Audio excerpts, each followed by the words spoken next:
Hello, hello, hello, hello, hello, and welcome once again to not a Prog Reborn, but the final day of my look through of the Final Fantasy Cross Magic the Gathering collaboration. We today had the full set release spoiled, along with all of the alternate art treatments, all of the Through the Ages reprints, all of that on top of everything now spoiled coming out of the standard set. So I'm going to be taking a look at everything that we hadn't seen as of last Monday, when I looked over what was spoiled up to that point. Plus, when we finish reviewing all the individual cards, I'm going to provide my thoughts on sort of my top picks from the different color combinations, top picks from the set, and as well as my thoughts on cards that I think might be being overhyped, cards that I think might be sleepers, just general discussion on some cards that I think you should be getting excited about or should be aware of coming out of the Final Fantasy set. My name is M. Kosler, and I am a longtime Magic the Gathering player. I started way back during Onslaught block. Have taken many breaks in between now and then, but have been fully on board with Magic since the release of Bloomborough. I am a multi-time Mythic, constructed Mythic player on Magic the Gathering Arena. I don't do too much paper Magic, but I do some Commander at my LGS as well. And then as far as my Final Fantasy bonafides, this channel was for the past 2 years or so, until I have taken an extended break since becoming employed again. This channel was a Final Fantasy 14 replay channel. So my primary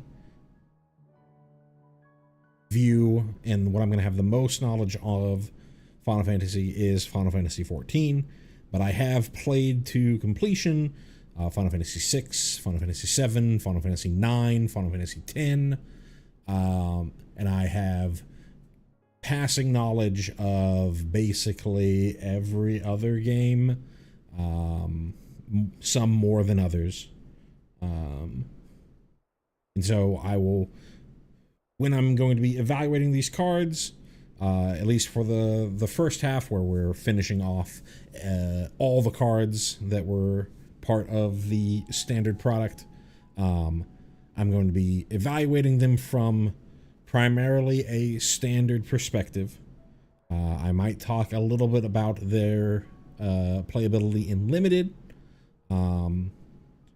draft format, but not going to be talking about them from sort of modern or legacy or other eternal formats, and not really going to be talking too much about the cards from their commander playability, because really outside of competitive EDH, competitive commander, you can kind of play anything in Commander, so evaluating cards from that perspective is a little difficult, though I might bring up how this card might work in some of my decks if I see that they have a home in them.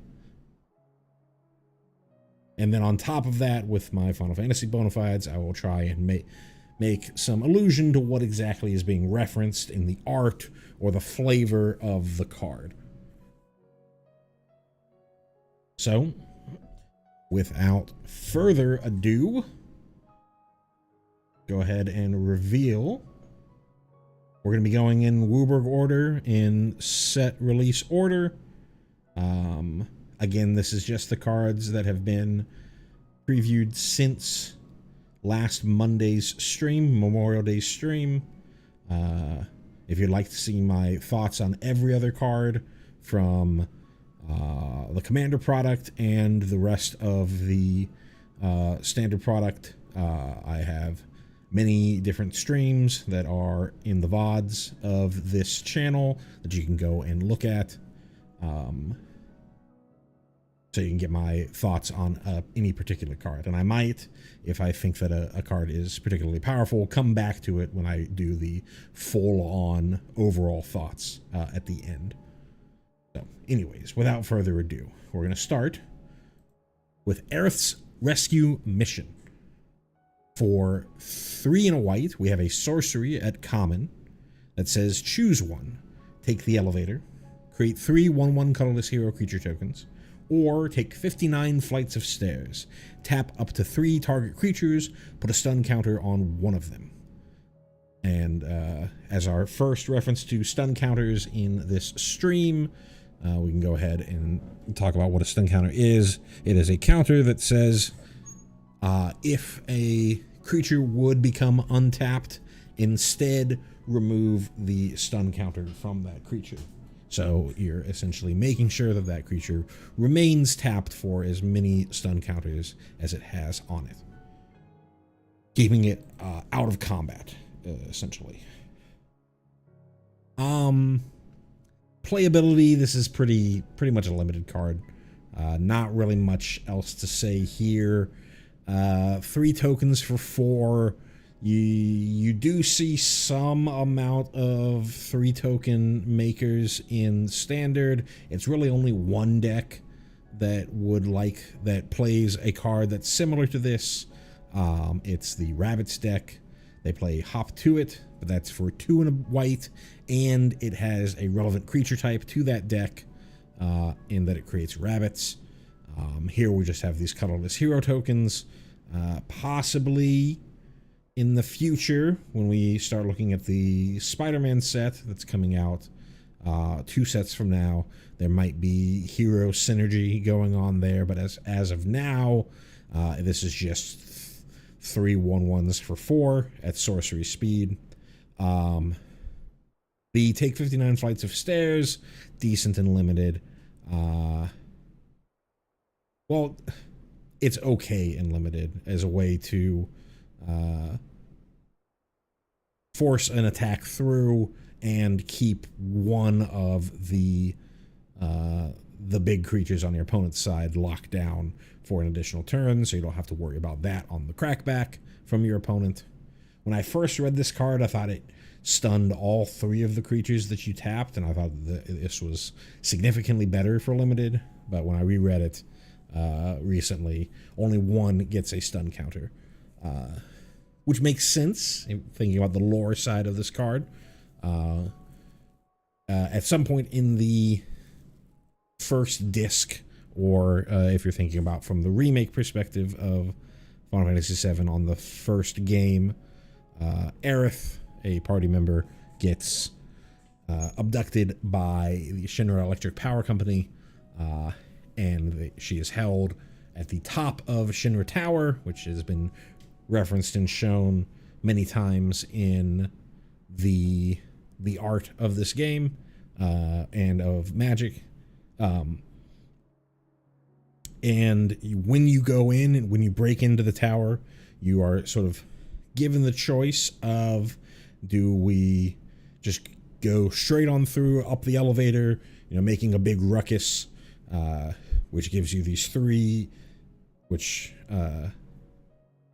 Cloud, Tifa, and Aerith are the 3 folks that would be busting into the tower, which is where your 3 hero tokens come from. or you can sneak up the tower, which really doesn't make sense because there would be security cameras in the stairwells, the emergency stairwells, regardless. But you can sort of sneak up by taking the stairs, but she's on the top floor of this massive tower, so 59 flights of stairs, and all of your heroes, Tifa, Cloud, and Barrett, get tired, but Barrett gets especially tired, and so Barrett is supposed to be the one represented by having the stun counter on him. Pretty flavorful. Basically a limited card for going wide. Not much else. Next up, we have Delivery Moogle. For 3 and a white, we have a creature Moogle at uncommon. It is a 3/2 with flying. When this creature enters, search your library and or graveyard for an artifact with a mana value 2 or less, reveal it, and put it into your hand. If you search your library this way, shuffle. So a decent effect. It is basically, I don't remember, there's a whole line of mages, blue mages, that have versions of this effect, but they're usually for specific mana values, like Trinket Mage, Trophy Mage, Transit Mage, Treasure Mage, stuff like that. This hitting mana value 2 or less means it's got a little more flexibility than those individual cards, but we are talking about a whole mana more. But you also do get a generally better body out of Delivery Moogle. A 3/2 flyer for 4 is okay on the stat line. In standard, this can go get you a Corey Steelcutter. If you're at turn 4 and you're playing a 4 mana 3/2 flyer to go find your Corey Steelcutter, you're probably not winning that game, but it is an option. You can also go and get, Duskrow's Reliquaries or Iron Crags or, trying to even think, what are some other relatively powerful artifacts to go and grab with Delivery Moogle. It also pulls them out of the graveyard, which can be nice. But I think this is too slow for standard. Could see some play in Commander as a way to tutor or get back some powerful artifact for relatively cheap. But even then, it's still 4 mana. It's still relatively expensive. You would be fine playing this, I guess. You get away with playing things like Archaeomancer, but Archaeomancer does get you any instant or sorcery from your graveyard. It's just a fine card. As far as the reference, Delivery Moogle, this is a 14 reference. There is a quest chain, a fairly long quest chain from the base game, A Realm Reborn, that... Music not playing?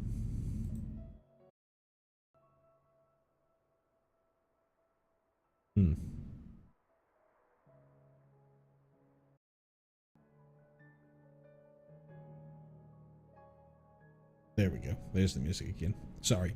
There's a fairly long quest chain from A Realm Reborn that is about you becoming a post-Moogle. Your character, helping this Delivery Moogle deliver the mail. It's pretty well known of a quest, but not... I'm getting tripped up by this music. I need to go find something else. Let me do Orang theme. We'll do this. Sorry for that. That was annoying me with all the breaks that it was having. it's a fairly long, it's a fairly well-loved quest chain. That they put a decent amount of effort into. So it's pretty fun. It's a pretty fun reference for your 14 players. Next up, we have Grahatia. For 4 and a white, we have a legendary creature, Cat Archer, at uncommon. He is a 3/5 with reach. And he has the Allegan Eye. Whenever one or more other creatures and or artifacts you control die, draw a card. This ability triggers only once each turn. 5 mana for this effect for 3/5 with reach is pretty expensive. You know, it's got the limiter of only once each turn, but you can do, you know, I'm going to sacrifice this token on my opponent's turn to get the card draw, things like that. But the body is pretty weak. Reach is nice, especially in the current standard with people playing more copies of Slickshot Show Off. And having 3 power is decent because even if they monstrous rage the Slickshot Show Off, you'll still be able to at least trade with it. But I think it's too expensive and it's not doing enough. As far as the card, Grahatia is the alternate commander from the Final Fantasy XIV pre-constructed commander deck. Here we see him during the Crystal Tower raid series, Alliance raid series. He was sort of just introduced to the party, wasn't really thought to be much more than just a side character for that particular raid series. Eventually he becomes much more, but I don't want to I will have to spoil some stuff when I'm talking about these cards. Well, definitely today when we get to one card in particular, but if I can avoid it, I'll try and be vague as possible. The reference to the Allegan Eye, here's something that is relatively spoilerish, is the fact that Graha is sort of a descendant of the Allegan bloodline, which are folks from millennia ago who sort of were the evil empire, basically, of the world, who created the Crystal Tower. Graha is, because of Graha's Allegan Eye, he's basically the only one who can open up the Crystal Tower and work with the Crystal Tower. And this is you at the top of the Crystal Tower fighting the resurrected Emperor of the Crystal Tower, Zonde, who is another reference to Final Fantasy III, which the Crystal Tower in and of itself is a reference. It's nice to see Graha in the Bard outfit, because that was his original job. And you can sort of see how he's wasn't much anything. He sort of got just like the generic adventurer's gorget on, a lot of really generic adventurer gear the first time that you see him. So that is Graha. Nope, wrong button. Next up, we have a Galacat. For 2 and a white, we have a creature cat at common. It's a 1/3 with flying and vigilance, and as long as you control 2 or more artifacts, this creature gets excuse me. This creature gets +2/+0. Another limited card, but a pretty good limited card, I would think. It's a good limited card if you're able to turn it into a 3/3. 3/3 flying vigilance, that's going to end games very, very quickly. You have a couple of these. You're patrolling the skies very well. You're attacking and blocking very, very well. Like I said, going to end the game fairly quickly. Don't know how easy it is to get 2 or more artifacts. just thinking off the dome, it doesn't seem like there's a ton of like clue tokens or map tokens. You're mostly getting your artifacts from job select equipment, but there are a number of job select equipment at common and uncommon, so it should be okay to be able to hit that, which would make this card pretty good, in my opinion. As far as a reference, this specifically is saying FF5. I don't know if there's FF5 I've played a little bit of, but I don't know if Gallicats are more prominent in FF5 than elsewhere.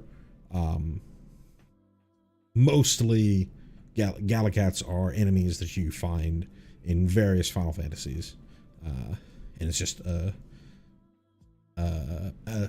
bat cat.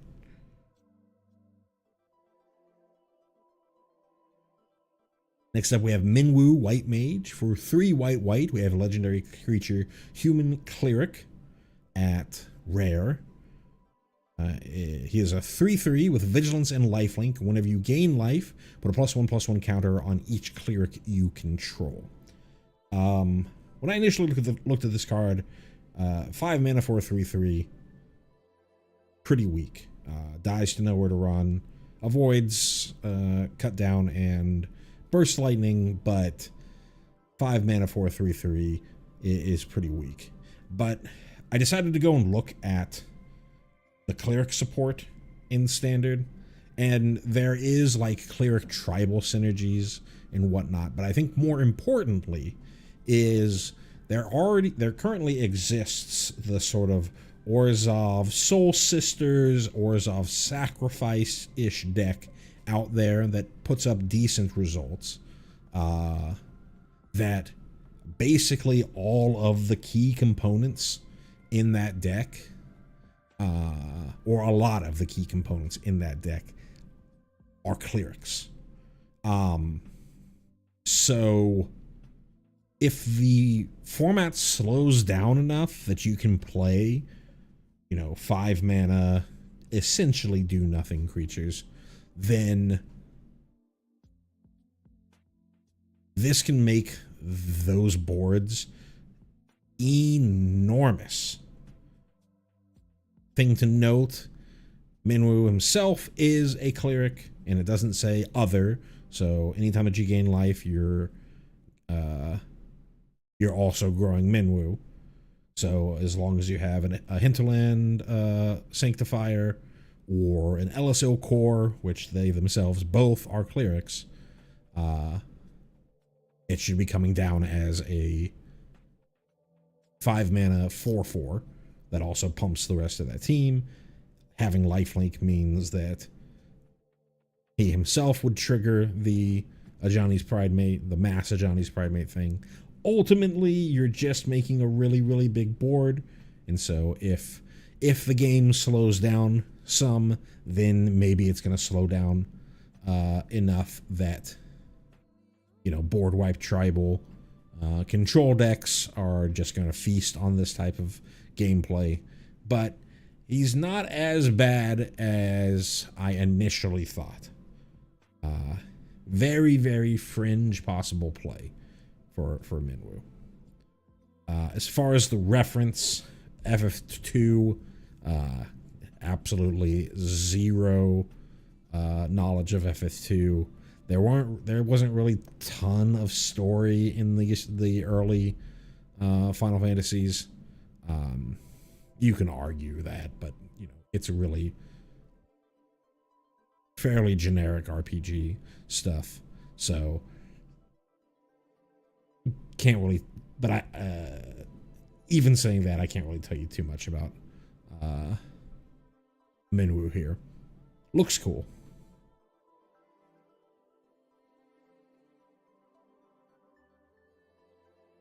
Next up, we have Summon Choco Mog, or Choco/Mog. For 2 and a white, we have a enchantment creature, Saga Bird Moogle, at common. It is a 3/3. And this is our first example today of saga creatures or summons, which are saga creatures.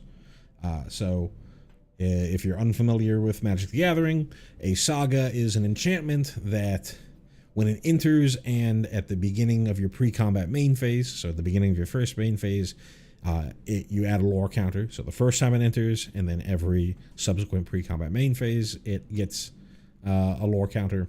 And every time that you add a lore counter, you trigger one of the chapters, which you can see listed on the left side of the card here. And based on the number of lore counters you have, it triggers that particular number on there. In this example, they're all the exact same thing, but we'll see in later examples that there could be, based on however many lore counters you have, there could be different abilities that get triggered on the card. And then when you reach the maximum number of chapters, in this case, for this one, it is 4 total lore counters, which means four total chapters, the card gets sacrificed. So in this case, it would, so very similar to a summon in the Final Fantasy games, right? For most Final Fantasy games, you use your summon materia, or you call upon a summon, and they're kind of just doing one big attack, one big thing. Or even if you think about like 10, they've got a couple of attacks, but then they do their overdrive and then they go away. And so very thematically, we have these creatures that are sagas, so that you can attack with this creature. It is a 3/3, so it can block, it can attack. It also has its saga stuff going on, but then your creature eventually just dies, disappears, goes away. So you have that downside of it being a summon to go along with the upside of all these sort of recurring triggers that you're going to get over the course of this card staying in play. For Choco Mog specifically, all 4 chapters are the exact same. It's Stampede. Other creatures you control get +1/+0 until end of turn. So kind of a pretty weak pump effect for your team. It is other creatures, so Choco Mog is always going to be a 3/3. Unless something else pumps it. It's not going to pump itself. Mostly here as just a draft card and a common summon that you can draft if you need some sort of summon synergy. If you have some sort of summon synergy or saga synergy or enchantment synergy, whatever have you. That's the most of the reason why this is here. As far as the reference here, this is just a summon that I think it first appeared in 7, so don't quote me on that. It's just a summon that you could do. There's not really much to it. It's just combining like the 2 cute characters, the 2 cute, friendly, monsterish characters in Chocobos and Mog riding a Chocobo, that kind of stuff. But yeah, not much else to say, so we're going to keep moving on to when I was mentioning that we're going to have to talk about spoilers. Here is a fairly large spoiler for Final Fantasy XIV folks. We have Vana, Heart of Hydaelyn.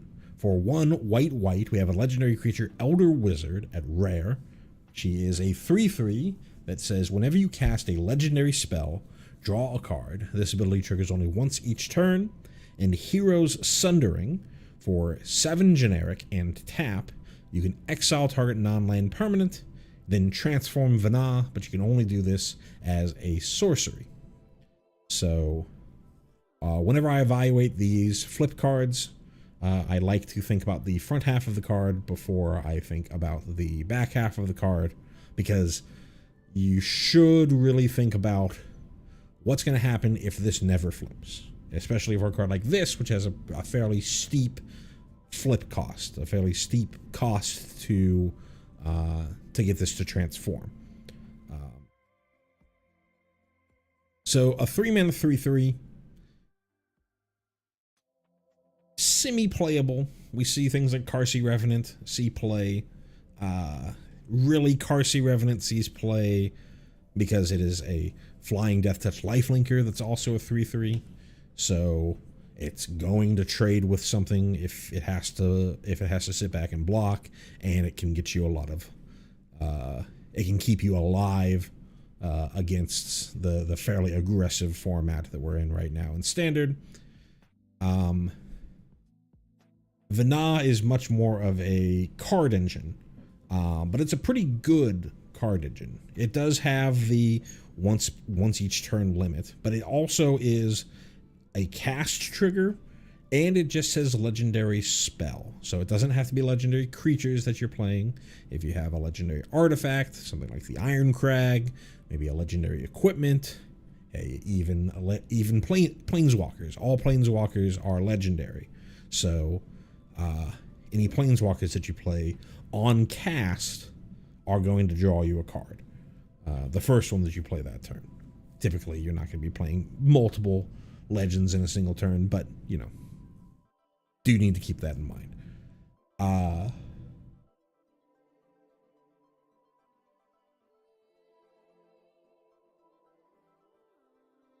That can be nice. I looked around to see what non-legendary creatures that we have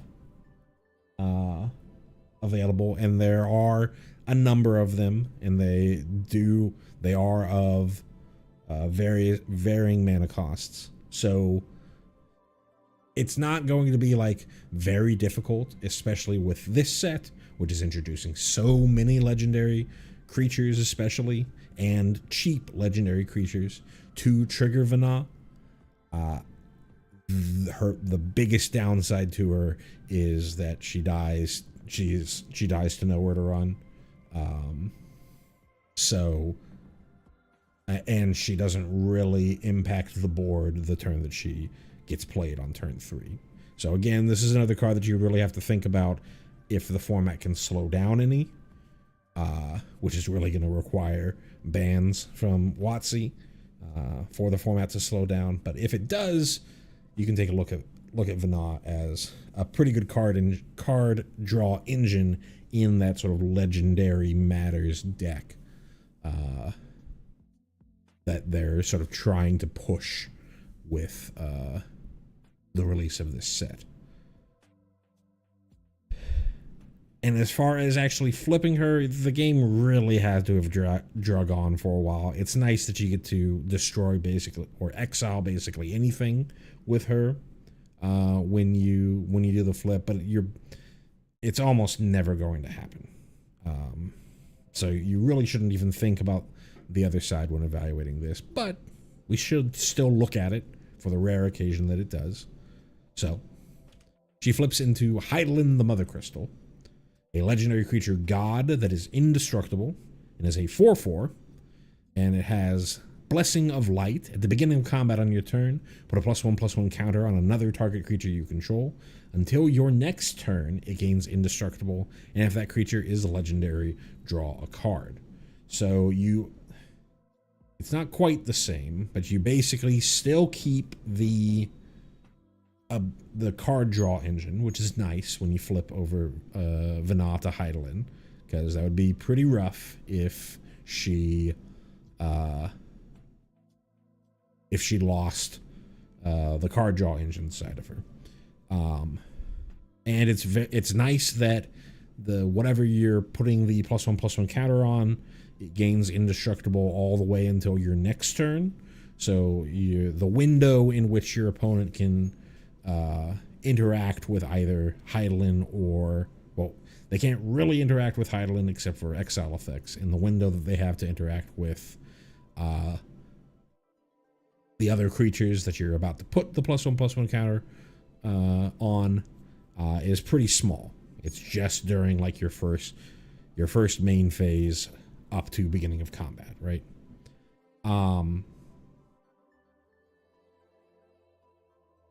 4/4 doesn't have flying, but is indestructible herself. I think the big issue that I see with the Heidelin side is this is much more of a effect that you would want on a creature that is something you're getting out early. You know, your Luminarch Aspirant, I think is what it's called. Or like an Innkeeper's Talent, if it's not on a creature, right? Something that you're getting out early so that you can build a big board. This requires 10 total mana investment to flip over. So I think she doesn't make it in the standard. The front half is close if the format slows down enough. But if you really shouldn't ever expect to get to the back half of the card. And the back half isn't terribly great for all the investment that you put into it. So, as far as the reference, Hylian is basically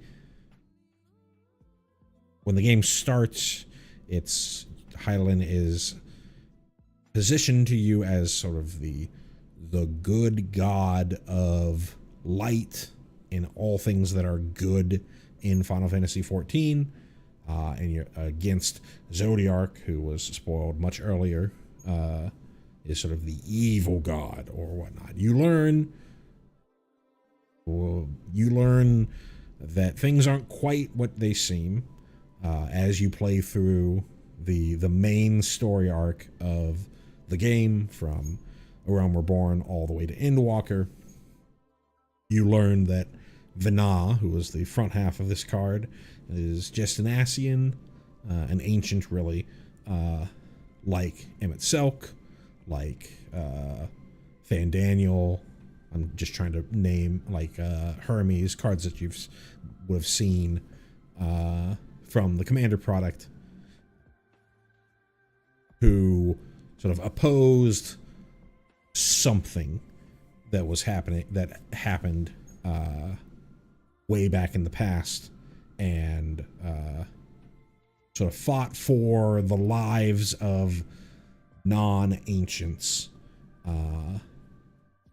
way back in the day, and sort of continues being that shepherd against the Ascian, plot.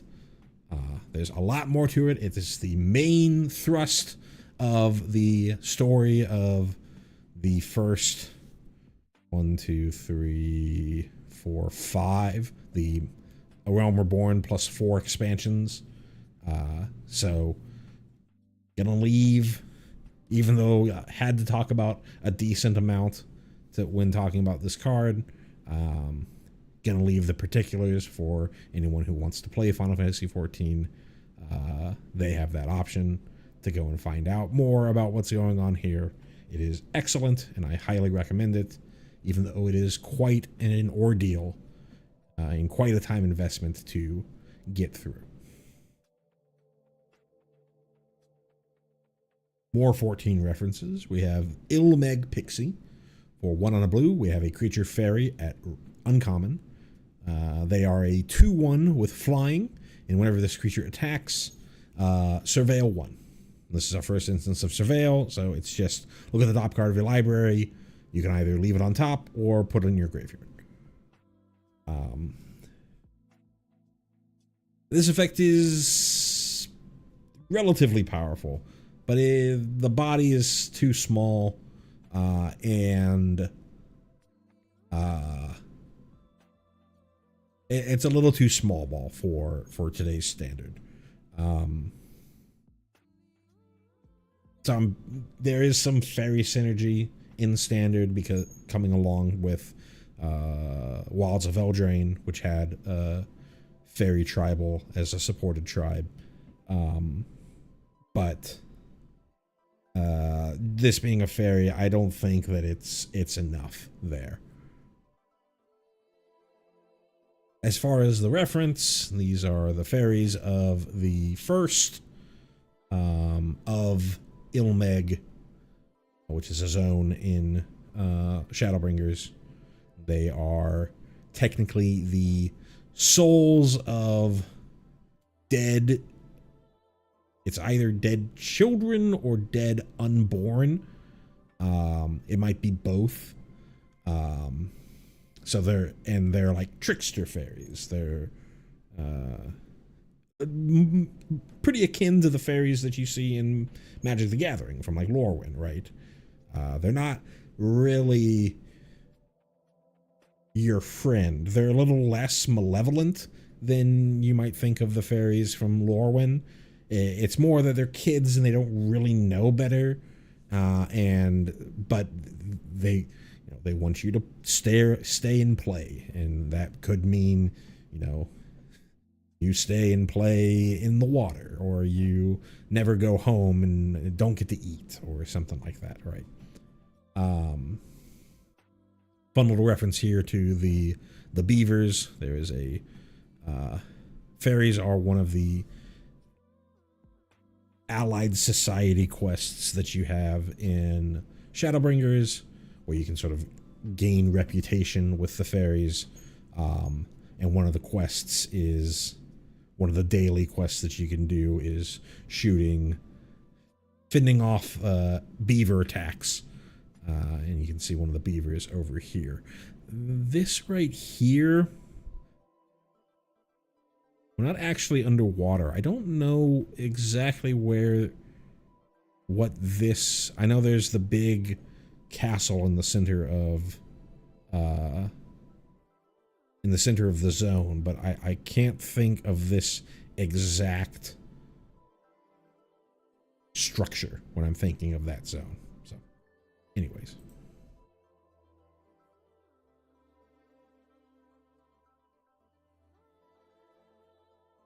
next up, we have Magic Damper.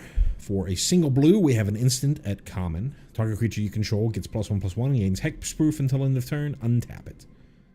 This is a functional reprint of a card called Shore Up. Does the exact same things. I can't remember if Shore Up is in, or no, I think this is a functional reprint of Dive Down. Shore Up is in current standard.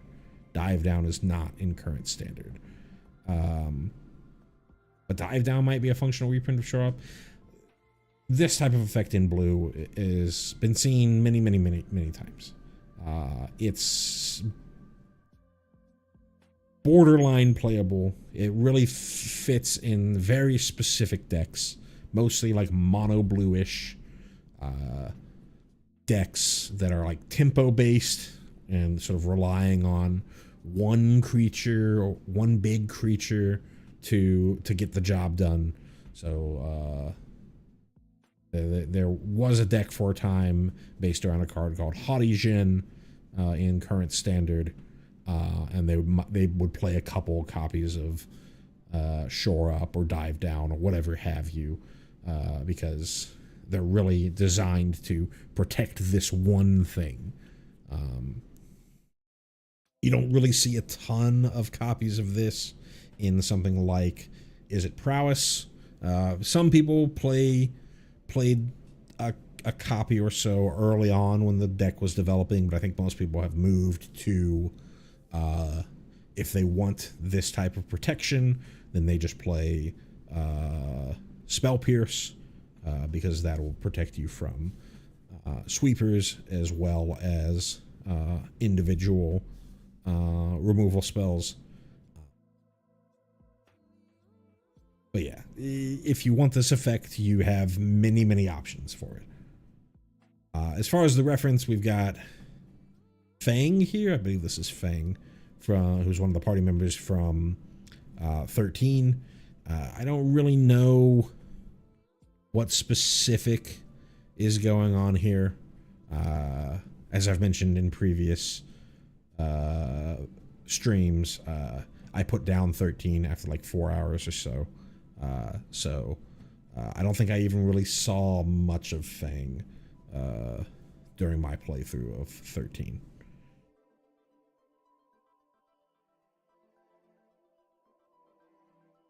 Next up is Memories Returning. For 2 blue, we have a sorcery at rare.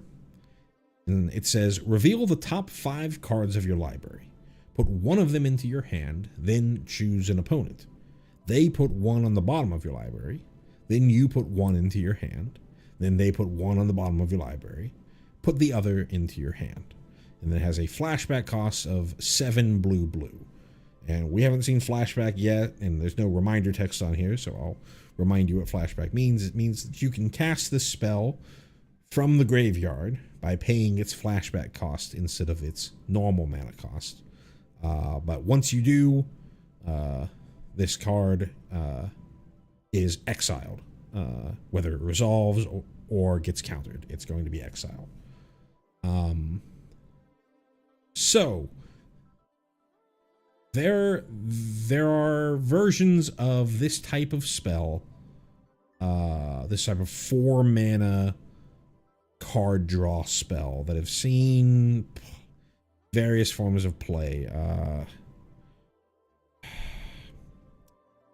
I can't remember. There was an instant speed one that was 2 blue. Look at the top X cards of your library, where X is the amount of mana you spent to cast this spell. Pick 2,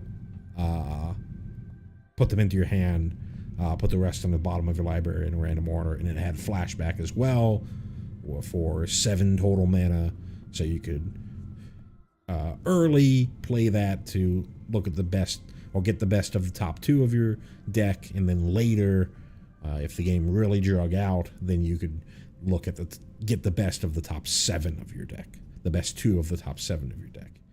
Here, it's 4 mana for 3 cards from the top, but there are some problems, right? So it's in a perfect world where everyone has all the information that they need, then this is you'll get, of the top 5 cards of your library, you will get the best card for the situation, the 3rd best card for the situation, and the 5th best card for the situation out of those top 5. And the 2nd and 4th are at the bottom, get put onto the bottom of your library based on what your opponent is doing, based on what your opponent chooses. Obviously, that is mentioning, everyone has all the information that they need, right? Both your opponent knows that you need, you do need this one thing, or you don't need this other thing, based off of the board state, and somehow knowing what's in your hand, and as well, you are picking cards that you think that you need for this particular situation, but you don't know what your opponent has, right? For that. But in general, you can kind of think of this as 4 mana draw 3, but only one of them is going to be perfect for the situation, or the best that you could have gotten for the situation. The other big problem here is it's revealed when we think about the memory deluge, is what it was called. When we think about memory deluge, that was hidden information. So even if you're getting 3 cards, your opponent is now able to potentially play around those cards that you got. I think the biggest strike against this card is the existence of Stock Up from Aether Drift, which is for 2 and a blue. You reveal the top 5, or you don't reveal the top 5. You look at the top 5 cards of your library, put 2 of them into your hand, and the rest on the bottom of your library in a random order at sorcery speed. For 1 mana less, you get 1 card less, but it's hidden information. And generally, the cheaper the spell, especially at sorcery speed, the better.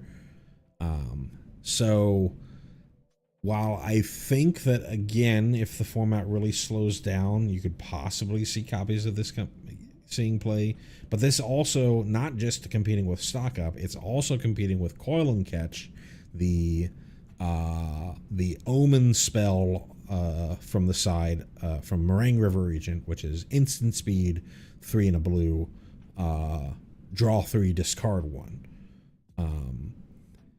which I think is just generically better than Memories Returning. So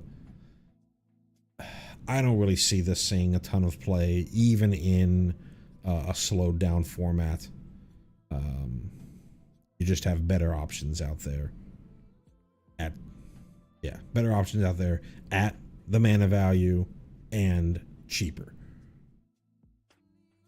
As far as the reference, didn't play a ton of FF8. I know the characters we have are Squall and Selfie. Selfie's got the stupid little bob haircut. And I believe we are reliving some memories with Squall and Selfie down there. I couldn't really tell you what those memories are, so somebody in chat would have to let me know, but I imagine this is a relatively key plot point in the game.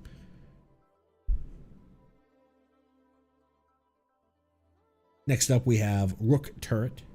For 3 in the blue, we have an artifact creature construct at common. It is a 3/3 flyer that has, whenever another artifact you control enters, you may draw a card. If you do, discard a card. Not much to say about this. This is a limited card.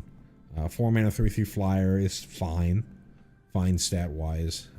It's an artifact itself, so if you have any sort of artifact synergies, this is a decent pickup. And especially if you are doing artifact synergies, you can get some sort of looting value, drawing a card and discarding the cards, hand sculpting value from it. As far as referencing, so this is an ability that the Machinist job has in Final Fantasy XIV. Early levels of Machinist has. As you get later in the game, it gets replaced by this sort of big robot thingy that you, I think there's a card, Machinist Armament. You'll see the robot that Rook Turret is replaced by. You also see Rook Turret in Machinist Armament, I believe, as well. It's not really a pet, at least as of now. I think for some amount of time, you kind of used it as a pet where you had to work with its own cooldowns whenever you summoned it. But nowadays, it kind of just does its thing, which is like shoots things a couple times and then explodes to deal some amount of damage to an enemy. But there aren't really pet classes in or pet jobs in Final Fantasy XIV right now.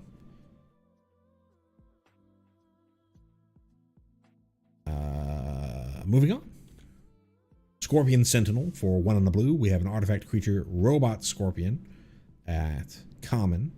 It is a 1/4 with, as long as you control 7 or more lands, this creature gets +3/+0. Again, a very limited card. Artifact synergies. 2 mana 1/4 is fine-ish if you're trying to be like very controlling in limited.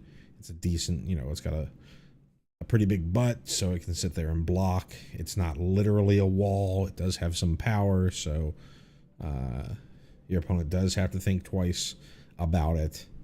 And if the game gets going long enough, then it turns into a 4/4, which is fine, but not really anything to write home about. Yeah, not much to say from card evaluation. Referencing, this is like the first tutorial-ish boss that you get in Final Fantasy VII. The quote is actually pretty funny. So in the original Final Fantasy VII, not the remake, how the game plays is, or how the game deals with text and with voices, right? There is no voice acting for these old games. And so you would have text to represent what the characters are saying. And in battle, the text that you would have You only got a certain number of lines or a certain number of characters that get displayed. And what Barrett says, if I remember correctly, what happens in this opening battle is, I guess Cloud is saying it to Barrett. Says, Barrett, be careful. Attack while its tail's up. And that's the end of that text box. And while that text box is there, you still have the ability to sort of queue up attacks or queue up, casting spells or whatever have you.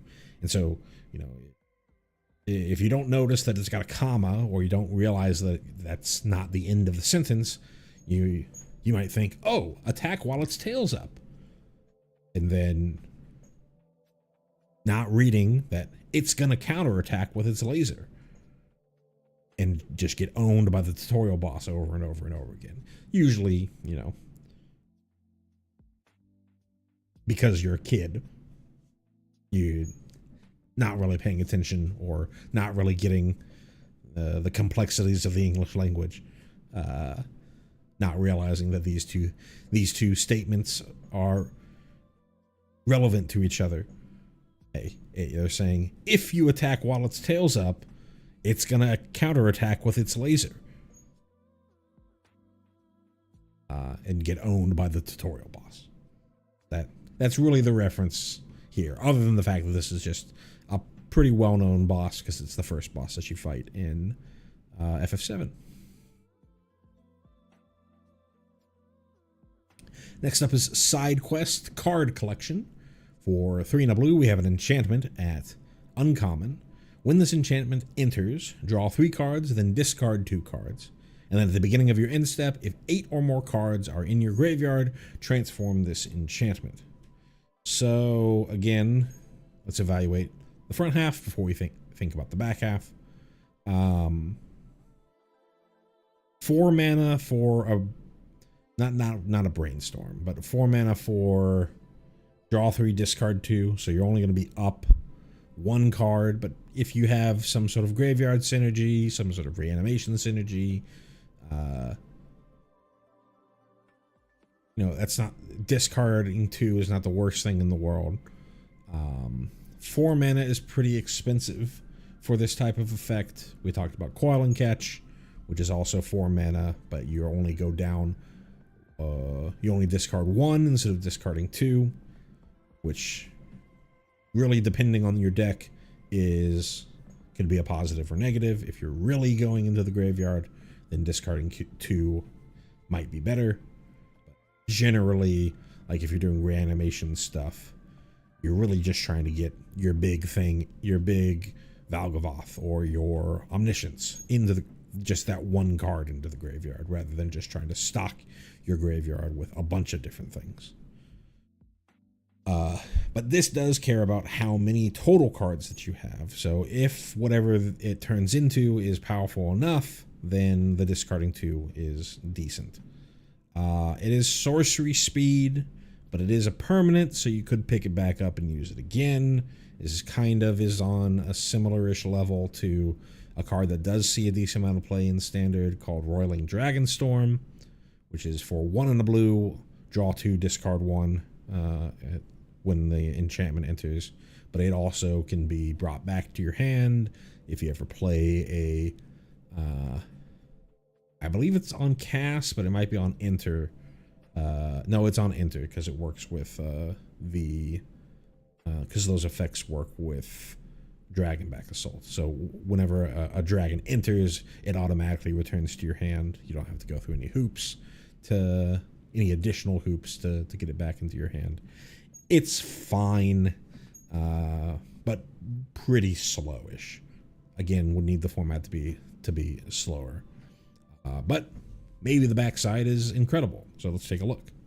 So if you have 8 or more cards in your graveyard, transform this enchantment. Since this is an enchantment, this doesn't contribute itself to the number of cards, but this would contribute 2 from its triggered effect. So you still need to find 6 more cards to go into your graveyard. which isn't terribly difficult to do in standard. So what does it turn into? It turns into a magic card. It's hilarious. It's an artifact vehicle. It's a 4/4 flying vehicle with crew 1. Pretty cheap crew cost. Flying 4/4 can get the job done very, very quickly. I just wonder whether the deck that would play the front half is really going to have that many creatures on the battlefield to crew with. So where does this actually end up? Do I play this in like a bunny corn deck? Because I'm putting a body on the back half. Am I really playing 4 drops in a bunny corn deck? I don't know. The back half can end games pretty quickly, but my biggest issue is what's the deck that's going to be playing the front half for its front half effect and also have enough generic creatures lying around to actually use this to get the job done. You can argue, you know, if I'm playing like Azorius Omniscience, then I'm playing like Phalaji Archaeologist, or Fajali, I think is what it's called, Fajali Archaeologist, but that only gets 1 power if you don't bring anything back from the graveyard with its ETB. Some versions of that deck used to play Picklock Prankster. I don't think any of them play it anymore. I don't know. I just don't really know the home for this card.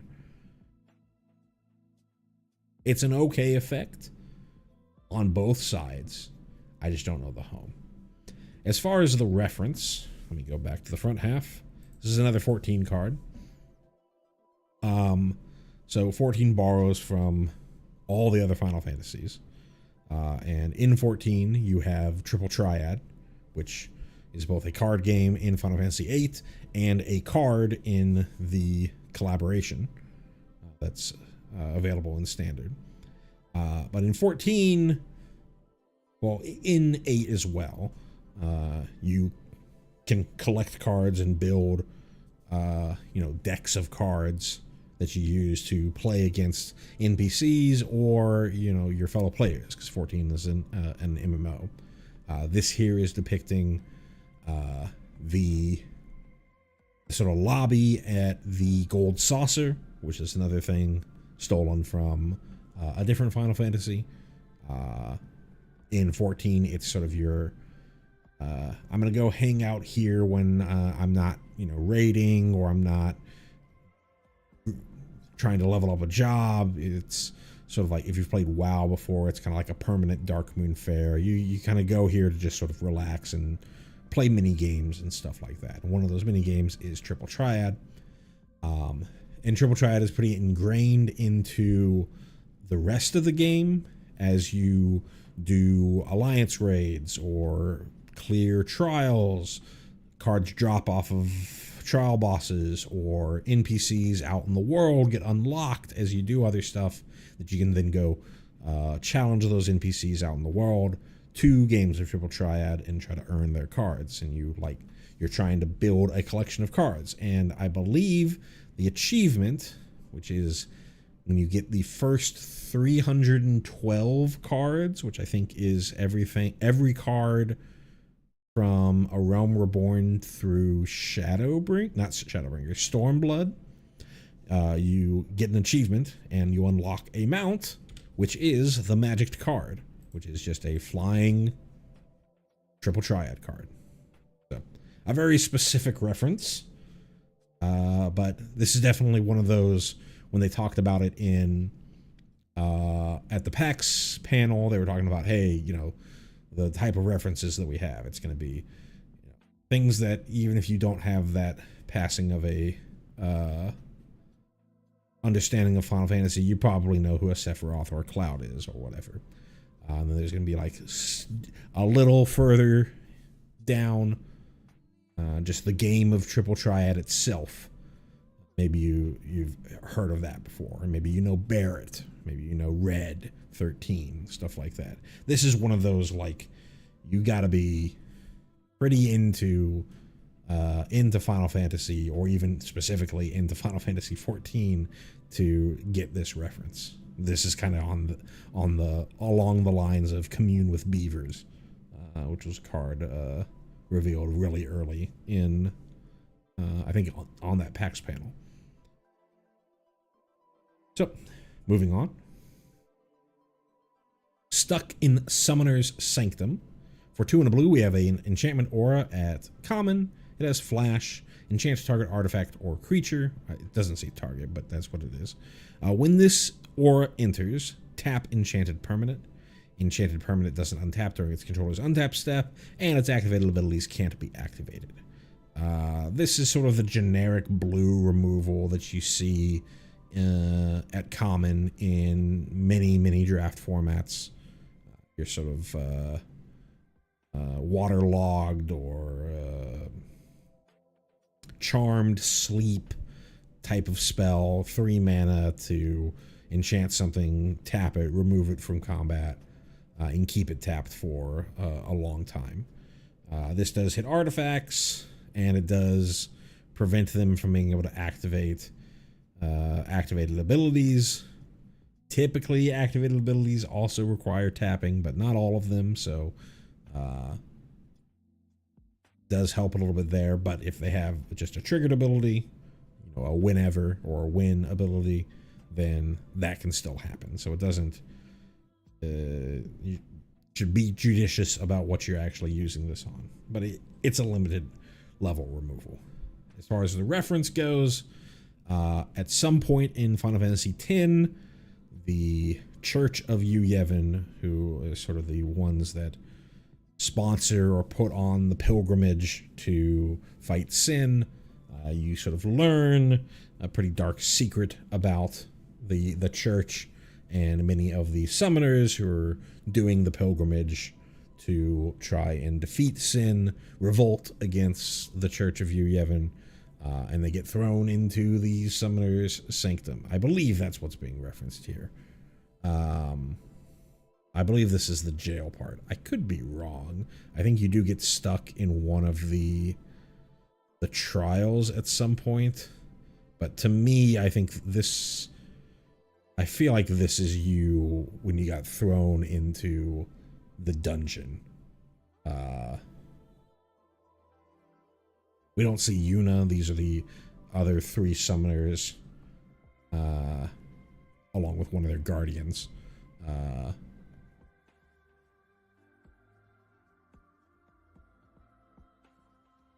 That you meet along the way. And we see in the back, we see Veil 4 over here, and we see FF10's Ifrit over there. Next up is Swallowed by Leviathan. For 2 and a blue, we have an instant at uncommon. Choose target spell, surveil 2, then counter the chosen spell, unless its controller pays 1 for each card in your graveyard. So this reminds me a lot of a card called Drown in the Loch from the original Eldraine set, which you could use as either removal for anything that had mana value less than the number of cards in your opponent's graveyard, or counter unless they counter a spell that has mana value less than the number of cards in their in your opponent's graveyard. This is significantly worse, though you could argue that could I play this in Azorius Omniscience? And I don't remember the card name, but they currently are playing another 3 mana spell that says that has an option for counter target spell unless its controller pays 4.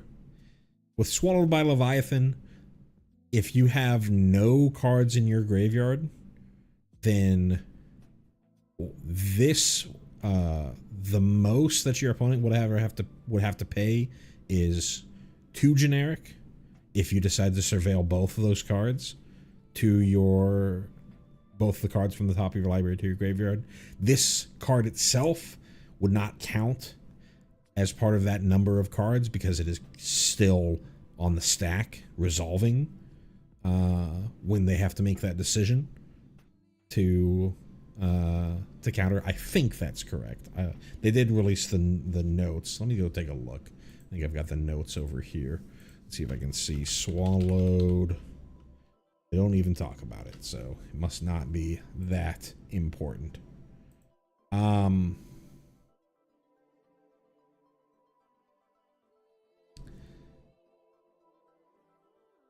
The problem with comparing this to that other spell is that other spell it also can just be used proactively because you're allowed to. It lets you look at the top 4 of your library, put 1 into your hand, and the rest into your graveyard, which is really what that deck is. What the Azorius Omniscience deck is trying to do.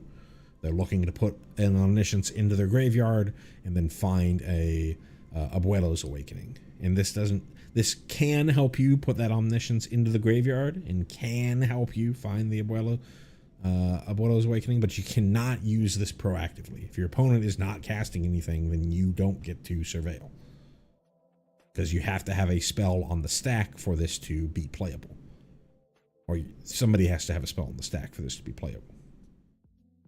So I think this is just a limited tier counter spell, and that's about it. This is another FF2 reference. Have basically no knowledge of what's going on in FF2, so not gonna try and say anything about this card, about the lore of this card. Thief's Knife for 2 and a blue. We have an artifact equipment at uncommon. It has an equip cost of 4, but this is a job select card. So I think this is the first instance of job select we've seen this stream. So what job select does is when this enters, you create a 1/1 colorless hero creature token and then attach this to that creature. So you can play this, unlike a lot of equipment in the past, you sort of have to pay. You have to pay the upfront equipment cost just to put the equipment into play, and then also pay the equip cost to get it onto something. Here it's going to immediately get put onto a 1/1. So now what does it do? Equipped creature gets +1/+1 and has, whenever this creature deals combat damage to your player, draw a card, and it is a rogue in addition to its other types.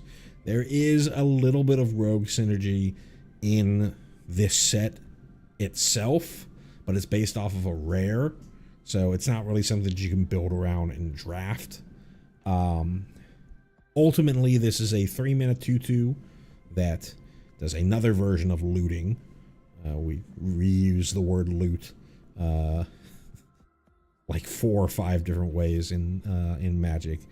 This type of loot is when you deal damage to a player, draw a card. So you're stealing something from your opponent, even though you're not actually taking something of theirs, but that's the idea. I think it comes from a card called Merfolk Looter way back in the day, or Cephalid Looter way back in the day. This is a limited card. Like, it's okay-ish. That type of looting effect has been playable in the past, but this is the way past. It's been many, many years since that type of looting effect has been playable. And when it was playable, I think you were trying to pay 2 mana for it. 3 mana is way too much. And because the equip cost is so expensive for this card, it's not like, you know, hey, I play this, my creature dies or whatever, but I can still just switch this over to something else and keep getting that card draw going. Equip 4 is way too expensive. So this is a limited card. I don't even know how good it is going to be in limited. Maybe looting this type of looter, it might be okay in limited. Really depends on the format, how the format will shake up.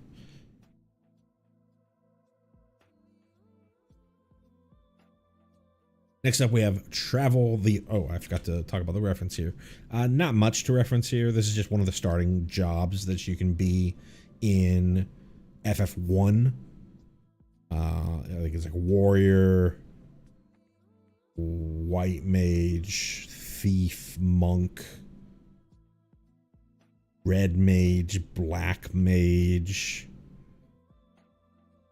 knight, 7-ish or so. Yeah, not much else to say there. So anyways, back over to Travel the Overworld. For 5 blue, we have a sorcery at uncommon. It has affinity for towns. This is our first reference to the word affinity. This spell costs a generic less to cast for each, in this case, town you control, because it's affinity for towns. And it is draw 4 cards. This card in the right deck is absolutely cracked. I think the biggest issue with this card is the Towns deck playable? If the Towns deck is playable, this card is insane, because you're not really having to like you're filling your deck with they do this a lot of times throughout Magic's history, where they have a deck based off of like a subtype of lands. It started with the Gates decks from like Return to Ravnica, where it was like you had a Boros Guild Gate, Azorius Guild Gate, etc., etc. And you sort of built it around trying to get this Maze's End win condition. They really supported it in the Guilds of Ravnica block, where you had sweepers that cared about the number of towns that you had, or the cards like Guild Summit, which anytime that you played a town, you drew a card. Gatebreaker Ram had power and toughness equal to the number of towns that you had, stuff like that. And alongside the Maze's End win condition.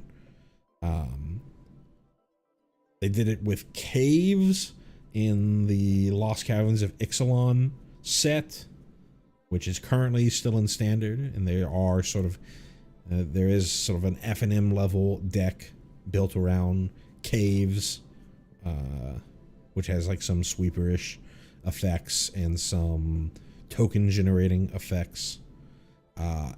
In this set, the cards that care, we're gonna see at least one more in this when we're finish wrapping up the rest of the spoilers here.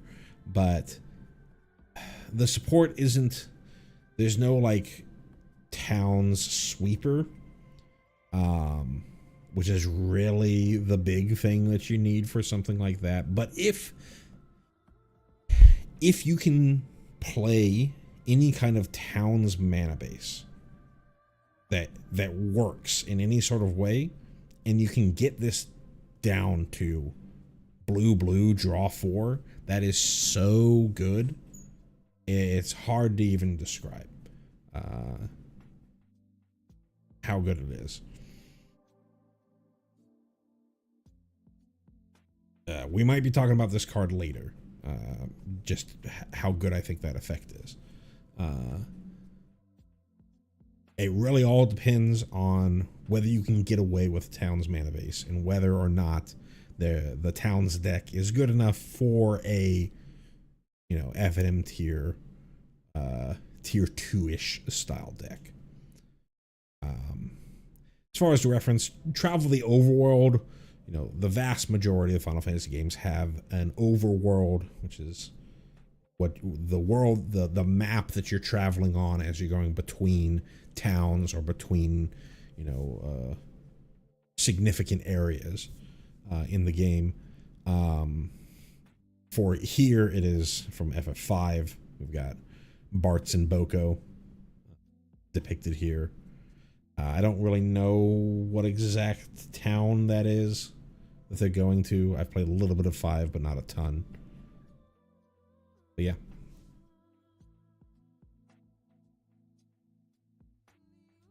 Onto the black cards, we have Ahriman. For 2 and a black, we have a creature Eye Horror at common. It is a 2/2 with flying and death touch. And it has for 3 generic, sacrifice another creature or artifact to draw a card. Pretty good limited card. Blocks everything because it's flying and death touch. We'll probably have to trade with whatever it's blocking, but really gums up the board against your opponent. They're going to have to use, if they want to get in, they're either going to have to be willing to get rid of, willing to trade one of their creatures in for this, or have to use a removal spell to get it off the board. The sacrifice stuff, the sacrifice activated ability, mostly flavor text. You know, if the game really drags on, maybe you'll have some equipment or other things that you can get rid of, some like tokenish creatures that you can get rid of to try and look for a way to deal with some problematic permanent or close the game out, etc., etc. But it's a very expensive version of the effect. You're really playing this card, if you are playing this card in limited, as just a huge stop sign for your opponent to really slow the game down. Reference-wise, Ahriman are enemies in the various Final Fantasies. Here it is at FF3. You're in sort of the Labyrinth of the Ancients, the Crystal Tower-ish area from FF3.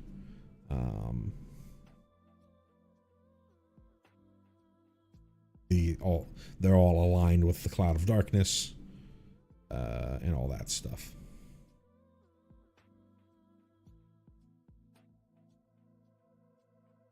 Next up, we have Cornered by Black Mages. For 1 black, we have a sorcery at common. Target opponent sacrifices a creature of their choice, and then create a 0/1 black wizard creature token with whenever you cast a non-creature spell, this token deals 1 damage to each opponent.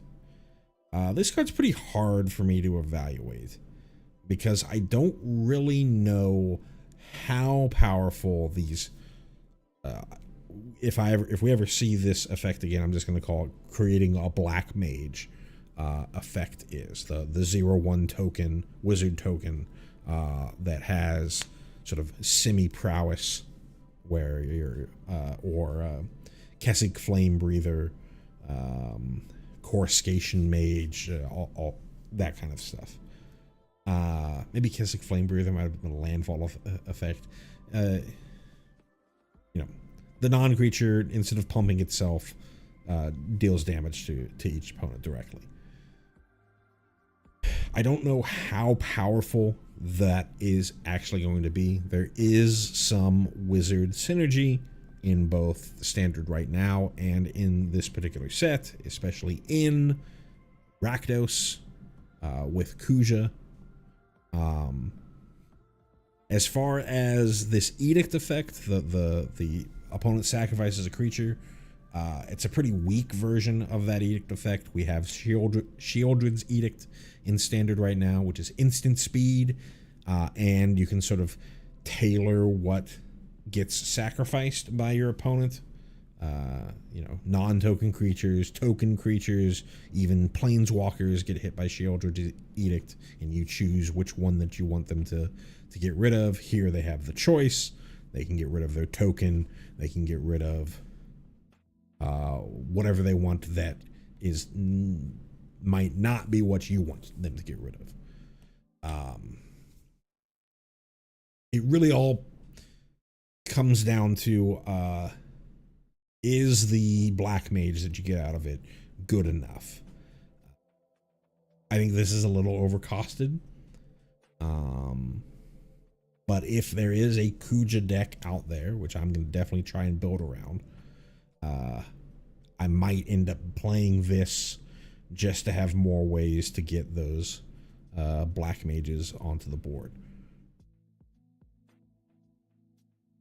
I say borderline role player.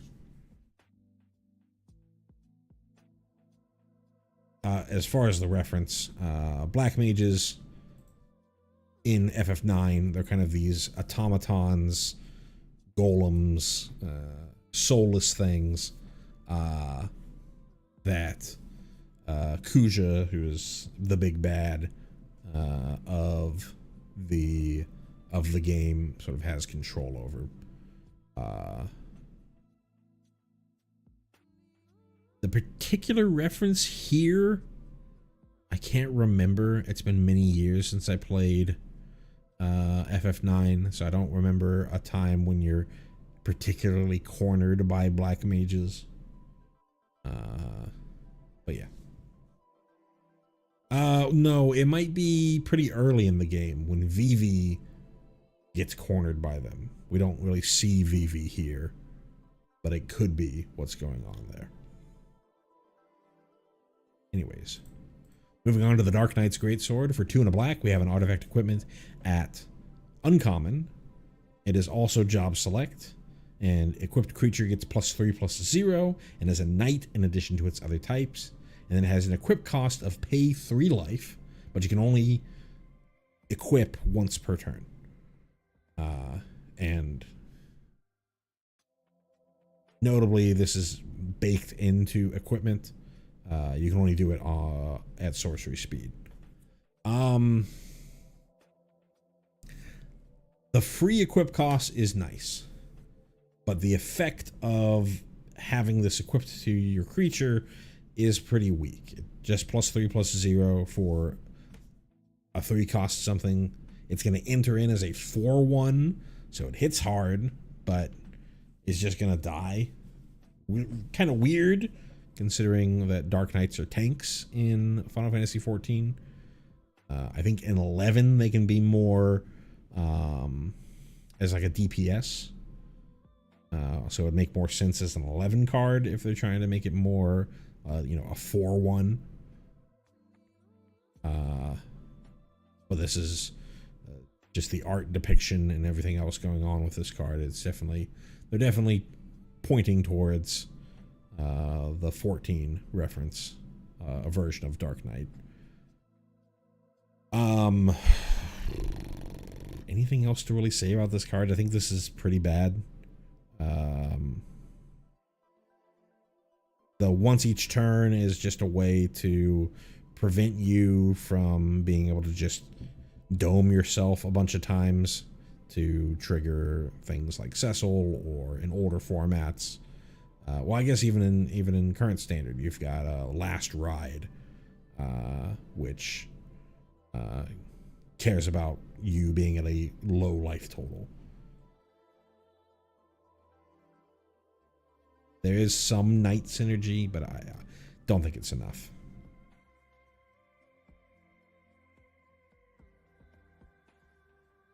Next up, Demon Wall. For 1 and a black, we have an artifact creature, Demon Wall, at uncommon. It is a 3/3 with Defender. Defender is it can't attack. And then it has Menace, which is interesting if it can't attack, because this creature can't be blocked except by 2 or more creatures. But it also has, as long as this creature has a counter on it, it can attack as though it didn't have Defender. And you can pay 5 and a black to put 2 +1/+1 counters on this creature.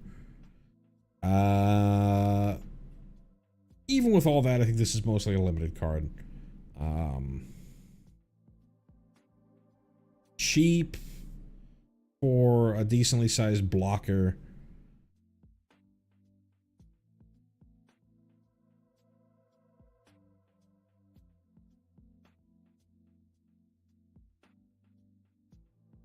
Nice that it has Menace, but you got to jump through hoops in order to get it to start attacking. Like, maybe you play this in like a Golgari counters deck, but like an Innkeeper's Talent. But if you're playing Golgari, you already have 2 mana 3/3s and 2 mana 3/2s and stuff like that you don't have to jump through nearly as many hoops to get access to. So maybe if you have some sort of artifact synergy, there's something going on here, but it's mostly a limited card to me. As far as the Demon Wall, this is a boss or an enemy that you can face in many, many games. The reference particularly here is to the Demon Wall in Amdapor Keep, one of the optional dungeons in Prog Reborn, though they reuse the Demon Wall many, many times. In fact, have the Demon Wall in the most recent patch content.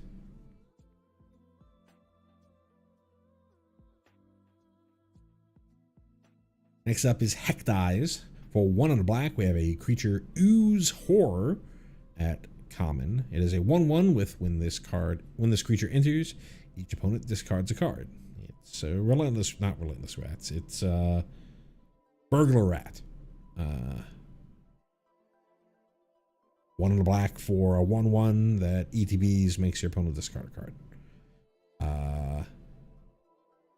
Has seen play in the past in discard heavy decks. Currently, it would not see play, even though there is a discard heavy deck, because there are better options at 2 mana. If you're just trying to get cards out of your opponent's hand, you've got Bandit's Talent, you've got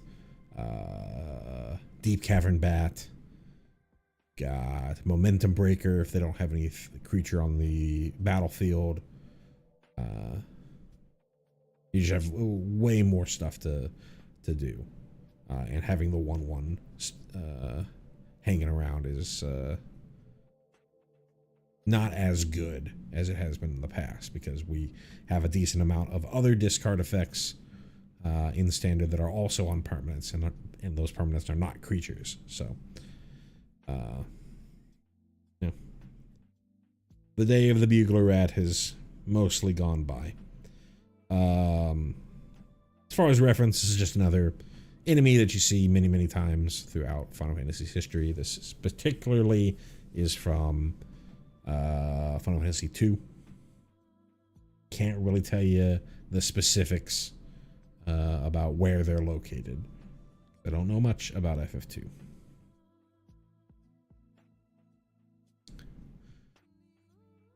Cutrub Forayer.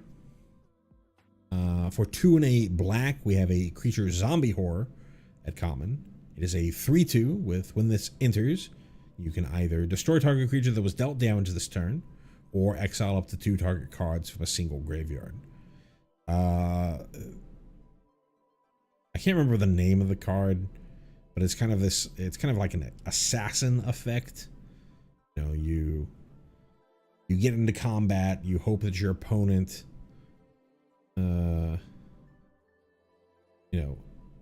blocks, thinking that you're chump attacking, and then you go, haha, I'm gonna kill your big thing with this. But it's so telegraphed. If you're attacking in a way where they're having to chump block, or it's going to be a trade, then it's going to be a chump block and a trade, and the thing is already dead. And if you're attacking in a way where you're chump attacking, meaning you're attacking into something where if you had nothing else, your creature would just die and theirs would survive, they're immediately going to go, okay, either they have a combat trick that they're going to use, or they have this common effect of, hey, I can block and kill that thing, but then they're going to play this creature on their second main phase to kill my thing. The exile up to 2 target cards from a single graveyard, that's nice as a way to, hey, if I picked some of these up, at least I have some other out for playing this. But 3 mana 3/2, pretty weak. And if you're like looking for graveyard hate in like Standard, there's way better versions of graveyard hate in Standard than this card. So draft Chaffee, that's about it. This is an FF11 monster. I know a little bit about FF11. I don't know a ton.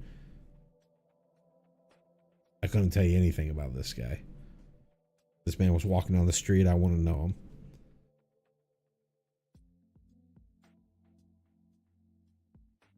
Resentful Revelation. For 1 and a black, we have a sorcery at common. It says, look at the top 3 cards of your library, put 1 of them into your hand and the rest into your graveyard. And it has a flashback cost of 6 and a black. This is okay. If you have any sort of graveyard synergy, and you're looking for like both card draw and a way to put, particular cards in your graveyard, this is fine. I think in general, you would probably rather play something like a Bitter Reunion than something like this. But if you're not in red, if you're just like straight up in mono black, you don't have a ton of ways to like discard cards from your own hand.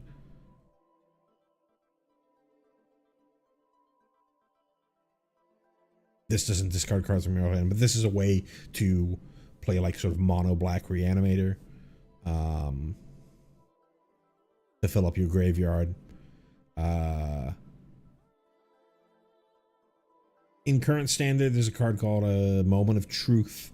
That's 1 and a blue for an instant that has, look at the top 3 cards of the library, put 1 into your hand, 1 into your graveyard, and 1 on the bottom of your library. That sees a lot of play, but it's instant speed, and it's for the Azorius Omniscience combo decks. I think if you're playing this, you're playing some sort of graveyard strategy that is not in blue, that is in like possibly like maybe you play this alongside like cash grabs and stuff like that in some sort of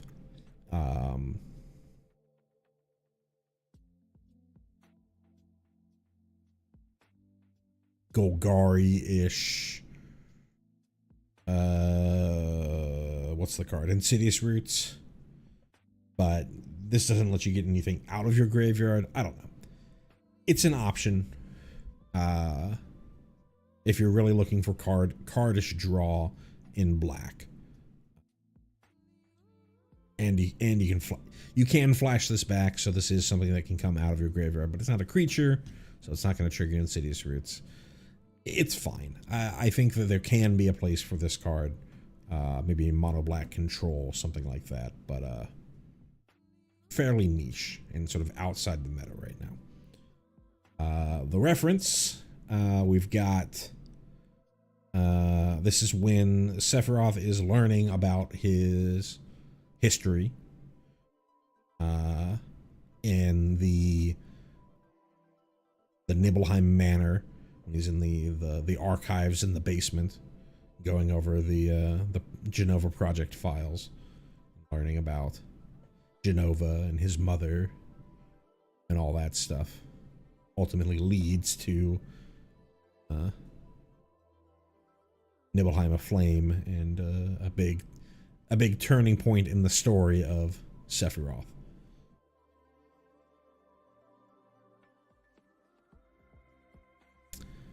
Next up is Vincent's Limit Break. For 1 on the black, we have an instant at common.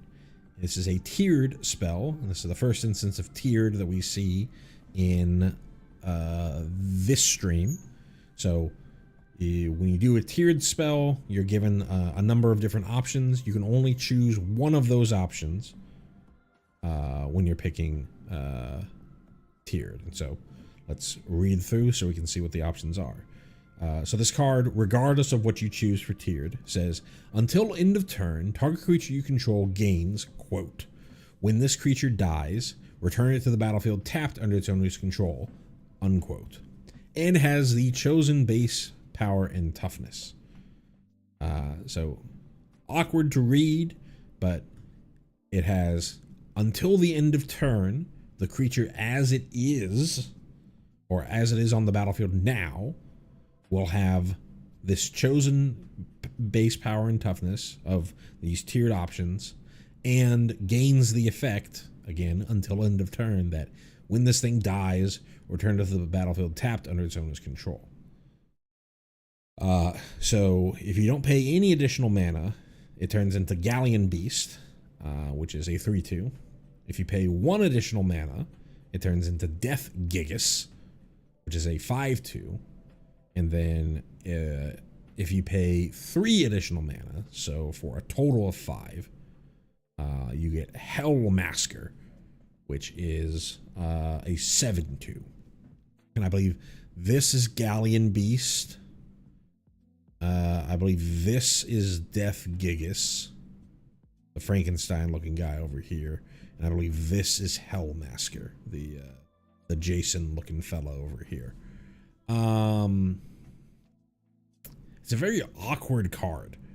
So you're kind of playing this. You're playing this as a combat trick. So, and you're really, the fact that it's turning your creature into a creature that has 2 toughness. You're really doing this to hopefully hopefully have your creature die and trade with something. So you play this and you have a Heartfire hero, right? The Heartfire hero becomes base power and toughness 3/2, keeps all the counters that it has, likely dies in combat. Maybe it had trample from some effect, so that it still gets some trample damage over, and then you get the dies trigger, and then it comes back because of the other effect. But that's like the most magical Christmas Land scenario. Very, very weird spell, because like you could play this as just a not dead after all type effect, which is that when this creature dies, return to the battlefield under its owner's control thing to save something. But then what's the point of any of the rest of the text about making it before it died, making it of a specific power and toughness? It's really just it's really a weird combat trick that lets you keep your thing and maybe like let it trigger its death trigger or re-trigger and enter the battlefield trigger. Very, very weird card. I don't feel like it lines up very well as a Magic card. It doesn't play well as a Magic card, in my opinion. As far as the reference, this is literally Vincent's Limit Break. I think Galleon Beast is his level 1-ish Limit Break, and these other ones are upgrades to it. I rarely ever used Vincent in my playthroughs. I've never been the sort of angsty edgelord enjoyer. So even back in the day when I was probably could have been most influenced by, somebody like Vincent, I always thought that he was dumb. So rarely ever had him in my party.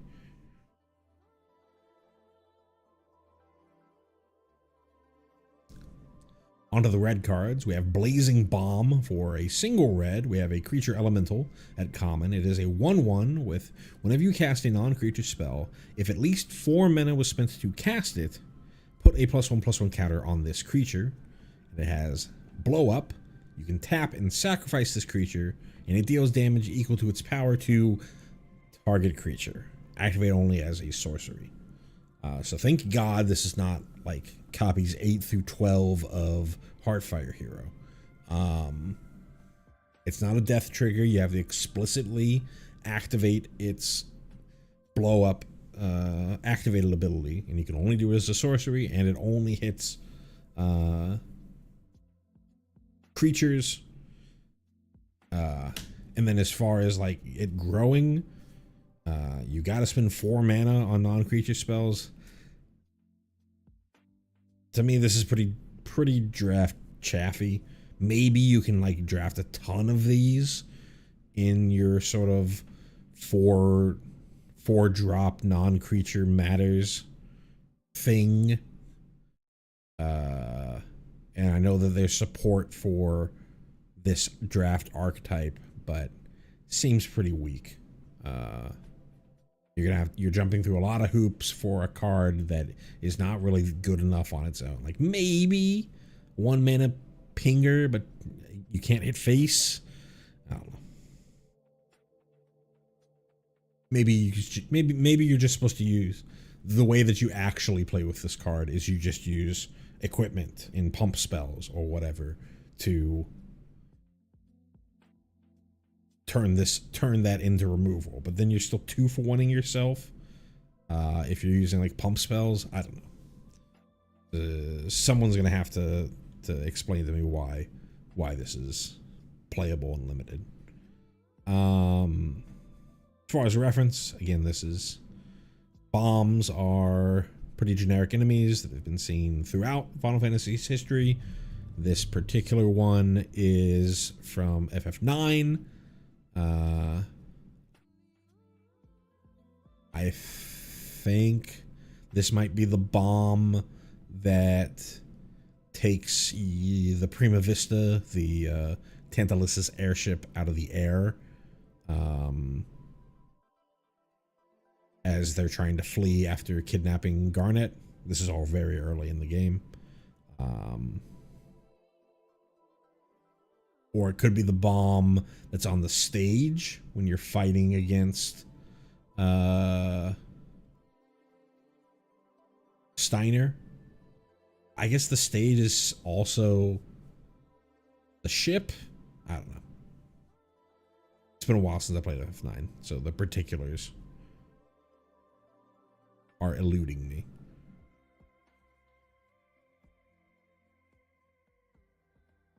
Call the Mountain Chocobo for 3 and a green. Sorry, not green.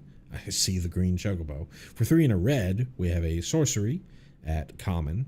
Search your library for a mountain card, reveal it, and put it into your hand, then shuffle. Create a 2/2 green bird creature token with whenever a land you control enters, this token gets +1/+0 until end of turn. And it has flashback for 5 in a red. So just like with the black mages, there are a number of different effects that create these 2/2 green bird creature tokens that have this landfall ability.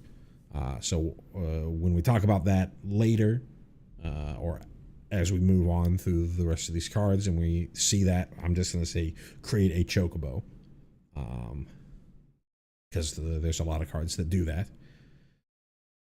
This one, the mountain card goes into your hand. It is any mountain.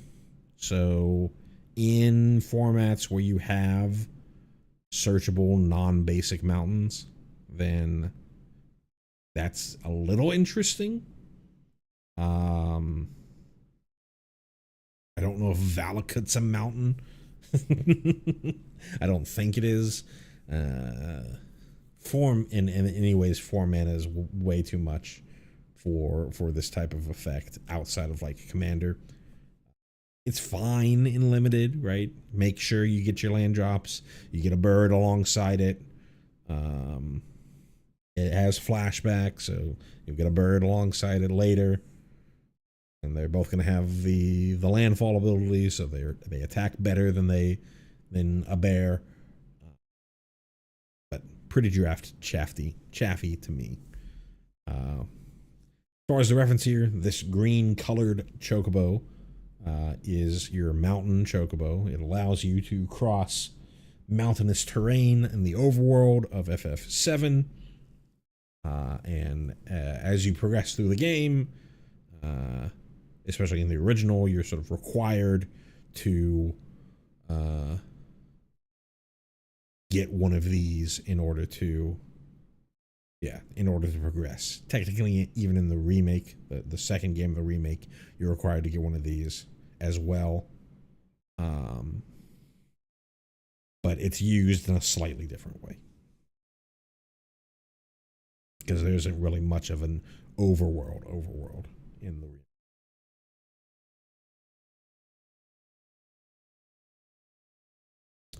Need to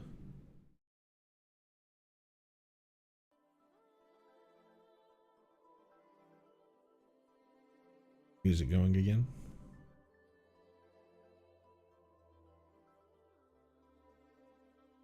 Next up, we have Choco Comet for X Red Red. We have a sorcery at uncommon.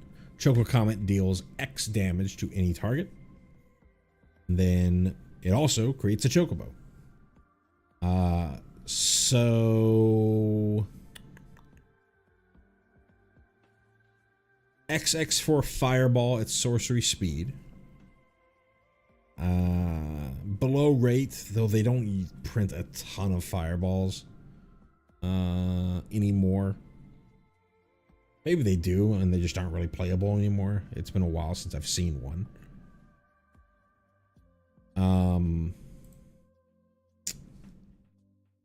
What else?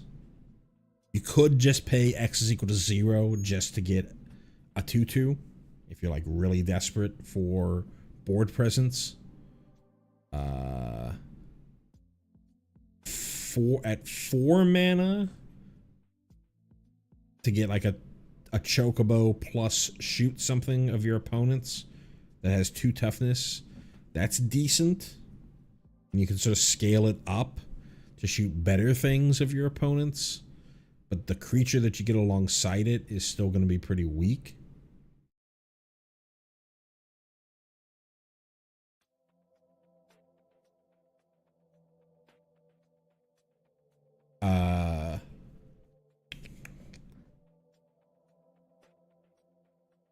I don't know. I don't see this really seeing standard play. Probably fine in draft, especially, you know, fireball effects in draft are often very good as just the board gets stalled, nothing's going on, we're looking for a way to end this game, I rip this thing off the top, put all my mana into this, shoot my opponent in the face to finish them off.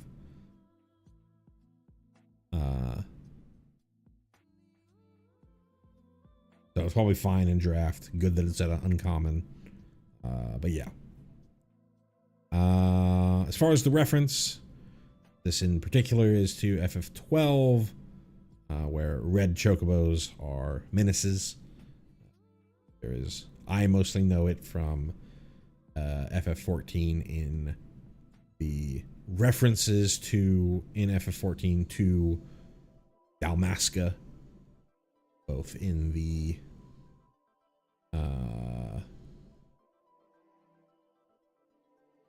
Final Fantasy Tactics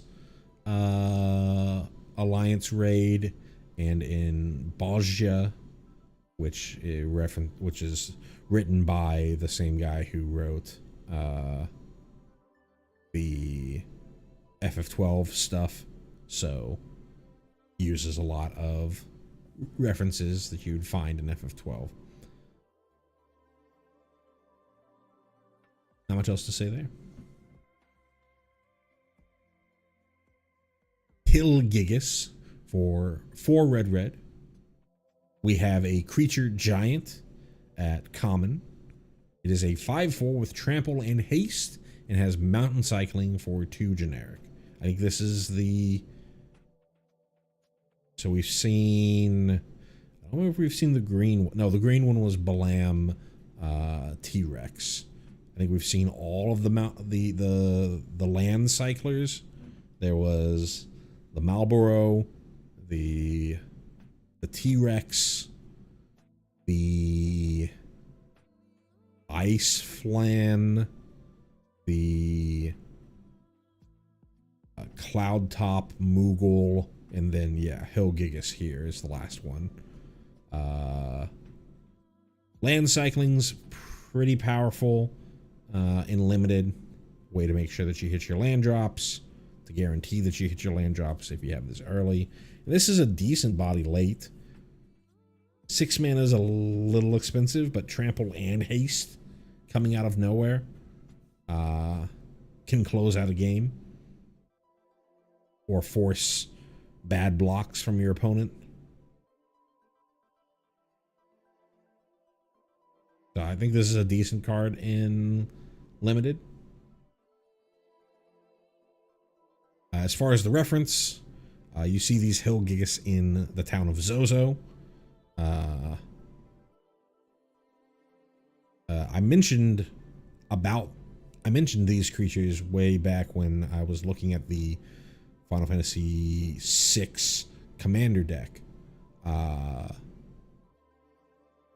As these are fairly well-known enemies from the town of Zozo, because you could fight one of these and they have a spell called Magnitude, where it sort of rolls a dice for what the magnitude of the earthquake that it generates is. And if it hits like magnitude 9, it's either magnitude 8 or magnitude 9, it basically like wipes your party, especially at the levels that if you're not like over leveled when you're fighting the Hill Gigas. So, and old Final Fantasies are, you know, save point based. So if you're just sort of like, hey, I'm trying to traverse Zozo, oh, Hill Gigas, oh, magnitude, oh, party wipe, I just lost 2 hours of gameplay. So fun to see that they got a reference in game, and looks very much like the sprite.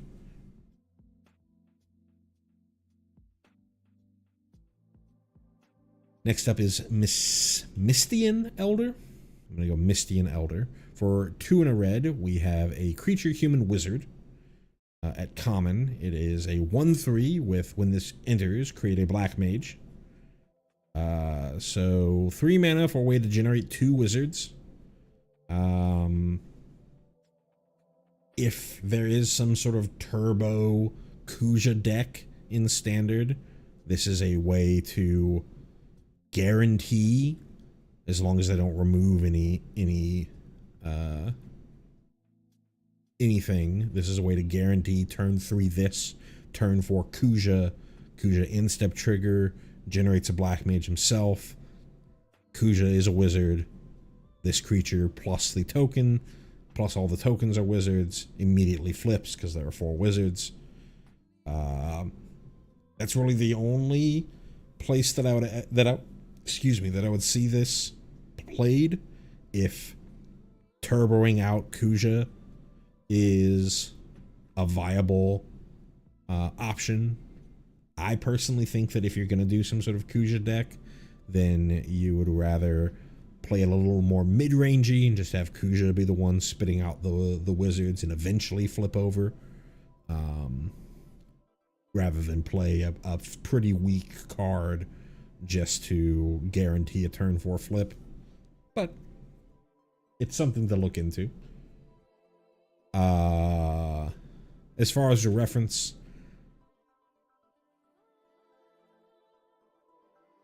I don't know enough about FF4 to know where exactly we are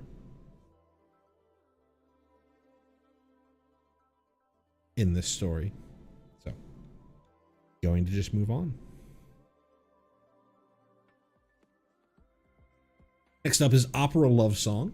For 1 and a red, we have an instant of uncommon. It is choose 1. You can either exile the top 2 cards of your library.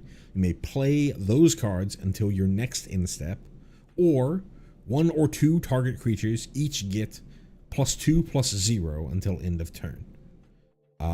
This card is great. This card is going to see play in standard.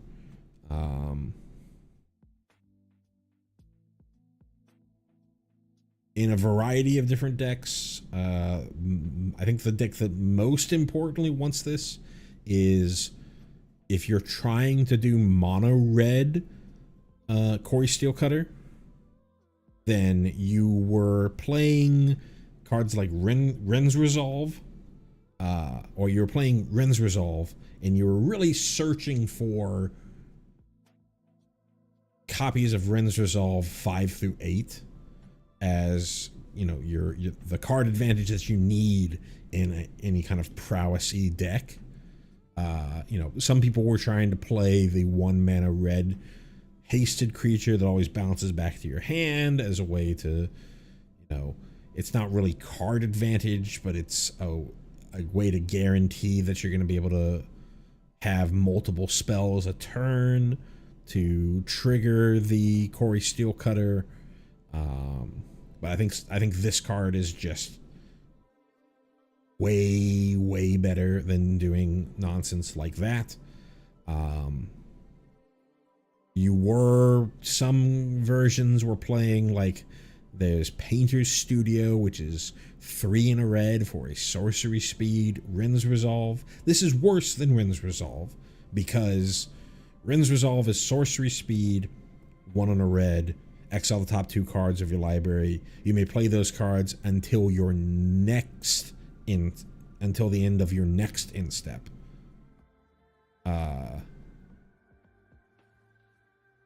Sorry, until the end of your next turn. That's how it's written. So that you had access to those cards all the way through this turn and next turn.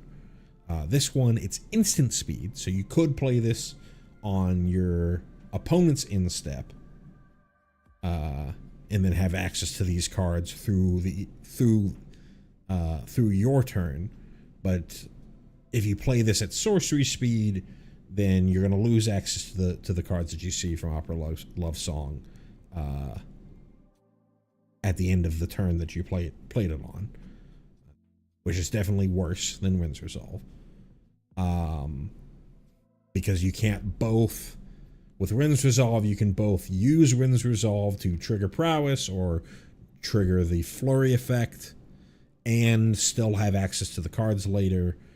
With Opera Love Song, you have to decide, hey, do I want to try and trigger the Flurry effect, or do I want the cards that I get? Maybe if the game goes late enough and I have enough mana, I can do both. But because I'll be able to play this and still have open mana for something else. But if you're stuck on mana, then you do have to worry about that issue. The other part here is a lot of the mono red decks that were trying to do the Corey Steelcutter things. We're still playing, maybe Heartfire Hero, probably Emberheart Challenger, cards that have Valiant. And so being able to double trigger Valiant, I could even see an argument for sideboard copies of this card in the mono red mice deck, where, hey, I'm looking for card advantage out of the sideboard because I know I want to go into I'm going to need to go into a longer game against some opponent.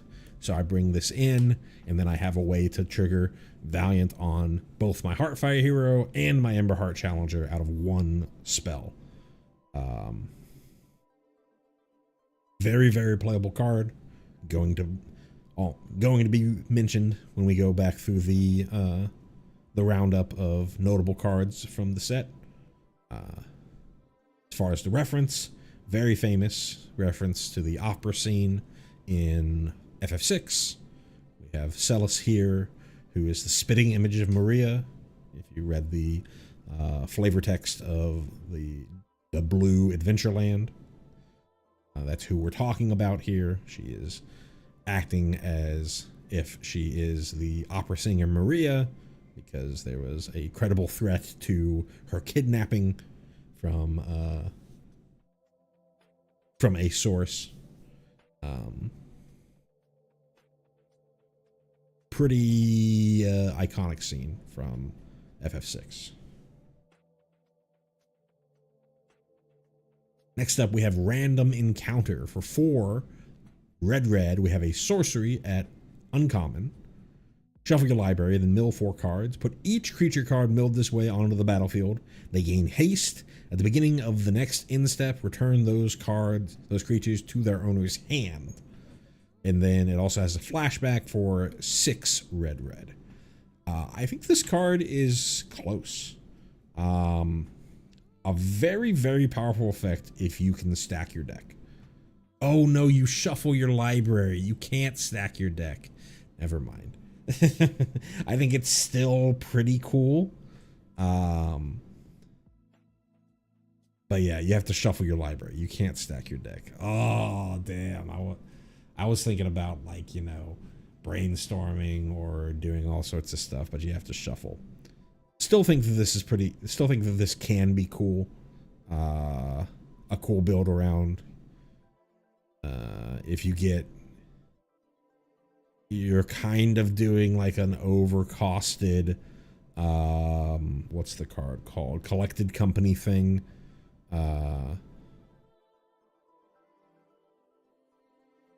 If your deck is just full of expensive creatures, then like there's the Discover decks, right? That are playing, you know, the Carnosaur thing that you can use as removal spell, but then it, if you actually cast it, then it discovers. You know, you have a bunch of different creatures that you can use as removal that you sort of overload your deck with, and then random encounter, knock the top of your deck, try to get some value there, hopefully discover into even more fun nonsense. Super fun. Sucks that you have to shuffle. I was hoping you could stack your deck, but yeah. The other cool thing about this is that they aren't sacrificed. Those cards go, the creatures go back to your hand. So, best case scenario, you know, this is 6 mana, draw four creatures. And then this card has flashback. It's a super fun build around. But thinking less on it now that you have to shuffle your library. As far as reference, specifically they're saying FF2, but like literally the entirety of Final Fantasy, outside of some exceptions like the MMOs, are based around random encounters. You're running around the overworld, you get, your screen flashes, oh, you ran into a monster. That type of stuff. Next up, we have Red Mage's Rapier. For 1 in a red, we have an artifact equipment at common. It has job select. It has an equip cost of 3, and it has equipped creature has whenever you cast a non-creature spell, this creature gets +2/+0 until end of turn, and is a wizard in addition to its other types. Close to standard playable. We have in standard right now Slickshot Show Off, which has that exact text of whenever you cast a non-creature spell, this creature gets +2/+0 until end of turn. It's also 1 in a red. Slickshot Show Off, though, has a lot of upsides compared to Red Mage's Rapier. It has the ability to be plotted so that on the turn where it has haste and flying. 2, you can plot it so you can, for the cost of revealing to your opponent that you have this card, you can next turn cast it for free, which means you have more mana open so that you can flurry cast a lot of spells. The benefit of Red Mage's Rapier is you can equip this to something else if the original creature died. It is equip cost of 3, which is pretty expensive. Pretty on the expensive end.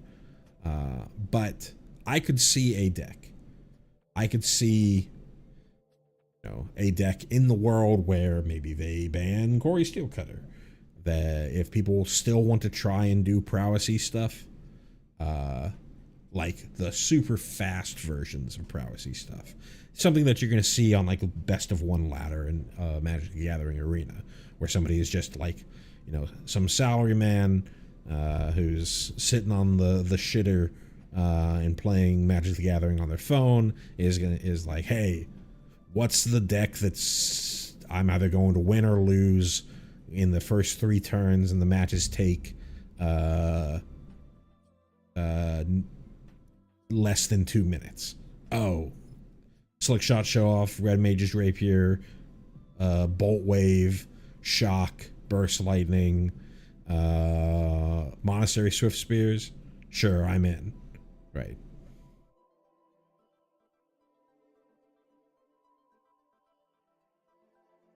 As far as the reference, Red Mage is a job that you can get in one of the opening jobs that you can get in FF1, and is a job that reappears in any of the games that have sort of a job selection system. Famously casts both black magic and white magic, though it doesn't do both of them to the level of expertise as a black mage or a white mage, but a very popular job throughout Final Fantasy's history. It has this very flamboyant gear type with a feathered cap and stuff like that.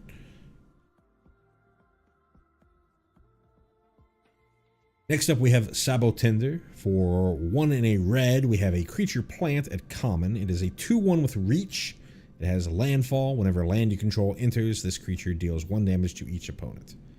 I think this card is great. There were already decks in, maybe not, don't see a ton of play now, but they saw play before that were trying to use the 1 mana black lizard that has offspring and the same landfall trigger to sort of combo with like Lumra or Aftermath Analyst, a bunch of different cards out there that mass bring back a bunch of different lands to sort of like burn your opponent out in this sort of combo turn. Having Sabotender means that you have copies 5 through 8 of that creature. Or, you know, since that creature has offspring, you can even say 8 through 12 of that, which means you're much more consistently able to get that job done. While this dies to like everything, the fact that this has reach means that if you are trying to play against a prowess deck or somebody who has a Slickshot show off that only has 2 power, this as long as they don't have a monstrous rage can block that Slickshot show off. So they do have to pay attention to this card, which is decent for a 2-drop. But yeah, I think that this is a pretty good card coming out of Final Fantasy. I really want to build a Jund mass land reanimation deck. Or maybe even just Gruul mass land reanimation. Or I think you do have to kind of be doing the mass land stuff for you to actually get the job done. We don't have we do have some fetch lands, but they're like the bad versions of fetch lands. There's Fabled Passage, which is all right, but then beyond that, you're having to deal with Evolving Wild, and then there's like an even worse version of a fetch land that costs like 1 mana to go search for land.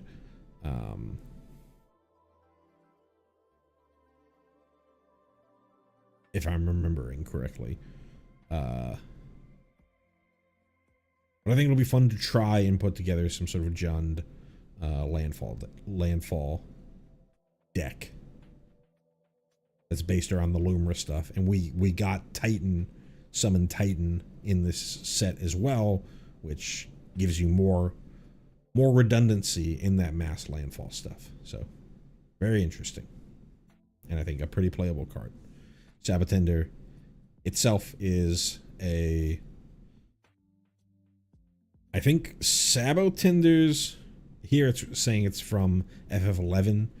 I think most of the time when you see these cactus folk, it's Cactuars. But there are Sabotenders as well, and I think that they might be an MMO exclusive enemy.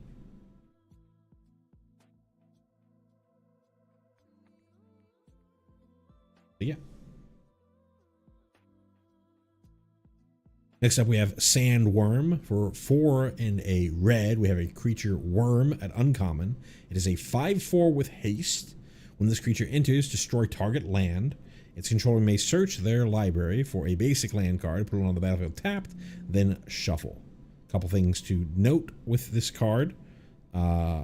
It's just destroy target land, so it's not, a lot of times in recent versions of land destruction, ETB land destruction stuff, it is destroy target non-basic.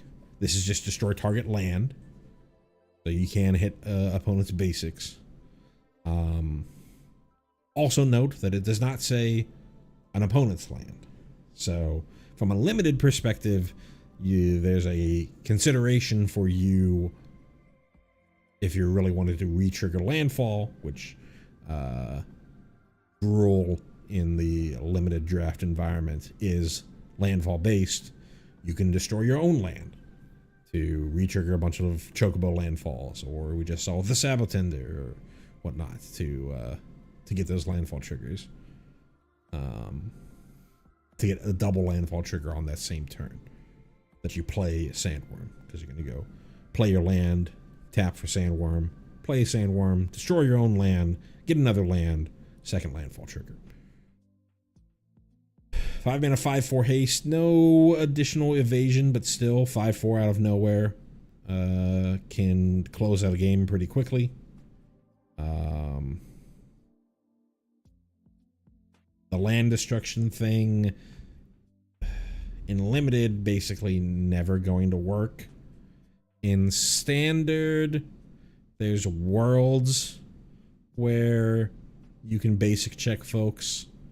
We are up to technically 12 copies of this type of land destruction, and there are decks, 3-color decks, and possibly with one of the lands that we're getting in this set, people trying to be even greedier with their mana bases, and there might be just the right time to play mono red land destruction. But yeah, fun card. Sandworm, pretty generic enemy. Here they're talking about the FF5, but you can find sandworms in all sorts of Final Fantasy games.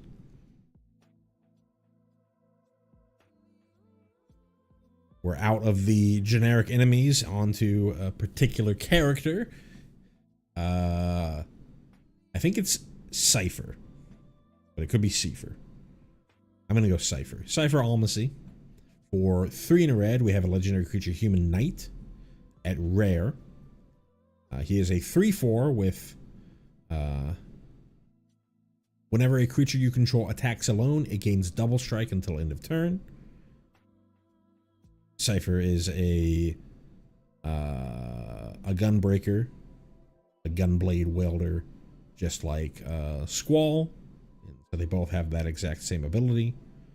And then Cypher has Fire Cross. Whenever Cypher Almacy deals combat damage to a player, you may cast target instant or sorcery card with mana value 3 or less from your graveyard without paying its mana cost. If that spell would be put into your graveyard, exile it instead. Things to note here, that is a combat damage trigger, and if Cypher has double strike, which he can give himself based off of his first triggered ability, if he's the only one attacking, then you would be able to recast 2 different things from your graveyard without paying their mana costs if they're below 3 or less mana. This card's good. So we see Shiko see play, but Shiko's an enter the battlefield, and it's just any non-creature. Generally, you're picking up a stock up, or you're picking up a like a lightning helix or a get lost. But sometimes you're picking up a rediscover the way, or sometimes you're picking up a temporary lockdown. Cypher also has to actually deal damage And even though he has double strike, he has no trample or any sort of evasion to allow him to get in. Sure, you can do things to make that more reliable. You throw a Monstrous Rage on him, give him some trample.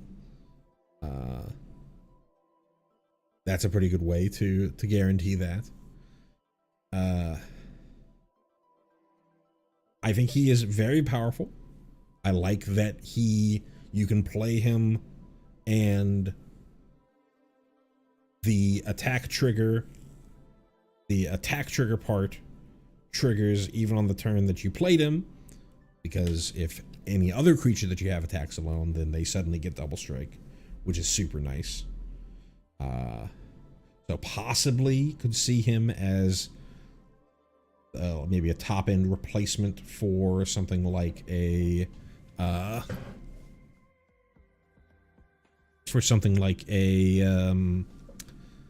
Sunspine Lynx.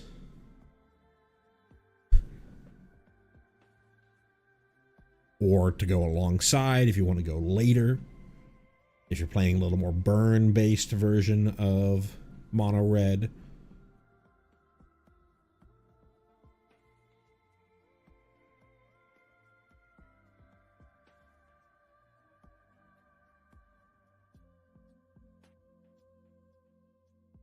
Or just as part of some sort of red X mid-rangey deck. Maybe Rakdos, where you have a lot of removal spells or discard stuff that are sitting in your graveyard. I think the card's good. I don't think it's going to... I could be wrong on this, because the double strike is super nice, but I don't think that it's going to set the world afire. It's nice. I'm thinking about... So... The comparison with Cypher is with Squall. Squall is literally the exact same card. I think it's down to it being a 3/4 and everything, except Squall is Orzhov. 4 mana and it's 2 and a white and a black. So you have to be an Orzhov for Squall.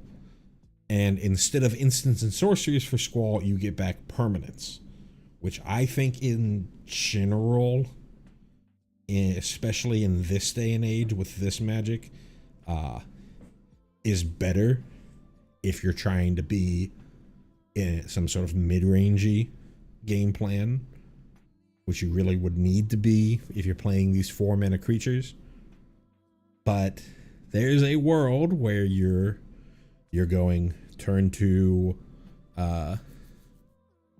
you're going like Tursa into, like, you're going turn 1 Llanowar Elf, turn 2 Tursa, turn 3 Cypher, attack with Tursa as a double striker or something like that. And that can be pretty powerful. So I think he's on the outside looking in, but very powerful card. As far as the reference, didn't play a ton of 8. Same reason I wasn't a big fan of Vincent. 8 is just all teenage angst. But I do know Cypher is sort of like your rival. Squall's rival. I wouldn't call him totally like the bad guy.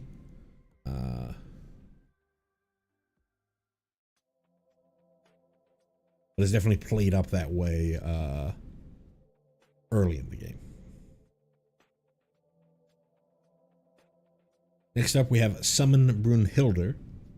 For 1 and a red, we have a enchantment creature, Saga Knight, at rare. It is a 2/1 that has, for its first chapter, Chain, which is exile the top card of your library. During any turn you put a lore counter on this saga, you may play that card. And then it has, for chapters 2 and 3, Gestalt mode. When you next cast a creature spell this turn, it gains haste until end of turn.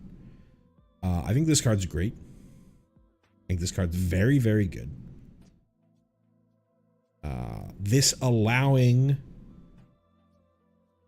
your 3-drop and 4-drop, or whatever you're playing on turn 3 and 4, if you can somehow play a 4-drop and a 5-drop, to have haste. Your sort of Fires of Yavimaya effect is, you know, has a constructed pedigree. This doesn't last forever, but when you're playing something like a Fires of Yavimaya, you're trying. What you're really doing is you want to turn something that doesn't have haste itself, but is like big and powerful and into a creature that suddenly has haste, so that your opponent isn't really expecting this Titan, like summon Titan, this 7/7 or 8/8 or whatever it was, to suddenly be swinging in the turn it comes into play. And this being only 2 mana, and also essentially replacing itself. There is the bad, the things to note. So bad sides of the card, right? If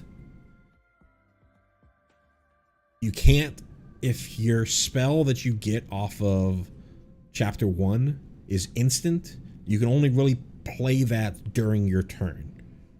Because even if, you know, you play this later on, you have mana open, the turns that you didn't have, or your opponent's turn, is not a turn that you put a lore counter on this saga. So you really have to play things during your turn, mostly at sorcery speed, but, you know, technically you can play it during your upkeep or whatever.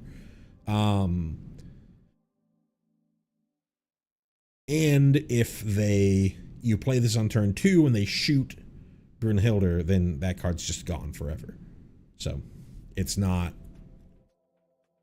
Ren's Resolve or Light Up the Stage or whatever have you. The Gestalt mode is also, we talked about Fires of Yavimaya. It's only the next creature spell that you cast this turn.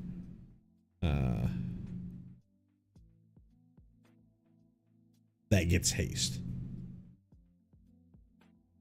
So if you're trying to flood the board, this is not the card that you want. We've got a train coming by, so let me let it finish before I keep talking. If you're trying to go wide, this is not the card that you want. You'd rather just play the 3-mana Siege from Tarkir Dragonstorm to give you that effect. But if your game plan is, I'm going 1 creature at a time, just trying to smash your face, Gruul Monsters style, then I think this card is insanely powerful. And likely going to be talking about this card again later during the wrap-up. War Summons. I forgot what the GF is. Oh, we should talk about what the reference is here. Brunhilde, it's one of the summons that you get from FF13.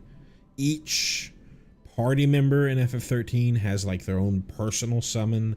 I believe this is Zaz's summon. But don't quote me on that. Like I said earlier, I only got through about 4 hours of 13 before I had to put it down.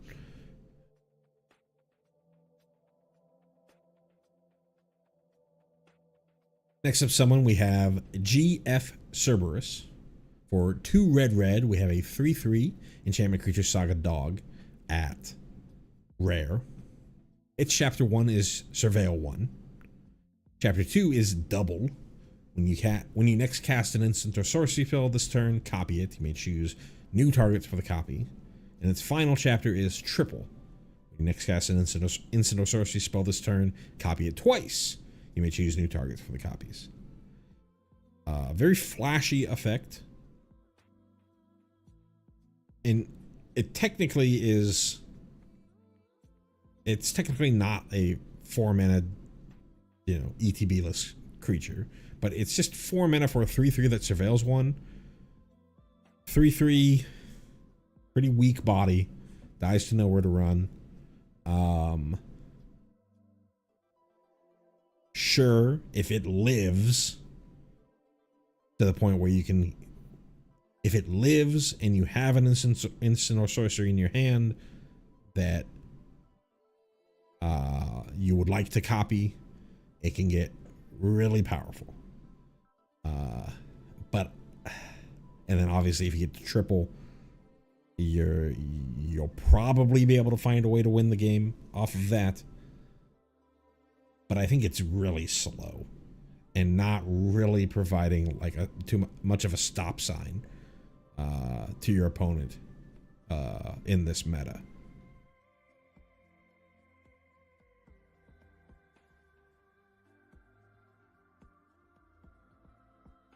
So I don't really see it. 4 mana for a 3/3 that's not immediately impacting the board. Pretty rough. And not really, is providing some value, but not providing a ton of value.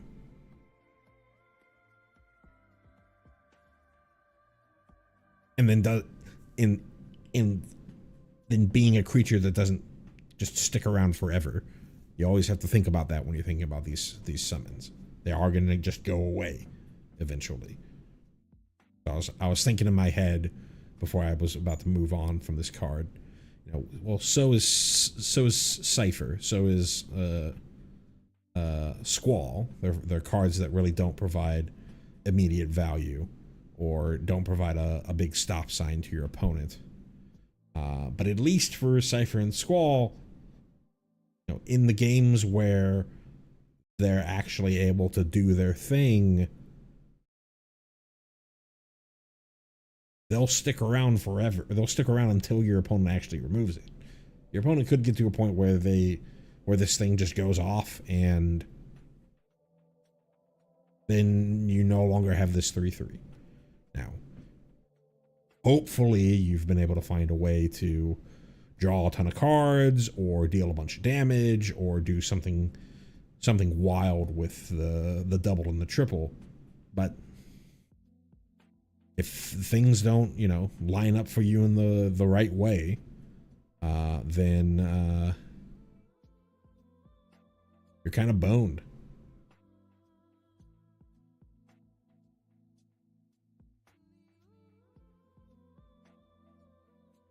As far as a reference, this is I forget what the GF stands for, but this is the summons from FF8. One of the summons that you can get in FF8.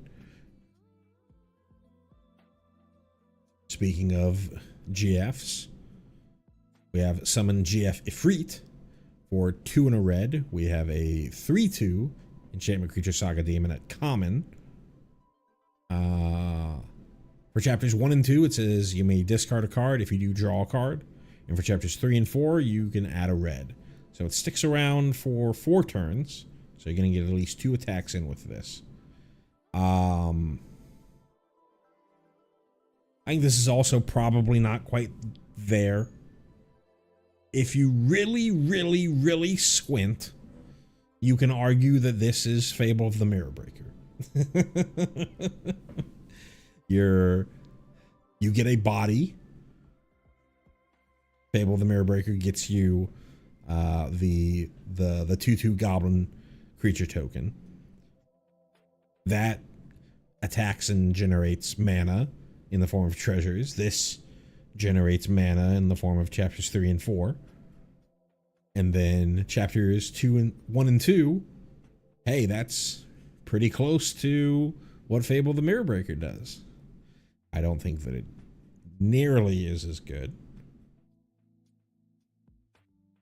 the worlds where Fable the Mirror Breaker goes all the way through and you flip it over into the Kikijiki side means that it provides so much more value as the game goes longer and longer, and they have to really deal with the Kikijiki side. Whereas this, you get to the end of the saga, Ifrit just goes away on his own.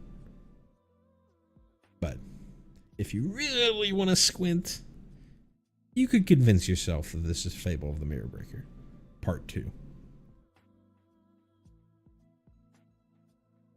Again, this is a Final Fantasy VIII summon. I think this is the first summon that you get access to in FF8. Or at least the first one that you don't get. The first one that you have to earn.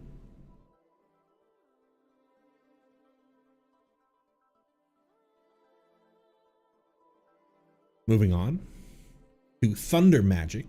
For single red, we have an instant at common. It's another tiered spell. So for no additional mana, Thunder Magic deals 2 damage to target creature. If you want to dump 3 additional generic mana, so for 4 total, Thunder Magic can deal 4 damage to target creature. And if you want to dump 5 in a red additional mana, so 7 total, it deals 8 damage to target creature. I think this card's sneakily playable in standard.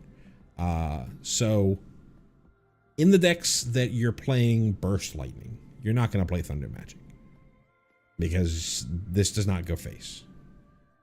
But if you're playing Torch the Tower, you can argue, and it's an argument that has to be made, that you might want to play Thunder Magic instead, because while Torch the Tower has the exile effect, right, which is nice against Heartfire Heroes, Cacophony Scamps, the only way that you can get Torch the Tower to go up to 3 damage is if you can also bargain with it, which some of the decks, you know, a lot of prowess decks, as they've tried to slow down a little bit, have moved to playing Torch the Tower rather than Burst Lightning, or playing copies of Torch the Tower alongside their Burst Lightnings. And though that deck has, you know, tokens and the Storm Chaser's Talent class enchantment to bargain, but if you're playing like Jeskai Oculus or Jeskai Control, you don't really have a ton of things to bargain. Maybe you have like the fish tokens from a Beza that your opponent happened to have more than 1 creature on the board, and so you can bargain that. Or maybe later in the game you were able to get some swings in with your Restless Anchorage and generate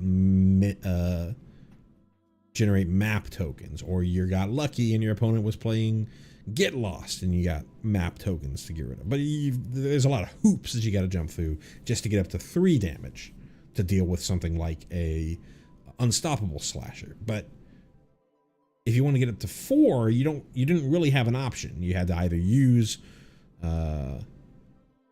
unconditional removal, a Get Lost, something like that, or have to put like 2 spells into it. And 4 is an important number in toughness in standard. It's your Preacher of the Schism, your Bloodletter of Aclazotz. What are some other 4s? We're gonna have Emmett Selk coming into standard. Not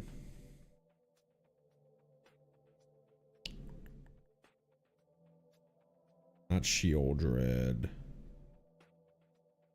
At least the Preacher of the Schism and Bloodletter of Aclazotz are are decent 4s that see a decent amount of play that Torch the Tower does not hit.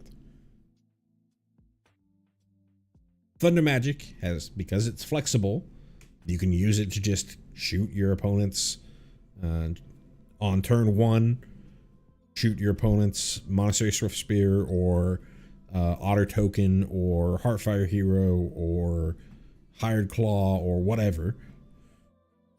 Or on the matches where they're playing these things with 4 toughness, you can dump 4 mana into it to get rid of that thing. Obviously, you'd rather play something else for cheaper, but flexibility is powerful.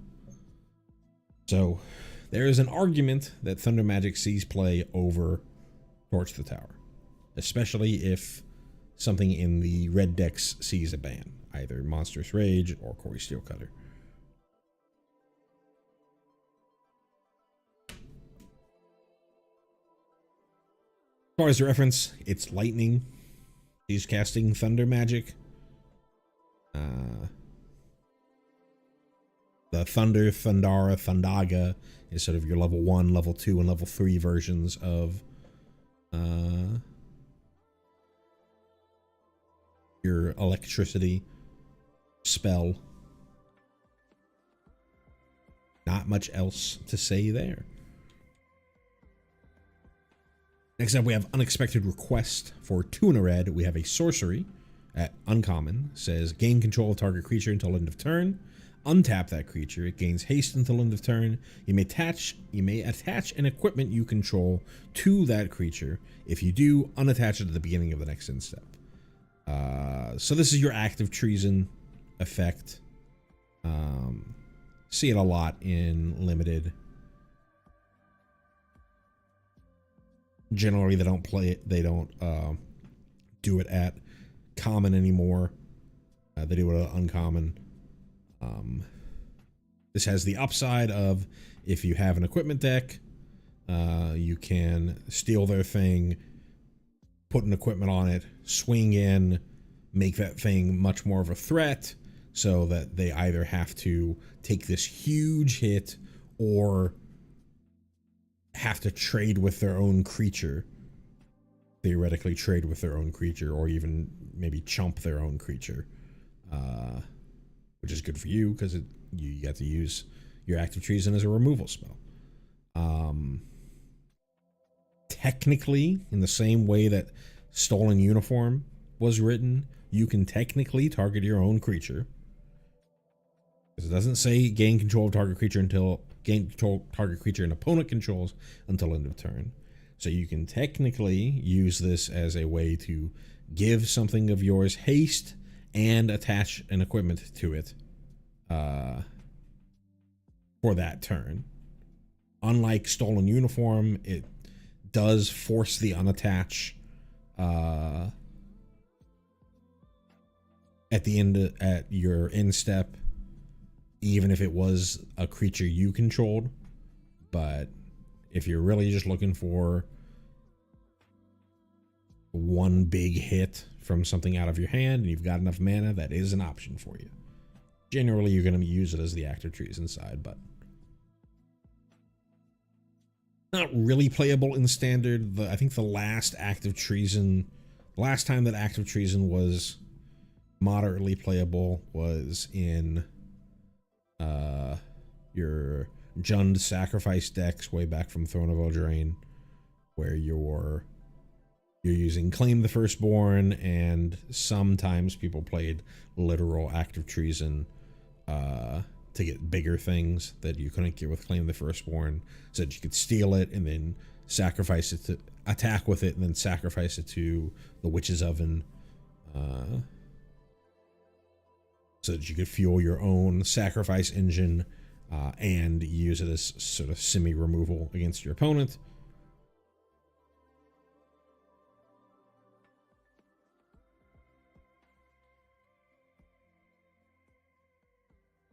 Yeah, not much else to say there.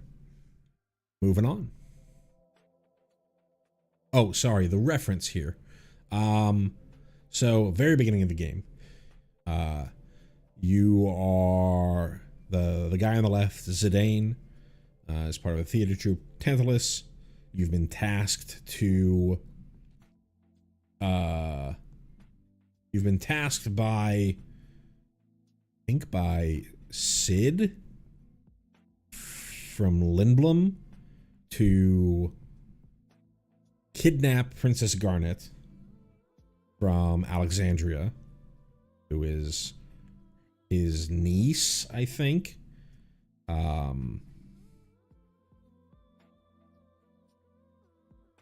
Garnet, who was not privy to the plans, herself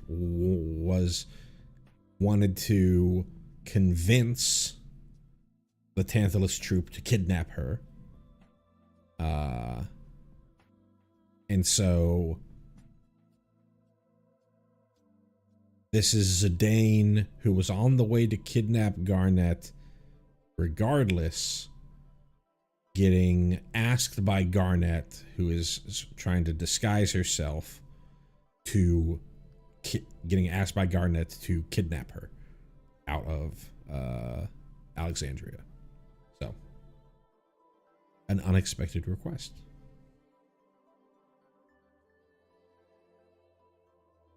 And it immediately leads to the Prima Vista crashing, based off of that bomb that we saw earlier exploding.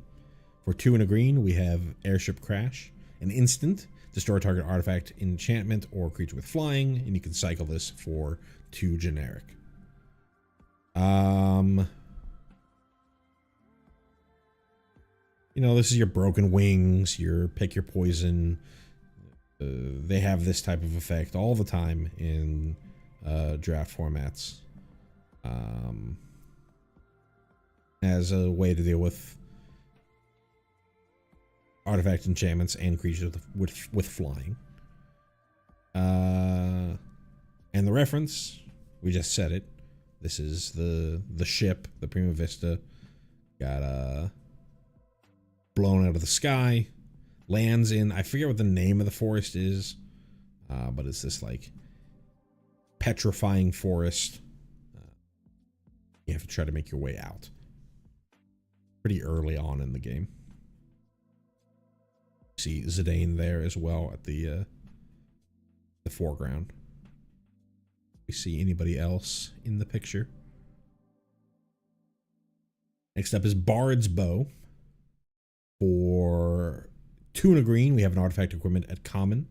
It's got job select.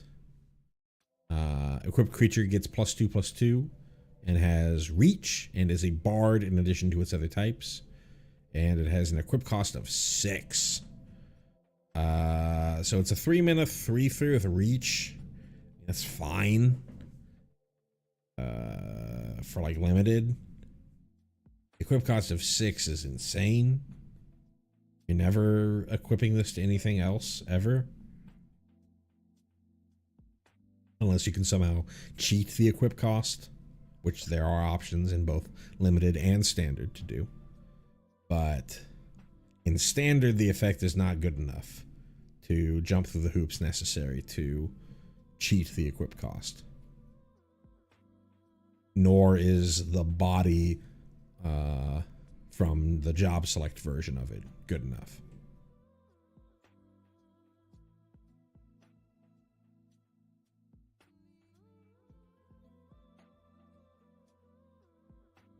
As far as references go, this is job select. A lot of the job select stuff is referencing 14. Bard is a job that you can get. Start out as Archer, turn into Bard. I think the ability being shown here is Empyrean Arrow, with all the extra arrows being shown around the side. I believe Perseus Bow is the, like, it's not the, I don't think it is the ARR relic weapon. I think that this is the bow that you get along with your sort of generic class gear when you reach level 50 Um, yeah, I think that's all to reference there.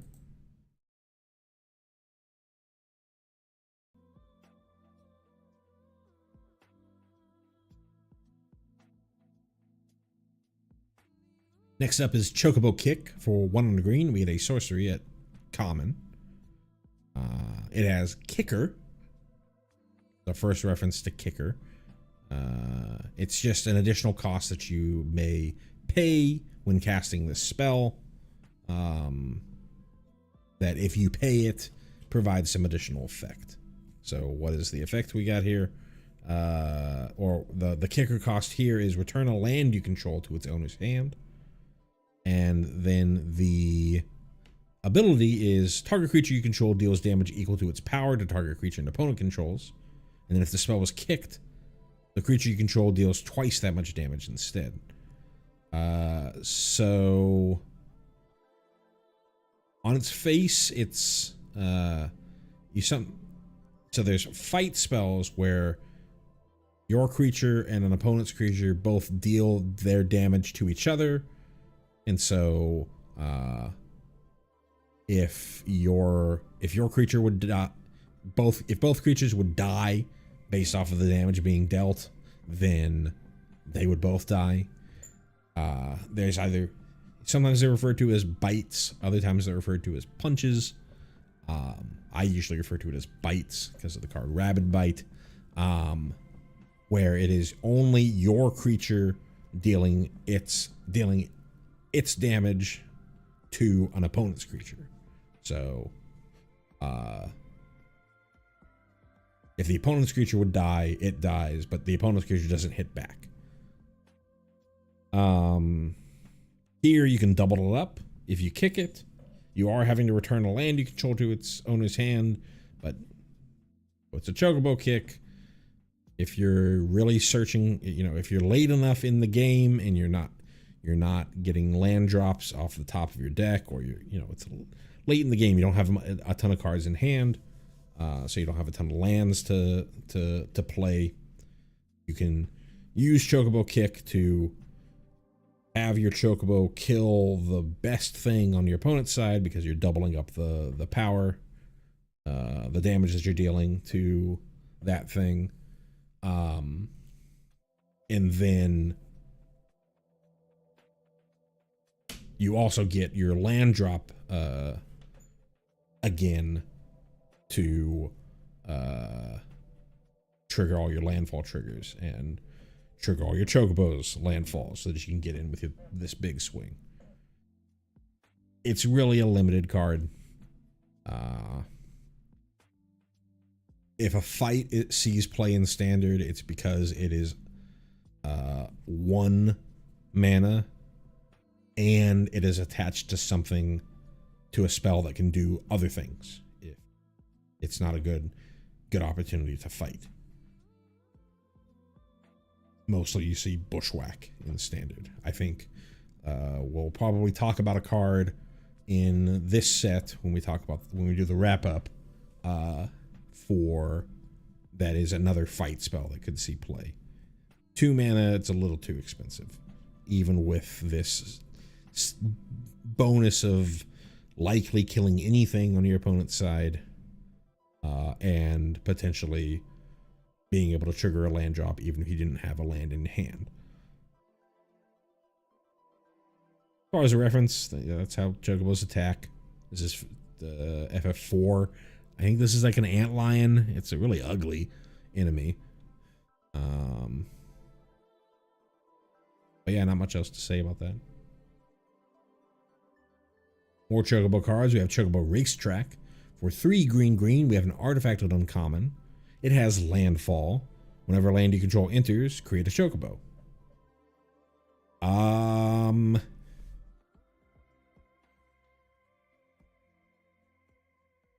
I think for standard playability, if the Bant Choco deck, the Bant Birds deck, is playable, then this card can be playable.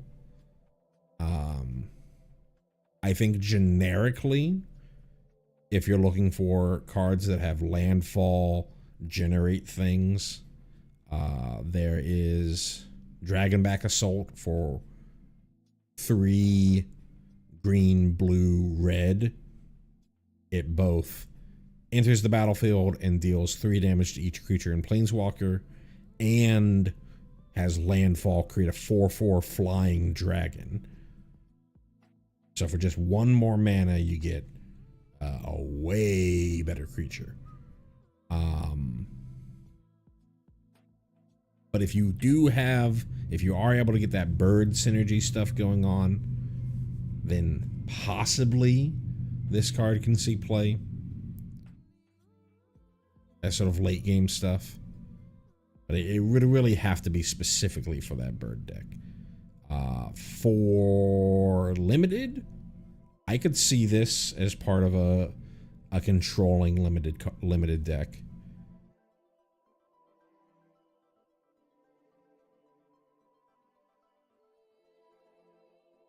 Sort of a value engine, difficult to remove off the board.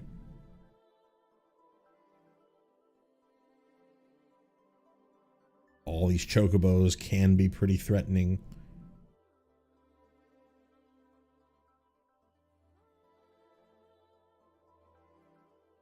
As far as the reference, FF7, well known for its chocobo racing minigame.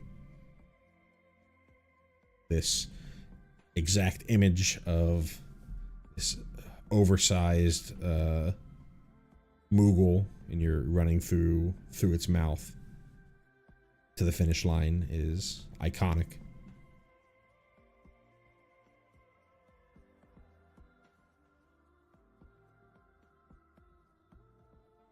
Next up, Colosseum Behemoth. For 5 green, we have a creature beast at uncommon. It is a 7/7 with trample. When this creature enters, choose one. Either destroy target artifact or enchantment, or draw a card. If the game can go late enough that you've got some sort of green monsters, mono green, ramp, or even just a controlling deck in limited, this is a game ender. Nice that you often see things ETB destroy an artifact or enchantment in limited. It's nice that this one, if your opponent does not have something for this to destroy, you can just cycle this card. Not literally cycle, but it cantrips. You can just choose to draw a card with this. And it's a 7/7 trampler. You're gonna finish the game off pretty. If your opponent doesn't have immediate removal for this, you're gonna be able to finish the game off pretty quickly with Colosseum Behemoth. As far as the reference, behemoths are iconic enemies in Final Fantasy. This is technically from FF2, but it's all over the place in Final Fantasy. Next up is Diamond Weapon. For 7 green, we have a legendary artifact creature elemental at uncommon. It is an 8/8 with reach, but the spell costs 1 generic less to cast for each permanent card in your graveyard, and it has immune, prevent all combat damage that would be dealt to Diamond Weapon. This card is borderline. There are Golgari graveyard decks out there that their whole job is, I'm going to dump a ton of cards into my graveyard, and then I'm going to play things that get their cost reduced based off of the number of cards in my graveyard, or they get very large based off of the number of cards in the graveyard. This triggers Up the Beanstalk, which is really what that deck uses as its card advantage engine, because the mana value is still going to be 9 even if you only cast it for green. And this having reach, being an 8/8 and never going to die in combat, is like the biggest stop sign. Even like, this is a card that can actually block in standard. Even if your prowess opponent is going super, super tall. Just throw diamond weapon in front of it, and you're not going to lose your diamond weapon. But they are going to lose their thing. And the fact that it has reach means that they don't get to. What often happens is, hey, you have some big creature that theoretically could block. Well, I'm just going to fly over. Nope, not flying over there. I think the big problem is, well, there's a couple big problems. Big problem number one is that Golgari deck hasn't really seen a ton of play for a while. It's kind of like tier 2-ish, maybe even 2.5. It had a great showing at, it was either Foundation Standard or Aether Drift Standard Pro Tour. Got all the way to the top 8. But I've played with it, and if you don't really have Beanstalk, then the deck just kind of runs out of steam pretty quickly.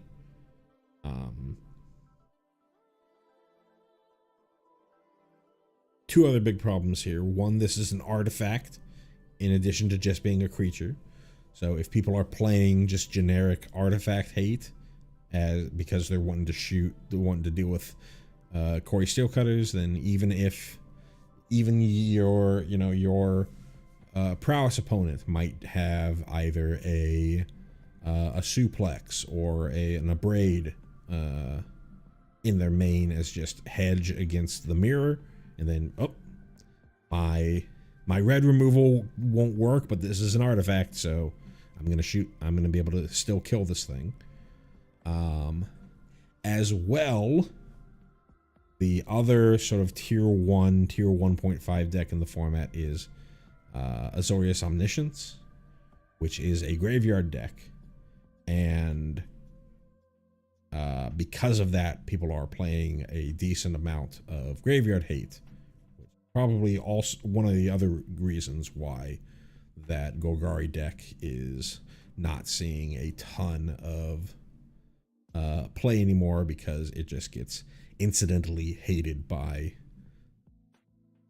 the graveyard hate that people bring in. So those are the big downsides there. I think this still is playable in that Golgari deck, for all the reasons that I just talked about, but the playability of that deck in this standard is the thing to call into question.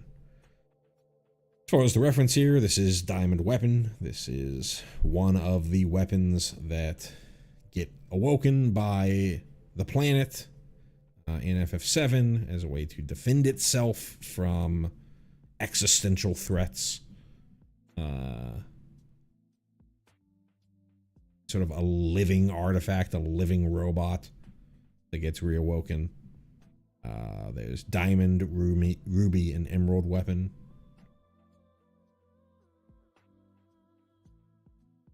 I think Diamond's the most prominent of them. The other two, I think, are only super bosses in 7. Diamond, like, nukes Junon and Midgar. I think both of them. Yeah.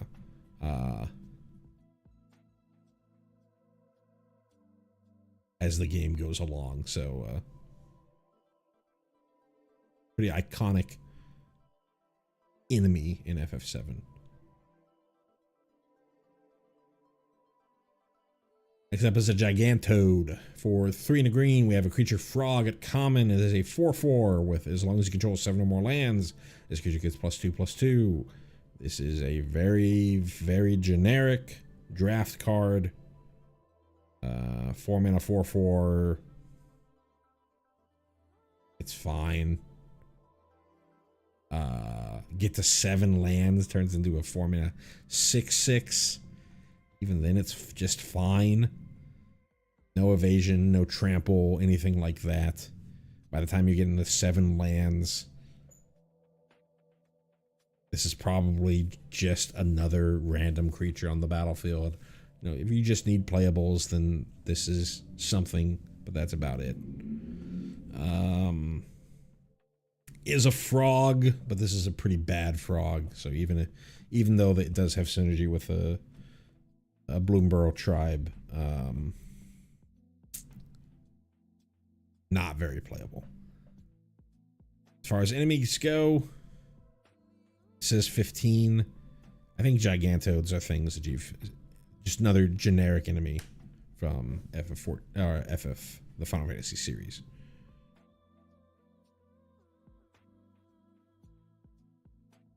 A Gubu Gardener. For 1 on the green, we have a creature plant beast. At common, it is a 1/3 with tap to add a green. This is a functional reprint of Druid of the Cowl. Same exact power and toughness, same exact mana cost, taps for a green. Only difference is this is a plant beast instead of an elf. Not much else to say here. I believe Gubus are primarily MMO creatures. Here we have a reference to FF11. I know that they are all over the place in FF14. I don't remember off the dome if they are generic in any other games. I feel like they are, but I mostly know them from 14.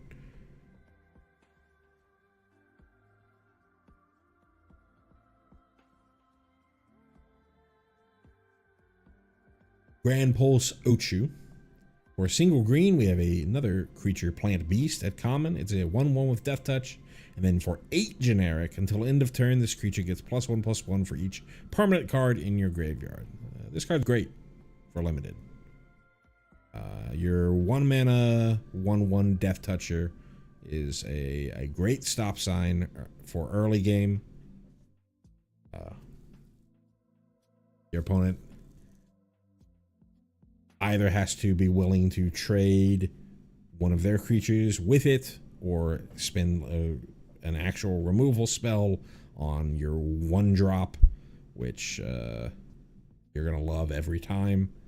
And this one is pretty nice because if the game really drags on, which is what this card is trying to do by being a 1/1 death toucher, you can just dump into this and go swinging, and you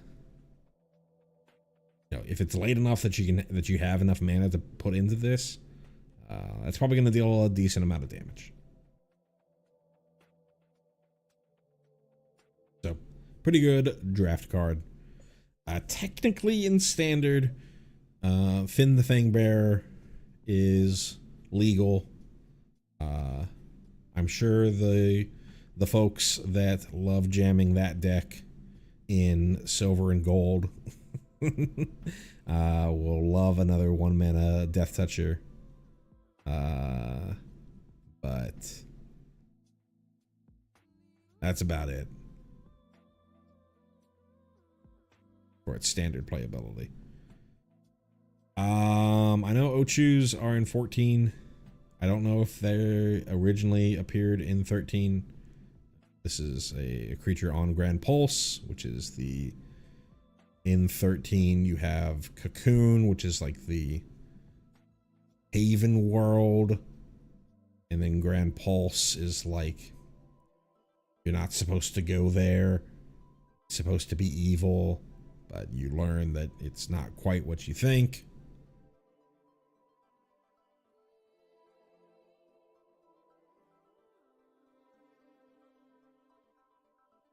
Next up, we have Gishel Greens. For 1 and a green, we have a sorcery at common. You create a chocobo. And then it has flashback for a 6 and a green.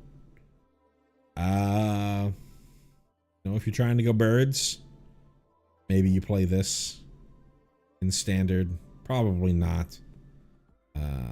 You'd rather have something a little better.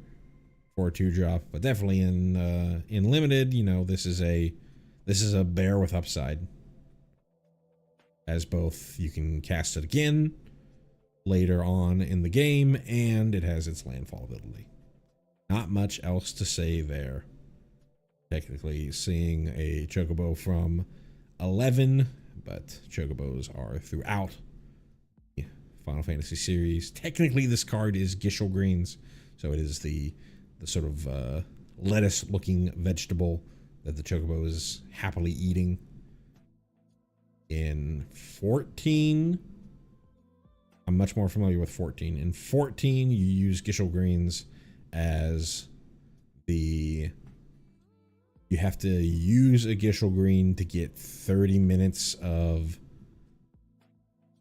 use out of your chocobo as sort of a battle companion. I don't know the particular use for Gishel Greens in 11. I think you use Gishel Greens as part of chocobo racing and chocobo breeding in 7, but it's been so long that I don't remember, especially since I played the OG.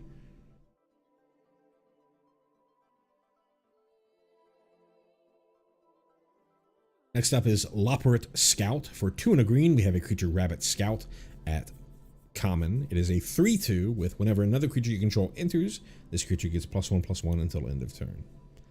Draft chaff. Fill out with playables. You're not really creating a bunch of tokens. There's some ways to get tokens, like we saw with Aerith Rescue Mission, but I don't think that this is gonna get huge in limited. Is a rabbit. Theoretically, you could play this in your Selesnya Rabbit deck in standard. 3 mana for just a 3/2 that temporarily grows. Not really playable. Reference. So in Final Fantasy IV, you have the Humming Ways, which are the rabbit people that live on the moon. In Final Fantasy XIV, they are called Loporrits, and they are the rabbit people that live on the moon. This particular Loporrit is actually back on the source, back on the planet, in a zone called Labyrinthos, which is sort of a underground arc set up by the Sharlayans to study living things brought in from all over the world. They didn't bring in a Loporrit. This Loporrit decided to show up. It's just looking around, scouting out what it is like to be a human on Atheris in the many years since the Loporrit's creation. Trying to rediscover what it actually means.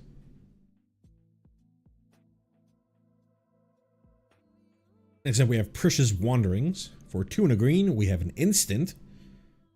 I didn't know this was an instant. I initially read this and was like, had my initial thoughts on this. This being an instant does make me think a little bit differently about this card. 2 and a green for an instant at common. Search your library for a basic land card or town card, put it onto the battlefield tapped, then shuffle. When you search your library this way, put a +1/+1 counter on target creature you control. Instant speed land ramp is interesting. For the most part, it is functionally identical to sorcery speed land ramp, but in a format with a lot of landfall triggers, such as with all your chocobos, being able to use those landfall triggers as combat tricks, plus getting a +1/+1 counter as a combat trick. And this being at common, this might be a draft bomb. Maybe the format's going to be like super ramp.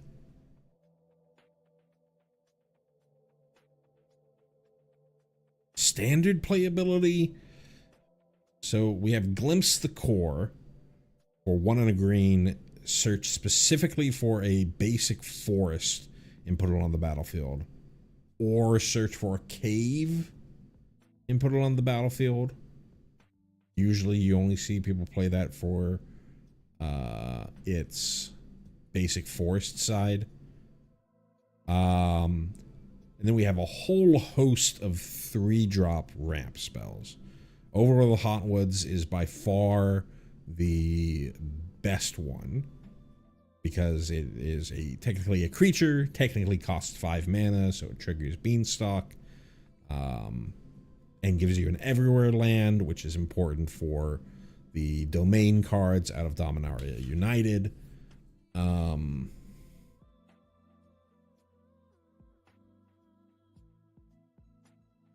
Beyond that, you have things like Lumbering World Wagon, which is a what do we say? It's a vehicle that ETB searches for basic, put on the battlefield tapped. And then also whenever it attacks, you do the same thing.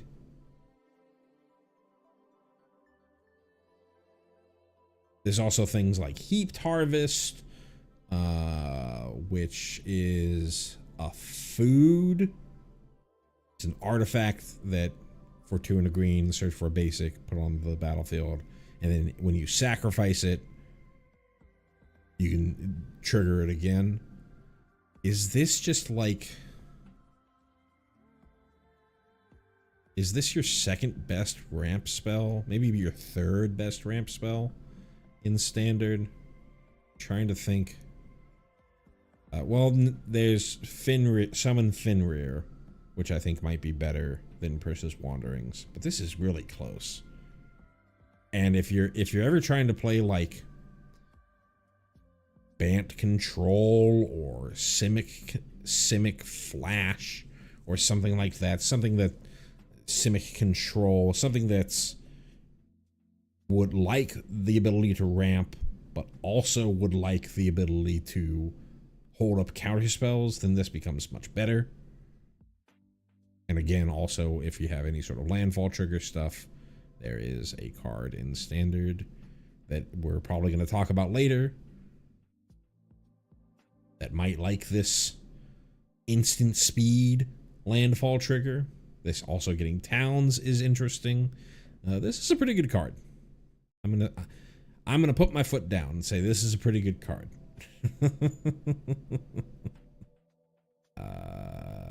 I could see this seeing Standard play. I initially thought this was just a sorcery. I could see this being Standard play. I might even move this to the wrap-up section.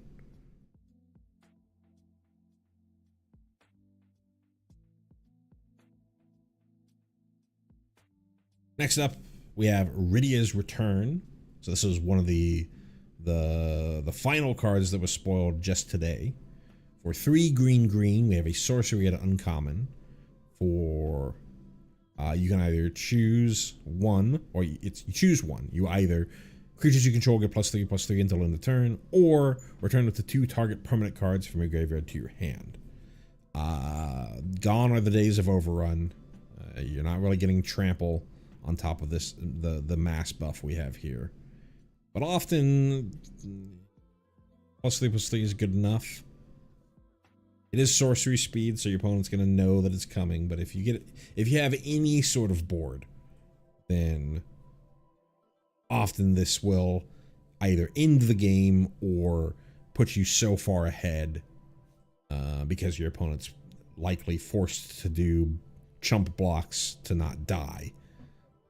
That this can win the game. And if it's not the right time to use this, bad overrun, then you can just use this as, hey, I'm going to grab a double raised head, or I'm going to get back I'm going to get back a land because I need my land drops. I'm going to get back some random artifact, or, you know, some equipment that I really want. Stuff like that. It's limited only, but I think it's pretty good for limited. As far as reference, Rydia is the summoner from FF4. You meet her very early in the game, and when she's like a kid, not enough time really passes, but something happens. I haven't fully played through 4. Something happens where she like goes into like a hyperbolic time chamber, and she grows up into this woman who is a full-on summoner. This is her returning back to the party.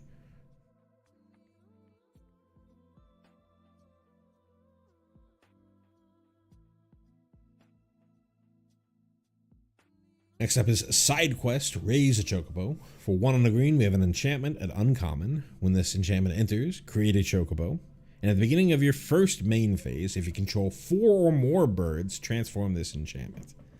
So, without looking at the backside, it's basically the same card as Gishel Greens. You can pick this up and recast it if you're doing pixie things. Because it's a permanent. It sticks around on the battlefield. Well, ultimately, just front side is just a bear. A bear with upside. Is making a token, which can be relevant for...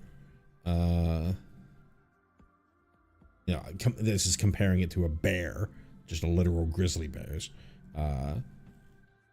This is, you know, you are making a token, which could be relevant for Caretaker's Talent stuff, or for Elspeth Stormslayer, stuff like that.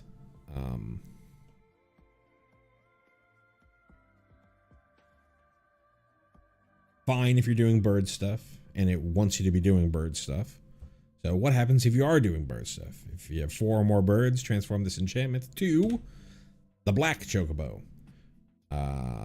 It itself is a 2/2 chocobo with the chocobo ability, but it's a little bit of better chocobo landfall because all birds you control get +1/+0 until end of turn. So if you have a bunch of other chocobos, they're going to get their own +1/+0, and then black chocobo is going to pump them up even more. And then when this permanent transforms into black chocobo, search your library for land card, put it on the battlefield tapped, then shuffle. I think this is probably, if the bird deck is possible, then this is a linchpin card in that deck. If you're able to get enough birds onto the battlefield to flip this, this is how you win. I shouldn't really say this is the only way how you win, but this is a great way to win. Choco, the Bant card, the Bant legend, is also extremely good. But this is a good way to sort of close out the game. You get 4 birds. It's the beginning of your first main phase, and this transforms. It doesn't exile then transform. So if this was on the battlefield before, and flips over into black chocobo would still be able to attack that turn.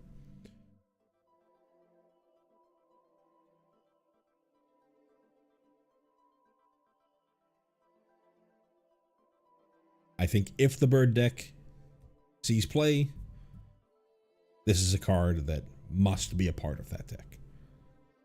really just hinges on how playable the bird deck is. As far as the reference goes, this is about chocobo breeding. You use chocobo breeding in FF7 to create better and faster chocobos for racing, but also you have to use chocobo breeding to eventually get the black chocobo, which is what we see on the other side, in order to traverse the overworld terrain through all of the different things in the overworld terrain. Traverse over rivers, traverse over deep water, traverse over mountains, so that you can go to this island in the corner of the map and make your way to grab the Knights of Round summoning materia.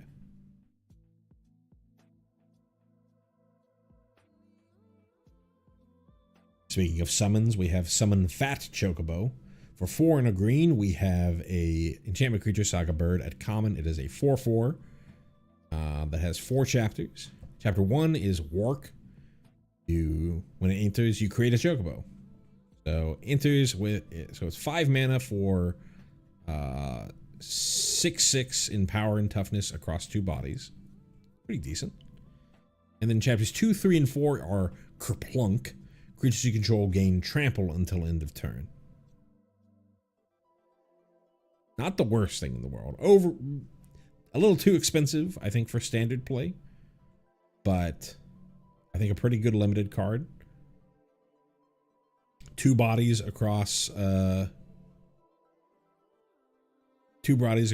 mana, giving your other chocobos and itself. This isn't one of those things that say other creatures you control. You'll give itself trample. You're gonna close out games pretty soon after you play Fat Chocobo.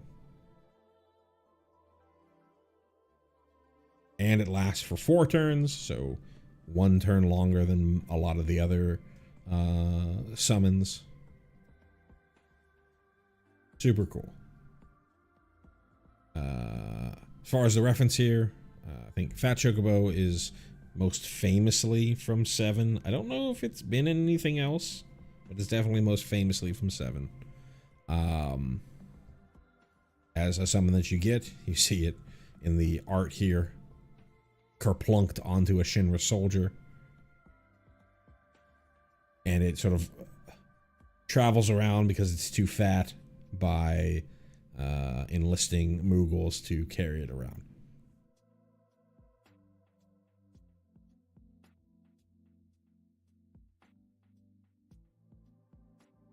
Next up, we have Tifa's Limit Break. For a single green, we have an instant and uncommon. It's another tiered spell. For no additional mana, we have Somersault. Target creature gets +2/+2 until end of turn. For 2 additional generic mana, so for 3 total, we have Meteor Strikes. Double target creature's power and toughness until end of turn. And then Final Heaven for 8 total mana for 6 green. Triple target creature's power and toughness until end of turn. Final Heaven is a pipe dream. You're really only seeing that in Commander. So we really have to evaluate this on Somersault and Meteor Strikes sometimes. 1 mana for +2/+2. That's pretty weak. I think in the Foundation's beginner box, we have Literal Giant Growth in standard right now, which is a single green for an instant speed +3/+3. And sure, we have the flexibility of Meteor Strikes, which is for 3 total. We double something up.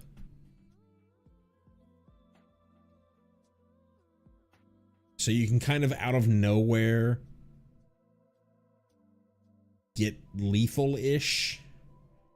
And if the thing that you're doubling also has like double strike, then like sure. But I think we're really getting into magical Christmas land. We're really getting into like the best case scenarios here. I think that there are, even in green, I think that there are just better options for a pump spell. And 3 mana for a pump spell is, you're almost never doing that in standard. In limited, thank God this is uncommon. Because if this was common, this would be miserable to play against. You basically always have to think in your head, okay, they're in green. Am I going to die because I let this? Because I can't. Because I'm not chump blocking this, their big creature that's coming in. I'm gonna die out of nowhere. And in limited, you're much more likely to be sitting around with 3 open mana for a pump spell.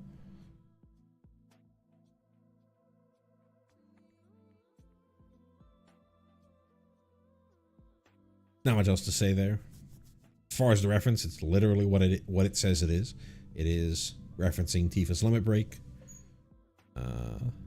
With Tifa, this being a tiered spell is a little weird, because with Tifa, unlike the other limit breaks, Tifa's limit breaks, as you level up, you just sort of do more and more and more.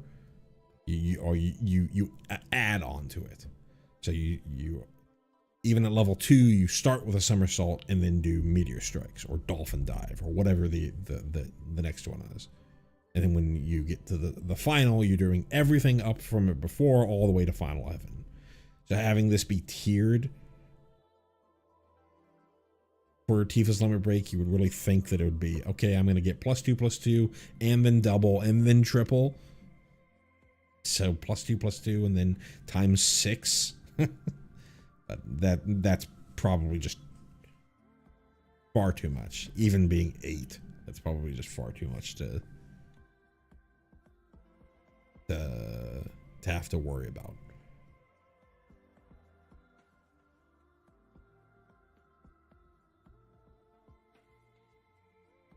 On to the multicoloreds.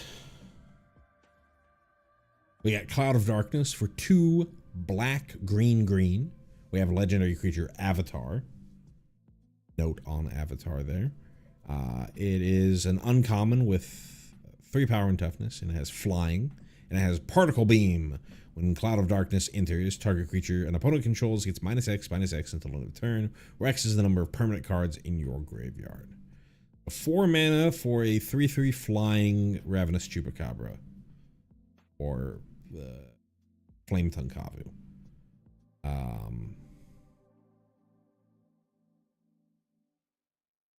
It's fine. I think it's pretty good and limited. Overcosted in standard.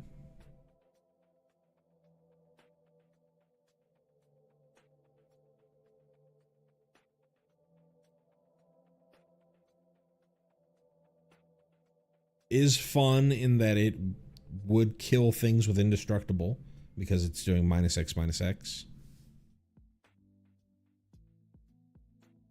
So you can shoot a Ketramos or kill a Cotis or whatever have you.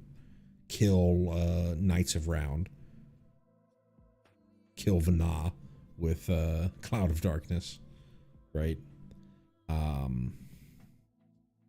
But 5 mana for a 3/3 flyer is not good enough to see standard play. I think totally fine in note with Avatar, though I don't think this is standard playable.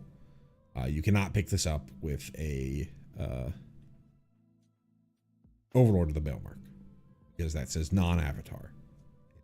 Mostly there to prevent you from picking it up, from chaining Overlord of the Balemarks with its triggered ability. so that if your opponent were to shoot Overlord of the Baelmerk while the trigger was on the stack, you're going to just pick it itself back up.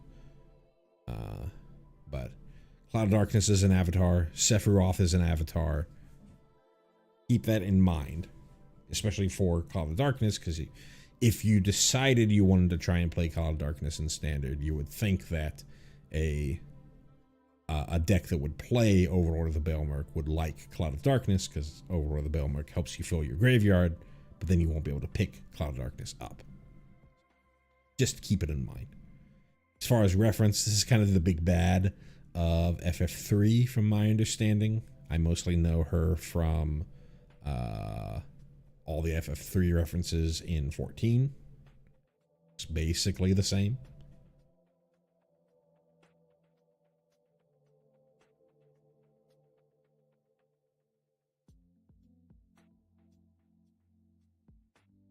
Next up, we have Exdeath, Void Warlock.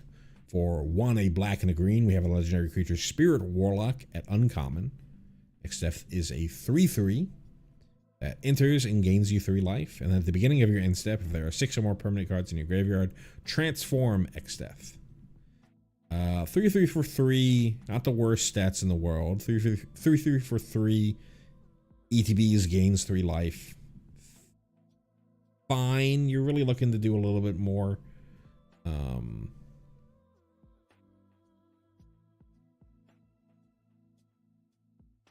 Your Golgari 3-drops, you're probably playing Glissa or Preacher of the Schism or Karsi Revenant. Both Preacher of the Schism and Karsi Revenant will guaranteed trade with something if they're forced to block because they have Death Touch. Karsi Revenant has lifelink, so you'll still get the same 3 life. Well, you won't. It's not an ETB, but as long as your opponent's not able to kill it, you'll be able to get that 3 life. And then potentially more. And then Glissa is just a million times better than Exdeath. Does seem fairly simple to flip Exdeath in a deck that is designed around permanents in your graveyard, or around playing a lot of permanents, which you can get away with in Standard. So, what happens on the flip side? Turns into Neo Exdeath, Dimension's End, gains Trample, and now its power is Star, which means it is, in this case, equal to the number of permanent cards in your graveyard. Still only has 3 defense, or 3 toughness, which is pretty problematic, because you're gonna die to nowhere to run. Don't think it quite makes it in Standard. Kind of a little too small ball. You can get this thing to be pretty big and trampling, but it is just a big meatball, as they say. I tried for a very long time to get the Mobilize creature with Death Touch and Mobilize X, where X is the number of creature cards in your graveyard. This is permanent cards, so this does include lands and non-creature permanents. But that card wasn't good enough. This card's almost certainly not good enough. As far as the reference, Exdeath is the big bad from 5. Exdeath is technically a tree. And then turns into Neo Exdeath. I don't know enough about 5 to know what exactly is going on with a tree wanting to end space-time.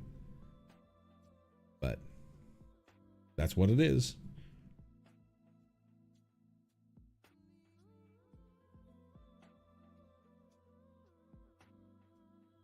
Next up, we have Giat, King of the Dwarves. For a red and a white, we have a legendary creature, Dwarf Noble, at uncommon. He is a 1/1 with double strike, and whenever Giat or another dwarf you control enters, and whenever an equipment you control enters, you may discard a card. If you do, draw a card. I don't think this is very playable in standard. It is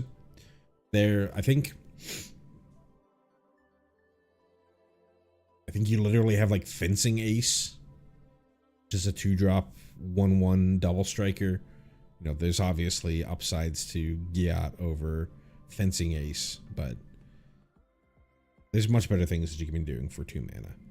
This is really here as a nod to Commander players who have been looking for more dwarf commanders that actually care about dwarves,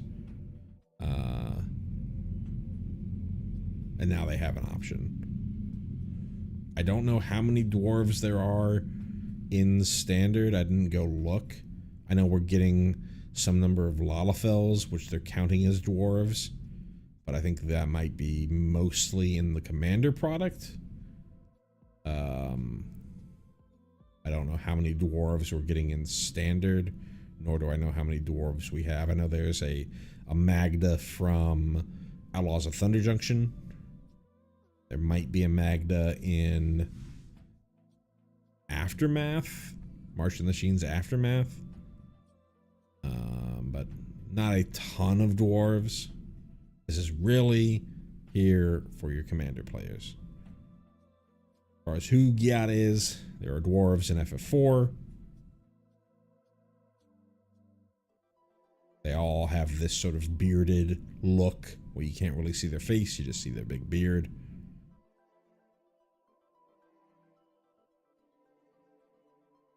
They all live underground. Technology based. Don't have a ton of 4 experience, so I can't really tell you a ton about Giat. So, Giat's appearance in 14, but this is most definitely not the 14 version of Giat.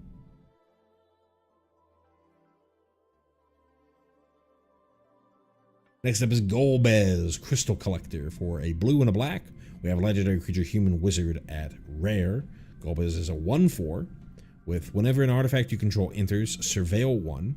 And at the beginning of your end step, if you control 4 or more artifacts, return target creature card from your graveyard to your hand. Then if you control 8 or more artifacts, each opponent loses life equal to that card's power. This is a pretty powerful card. 2-drop, 1/4. It does die to cut down, but doesn't die to nowhere to run or torch the tower or burst lightning.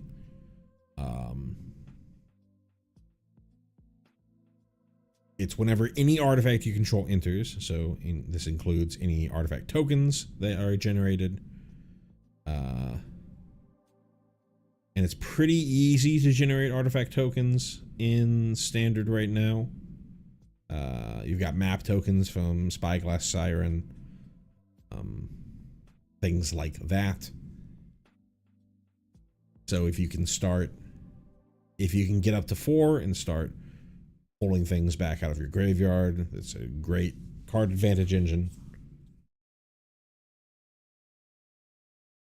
4 might be a little much to do in Dimir.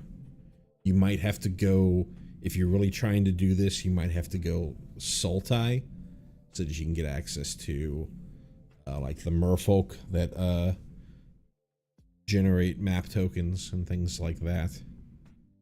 Maybe you go Esper so that you can get Novice Inspector, things like that. Might be an outside looking in card. Doesn't really fit into the current Dimir mid-range strategy. They're already pretty full up on 2-drops. But if you can ever get some sort of Dimir artifacts thing going, then Golbez is your man.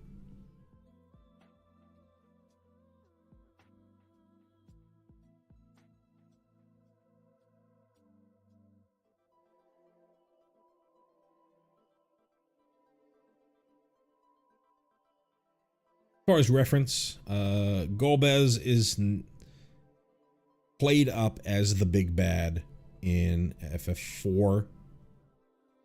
Ultimately, turns out to be goodish. I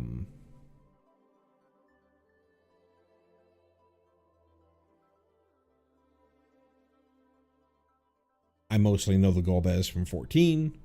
But this is definitely not the Golbez from 14, so not going to pollute the reference there.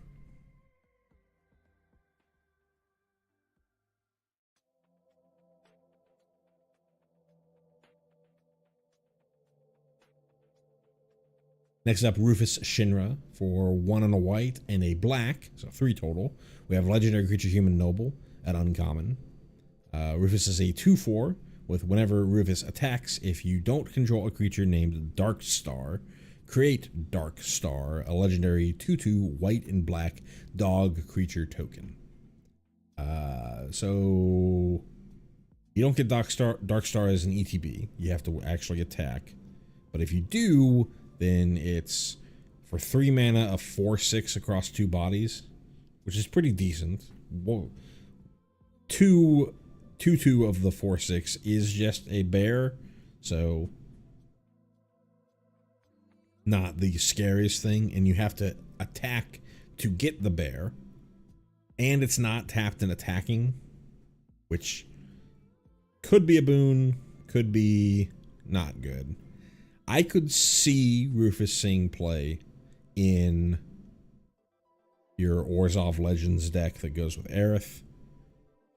Because you're creating 2 legendaries for the price of 1 card. Could also see Rufus as part of Orzhov Sacrifice. You have sacrifice fodder constantly with being able to recreate Darkstar.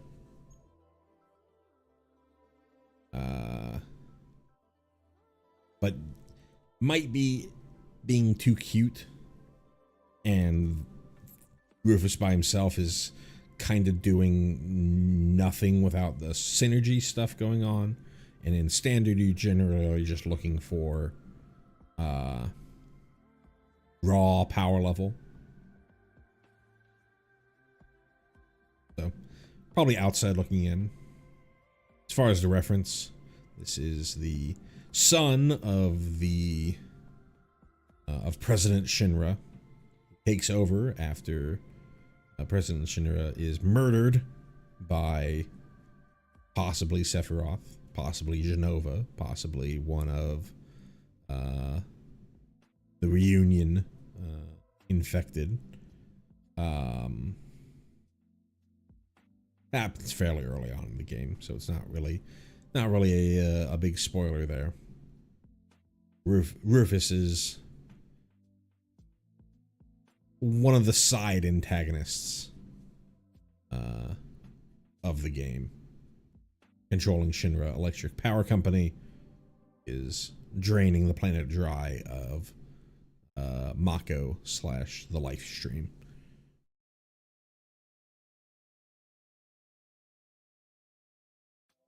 Next up, another one of the cards that was spoiled just today. On the last day, we have Rydia, Summoner of Mist. For a red and a green, we have a legendary creature, Human Shaman, at uncommon. She is a 1/2 with landfall. Whenever a land you control enters, you may discard a card. If you do, draw a card. And summon for X and tap. Target Saga card with mana value X. Return target Saga card with mana value X from your graveyard to the battlefield with a finality counter on it. It gains haste until end of turn. Activate only as a sorcery. I think this card's pretty good. There are talks about this card in Modern, but I'm mostly thinking about this from a standard perspective. In modern, mainly the fact that Urza's Saga is a land that is a saga, so that has mana value of 0, so you can bring back Urza's Saga from your graveyard with Rydia. Is the main thing that people are talking about there from modern perspective. From standard perspective, stat-wise, pretty weak. You're really going to be wanting to play Rydia in some sort of mid-rangey deck. But the landfall trigger is nice. You get to sculpt your hand with whatever you're looking for. And you can also dump summons from your hand into the graveyard to then later bring back with Rydia. For some additional value, and the summons that you bring back specifically with Rydia, which ultimately costs the same as if you would have played it from your hand, they have haste, so you get additional attacks out of those summons if you're going via Rydia as opposed to just playing them from your hand, which, if you're trying to do some sort of beatdown strategy, Rydia is great.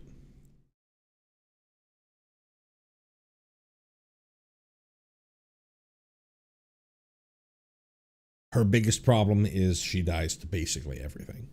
So, but if your plan is to just, I'm gonna dump these sagas into my graveyard so that I can bring them back with Rydia, and they shoot Rydia, well, just play the sagas from your hand then. Now, because you're having to discard then draw, maybe you get owned in that you discard your three drop saga, then they shoot Rydia. But really, it would be the turn after.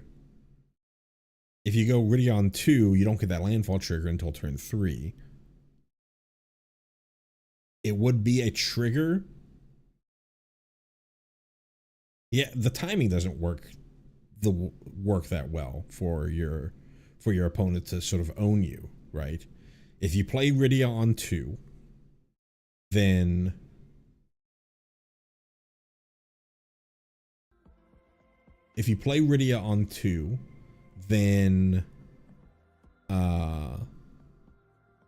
your opponent kind of has to decide, okay, do I kill Rydia now?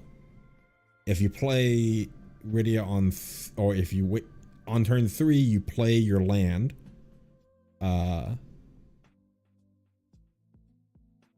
They have to decide whether they want to kill Rydia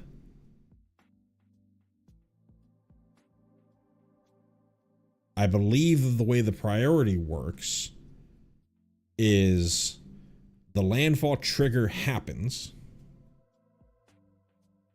and then you deciding what to discard and then draw is part of the resolution of the landfall trigger. So if they don't decide to kill Rydia when the landfall trigger happens, they can't go, okay, oh, what did you discard? Okay, you discarded your 3-drop. I'm going to shoot Rydia now because you yourself have priority, because the trigger has resolved in it's you getting through the resolution of the trigger, which is you discarding that card and then drawing the card. I believe that's how it would work. I do have the release notes. We could take a look to see if they talk about Rydia at all. They only talk about it in relation to finality counters.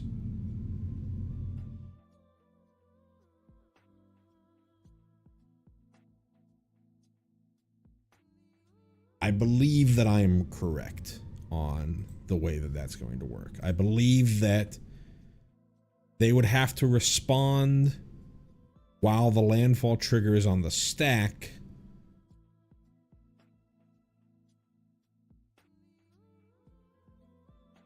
to kill Rydia, at which point you can just say, okay, I'm not going to discard my my 3-drop summon and just play it from hand. And if they wait for it to resolve, then you can discard your 3-drop summon, draw your card, all as part of the resolution of that stack trigger, and then you still have priority to pay X, tap Rydia to make your summon have haste. So I think she's great. Even being relatively weak, stat-wise, if the game slows down enough, or if your monsters strategy, your monsters summon strategy, is good enough, then she can be pretty powerful. Now, are there good enough summons to go off with? That's a different question. But if there are,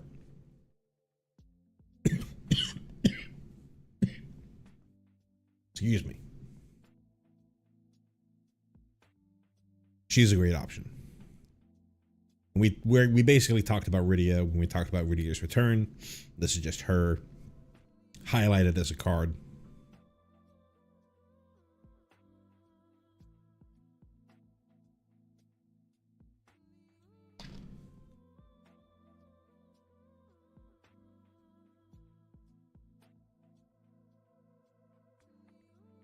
Gonna yap about this one for a while. The Wandering Minstrel. For a green and a blue, we have a legendary creature, Human Bard, at rare. He is a 1/3 that has lands you control enter untapped. And then the Minstrel's Ballad. At the beginning of combat on your turn, if you control 5 or more towns, create a 2/2 elemental creature token that's all colors. And then for 3 in Wooburg, so 3 generic plus a white, blue, black, red, and green. Other creatures you control get +X until end of turn, where X is the number of towns you control.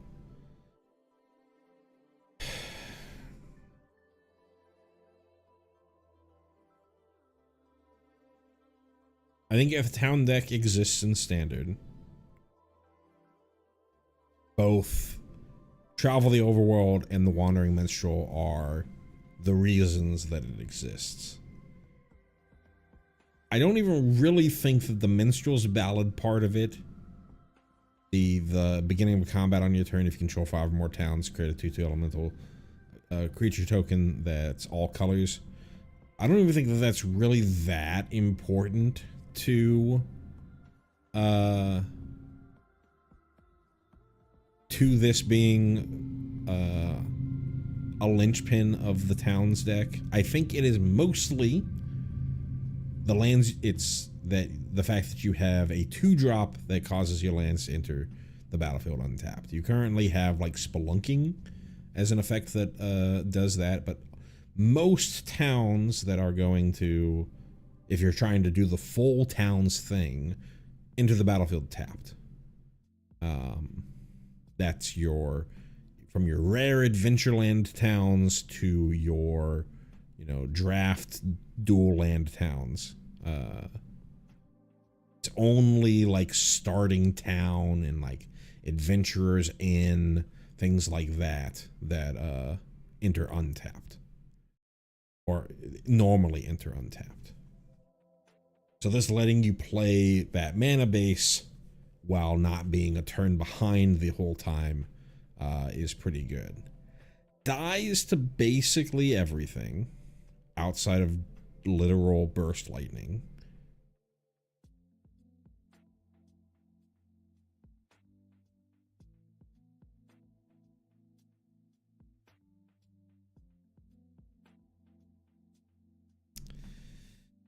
I think I'm convincing myself off of this card.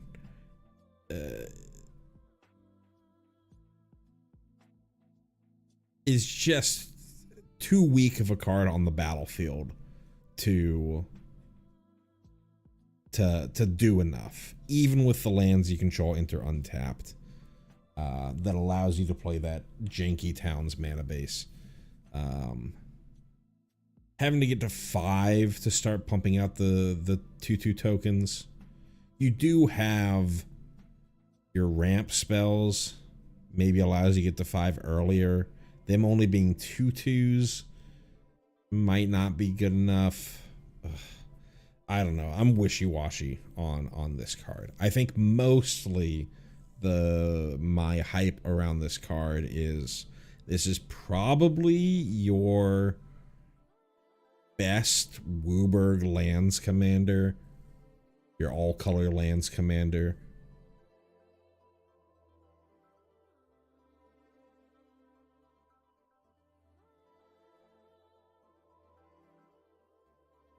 Just lands you control enter untapped on a stick. This mass pump that you have, constantly spitting out creatures. I think it's pretty good from the commander perspective. Now, what I'm gonna ramble on is reference time. This is the Wandering Minstrel is the representation, the in-game representation of Naoki Yoshida, the director and producer of Final Fantasy XIV. He is also the director and producer of Final Fantasy XVI, but mostly known for Final Fantasy XIV. In-game, you see the Wandering Minstrel whenever the game is trying to be like meta. There's some meta referencing going on. Either because there's like some sort of seasonal event where like the Rising, where it's sort of talking about what's happened in the MMO for the past year of an anniversary event that they have,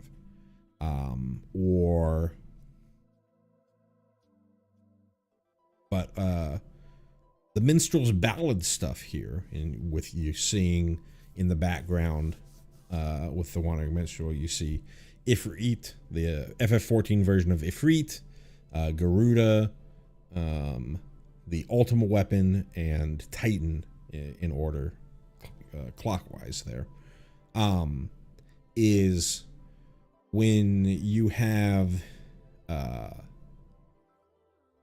like harder content, they call them extremes, or even like ultimates. One of the most used ways that they have of sort of in-game representing, hey, why is this fight that canonically happened in the story of the game, why is there a harder version of this fight? And they spin it canonically as it's the retellings of the fight by the Wandering Minstrel, this bard that is telling the tales of your exploits, in a bar like a bard would do in, medieval era, telling the tales of whatever, King Arthur or whatever have you, right? And the reason that it's harder is because the bard is embellishing the story. So when you go and do the Minstrel's Ballad,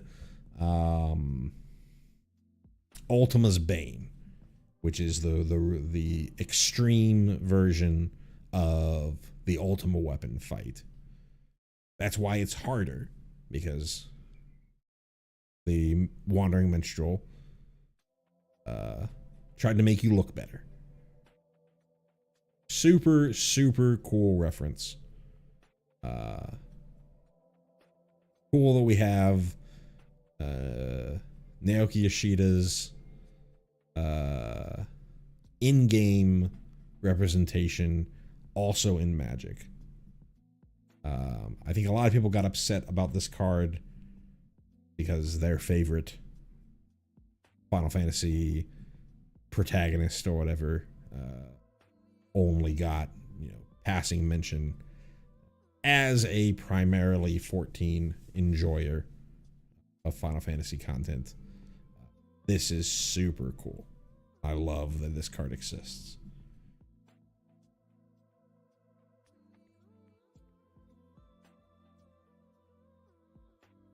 Onto the colorless cards. We have Adventurer's Airship. For 3 generic, we have an artifact vehicle at common.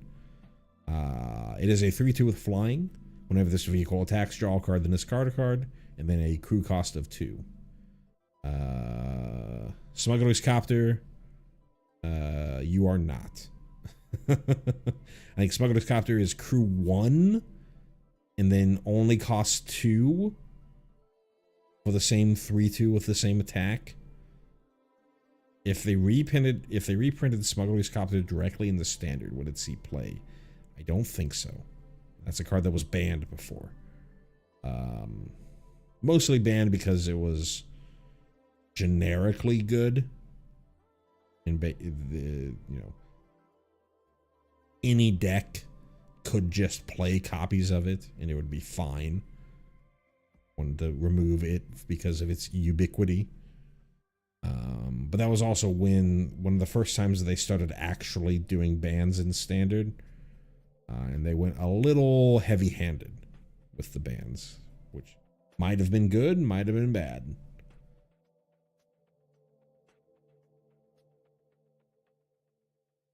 As far as this card reference, it's your airship in Final Fantasy I. Airships are things in basically every Final Fantasy. We've seen quite a bit of them get their own card or have been referenced in other cards. This is your most generic version of that. Next up, another card that was spoiled just today. We have Blitzball. For 3 generic, we have an artifact at common. It is your Manalith, your 3 mana rock that taps for any color, but you can also do goal for tap, sacrifice this artifact. You can draw 2 cards, but you can only activate this if an opponent was dealt combat damage by a legendary creature this turn. Technically in a multiplayer format, something like Commander, this doesn't say only as a sorcery. So if your opponent hits if one of your opponents hits another opponent with their commander or some legendary creature, then you could sacrifice this. But in 1v1, which is what we're mostly talking about here, it's you have to hit your opponent with a legendary in order to cash this in. 3 mana rocks haven't really been playable in the standard basically ever. And I don't see this one seeing play even with the benefit of being able to cash it in for draw 2. Because it's a little too much. It might seem like all you gotta do is deal damage with a legendary. This is standard, it's not Commander. We're gonna be getting a lot of legendaries in this set, but you're still mostly gonna be playing with non-legendaries, so you're not gonna be able to cash it in as often as you would like, and just a 3 mana rock is not good enough. As far as the reference, it is a blitzball that is used in the sport of blitzball. We have Titus over there kicking the blitzball. It is a water polo-esque game played, in this case, entirely underwater. Not much else to say.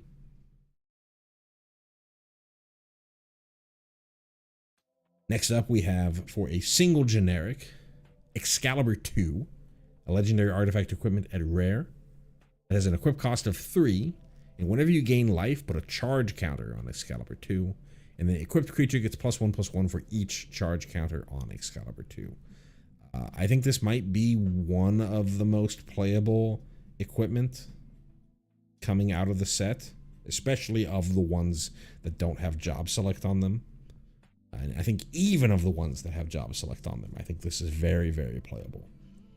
One of the big problems for your Ajani's Pridemate-esque creatures is they're just big meatballs that ultimately when they die, just die. You have Essence Chandler in Standard now, which is a very playable version of a Ajani's Primate, because when it dies, it gets to put its counters on something else. That's basically what Excalibur 2 is doing. You're putting it itself, you play it on turn 1, or you play it, some point early on, and it's just going to grow and grow and grow and grow, and then you can finally slap it onto something and get to work at killing your opponent very, very quickly. 3 is expensive. So you're really going to have to be in a deck that is both being able to do the life gain, the Soul Sisters thing, and be able to cheat out the equip cost. But if you can find that deck, this card is, I think, very playable.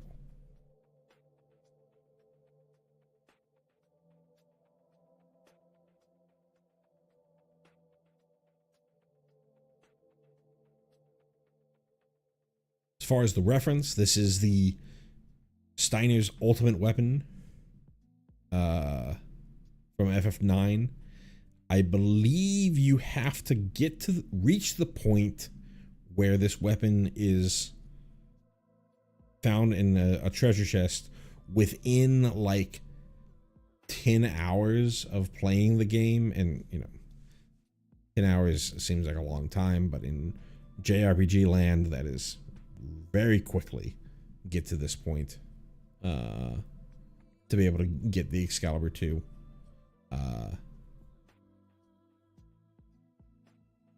A lot of frustration from folks who tried to get the Excalibur 2 and did not make it in time. And frustration from completionists who were not who have to like do an additional playthrough because it's to be able to get the Excalibur 2 is mutually exclusive with being able to do other things in the game. So, but love seeing Steiner representation. Next up, we have the Genji Glove for 5 generic. We have an artifact equipment at rare. Equipped creature has double strike, and whenever equipped creature attacks, if it's the first combat phase of the turn, untap it. After this phase, there is an additional combat phase, and it has an equip cost of 3.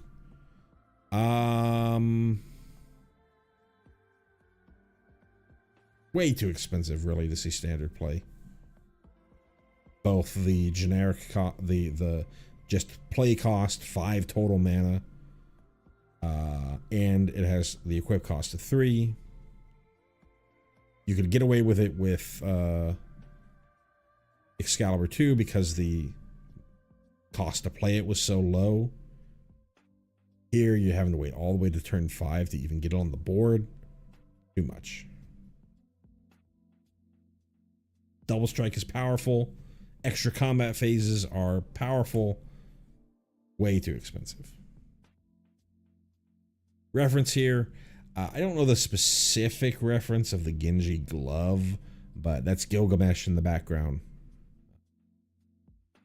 who's strapping the glove on, who is a dimension hopping character.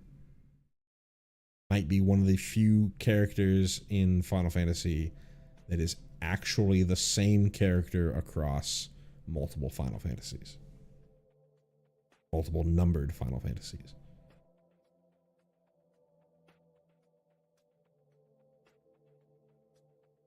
Next up, Iron Giant for 7 generic. We have a artifact creature demon at common. It's a 6/6 vigilance, trample, reach.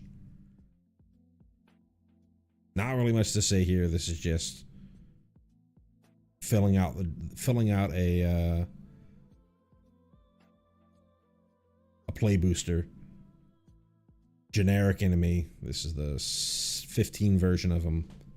But you see Iron Giants all over the place in various looking forms. Just gonna move on to the Lunatic Pandora. For single white, we have a legendary artifact at common. It has 2 different activated abilities. The first one is pay 2 generic and tap it to surveil 1, or you can pay 6 generic and tap it to sacrifice Lunatic Pandora to destroy target non-land permanent. This is like your super overcosted, limited generic color removal. You see it. You see this type of effect often, whether it's Meteor Golem or like Bear Trap or whatever have you. This one's a little better than things like Bear Trap or, you know, Hot Soup or what have you. But pretty expensive to destroy anything.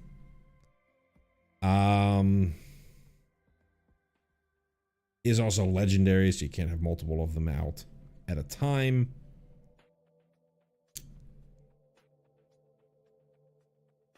As far as the reference, I don't know a ton about 8, so I'm not even gonna try.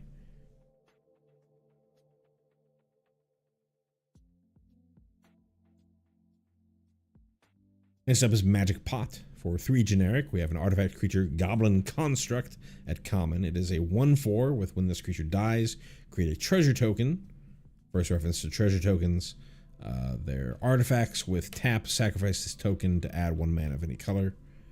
Then for 2 generic and tap, you can exile a card from a graveyard.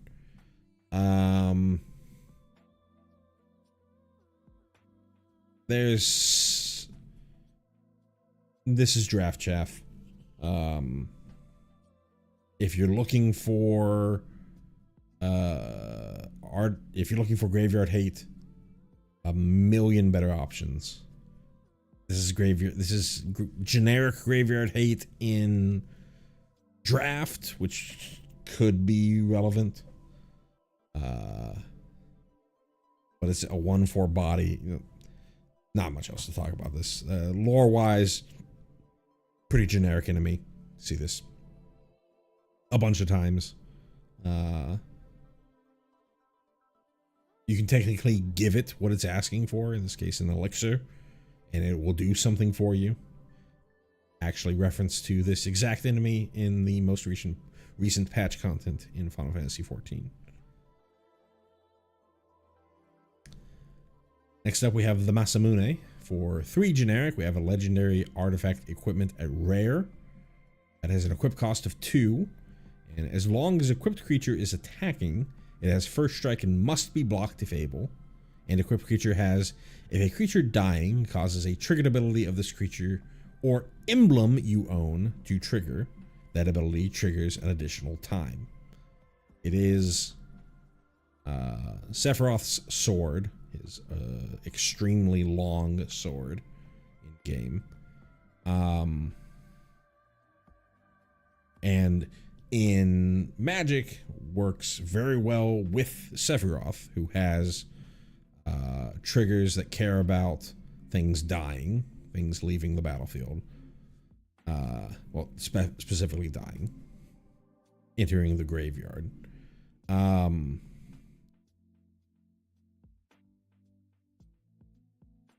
And if you're able to flip Sephiroth into his back half, you get the emblem that also cares about it. So it's very specifically designed for Sephiroth. I don't know how many other things that care about dying there are. I mean, there's a bunch of different Blood Artist, Zulahort Cutthroat-esque effects out there that this would also work with.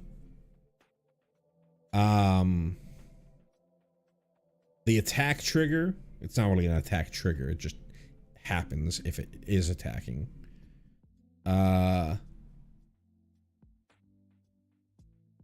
Is nice.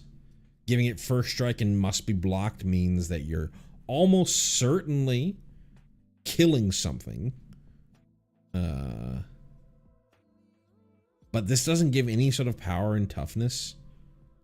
bump to. So whatever you have it attached to, like you would think attach it to Sephiroth, right? But Sephiroth is just a 3/3. So 3/3 with first strike. Tussles with a lot of things, but doesn't kill everything. So I think this is mostly a commander card. The actual Sephiroth card is very standard playable. I don't know if playing the Masamune with Sephiroth is really the way you want to go. You probably just want something that's generically better. Unfortunate with both of these sort of headlining equipment that I think that they're both fairly mid. But it's been a long time since equipment has been actually that playable.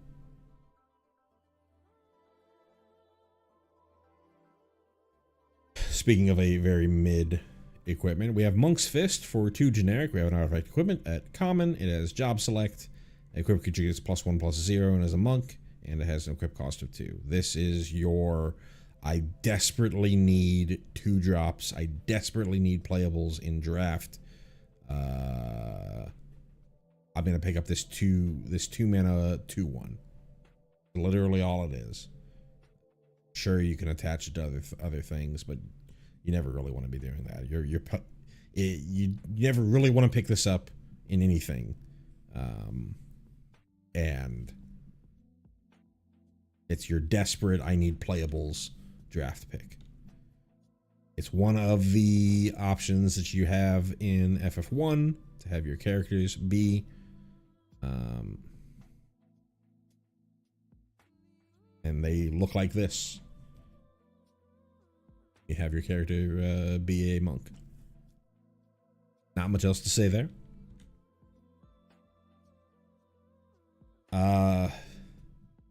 Relentless X ATM 092.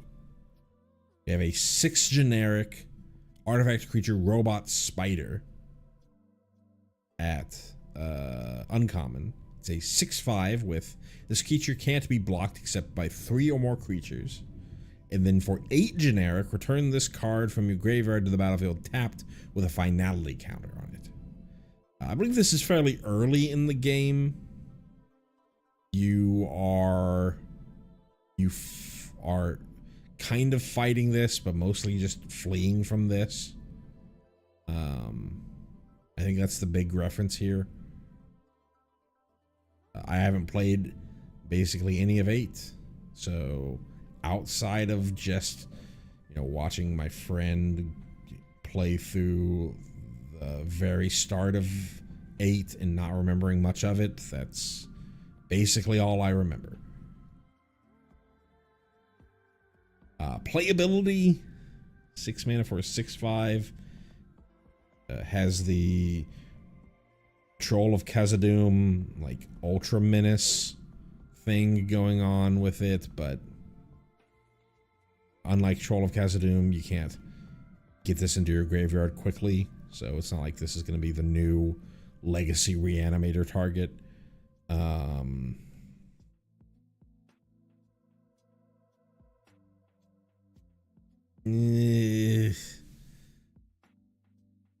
There's not anything else to say about this card. It's whatever.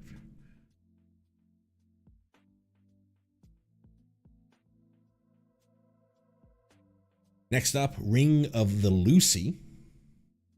We have for 4 generic, a legendary artifact at uncommon.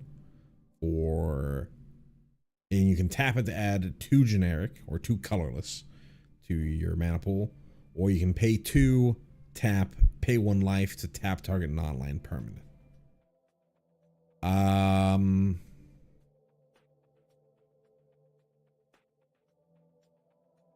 They're doing something outside, like it's like a high school band thing or whatever. It's really distracting me. Anyways, 4 mana for a mana rock that taps for 2. We have Hedron Archive in standard right now, which sees a minor amount of play in like your mono white Ugin decks. Would you play this instead of Hedron Archive? You can cycle Hedron Archive for card draw. This, you can use it as like pseudo-ish removal at the cost of a life, but 2 generic as well. That's really expensive. I don't think that this is going to see play over like Hedron Archive.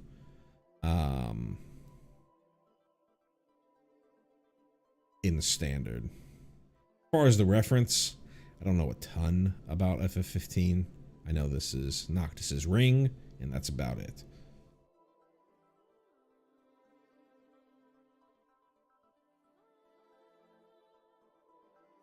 On to the lands, we have Crossroads Village, one of our generic land towns. At common, enters tapped, you choose a color, 1 mana of a chosen color. Common and mana fixing.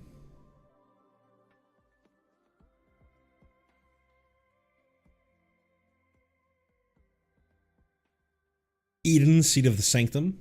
We have a land town at uncommon. It taps for colorless, or you can pay 5 generic and tap it to mill 2 cards. Then you may sacrifice this land. When you do, return another target permanent card from your graveyard to your hand.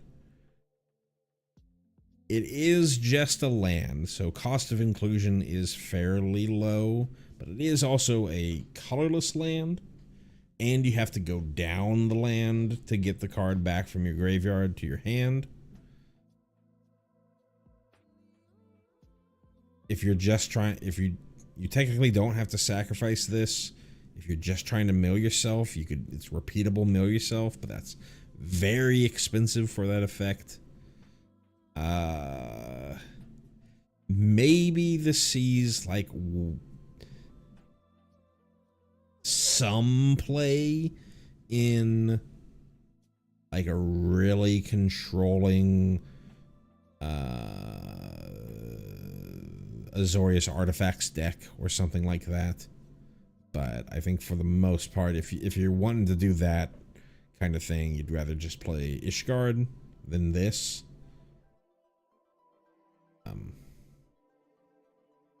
As far as reference, this is the capital of the small planet where you start on in 13.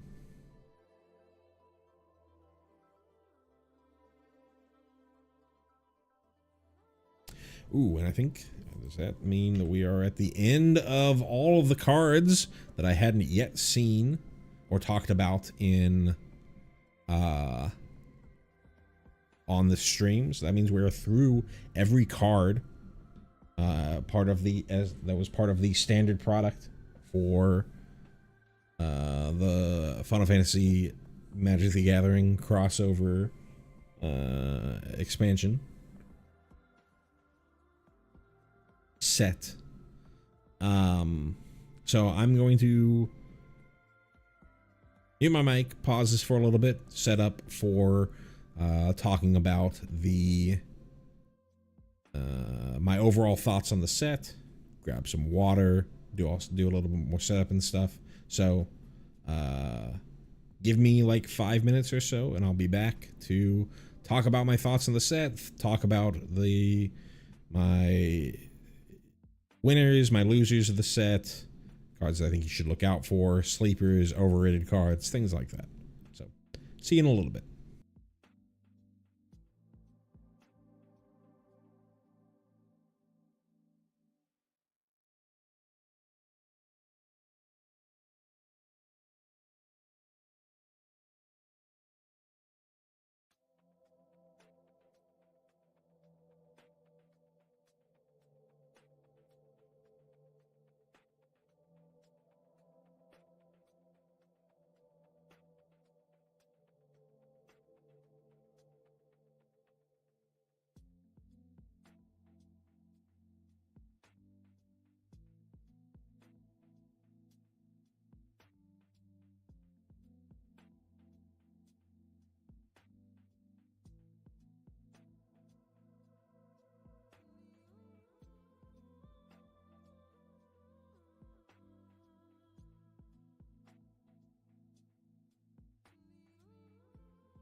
And we are back.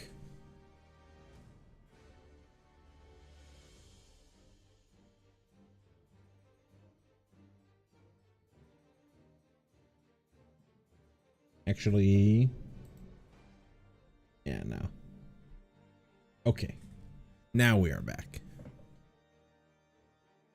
So, we have seen all the cards in the Final Fantasy XIV FIN standard product. Over the course of the last 3 weeks, I have discussed my thoughts on all of them, and I've mostly given my unfiltered and unadulterated thoughts on all the cards without additional thoughts from other content creators polluting my conception of the cards. Have read, Reddit comments when the cards were initially spoiled, because I mostly see the cards spoiled via the Magic the Gathering or Magic r/Magic TCG as they were coming out. So would read a couple of comments there, but tried to stay away from what most others were saying about the cards. But now that we're at the end, I have seen what others have said about some of these cards, and they've affected my thoughts on some of them. But I also just wanted to talk about my overall impressions on the set, and highlight some cards from all the different color combinations that could see play in standard,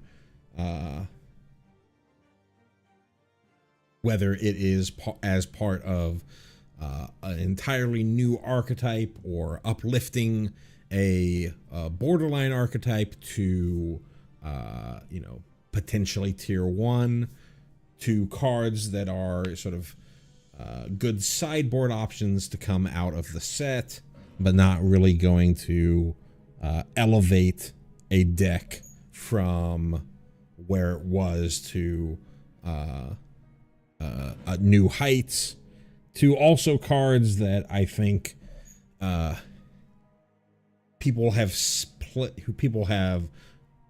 both overhyped and underhyped. Cards that I think that are more playable than people give it credit, and cards that I think are not as playable as people give credit to, and wants to talk about some of the downsides of the card that might not be discussed by other content creators.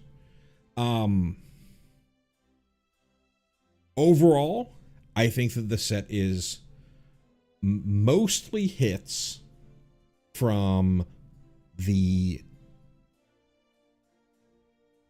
fan service side, from the lore side, from the side of the folks who primarily care about Final Fantasy more than they care about Magic.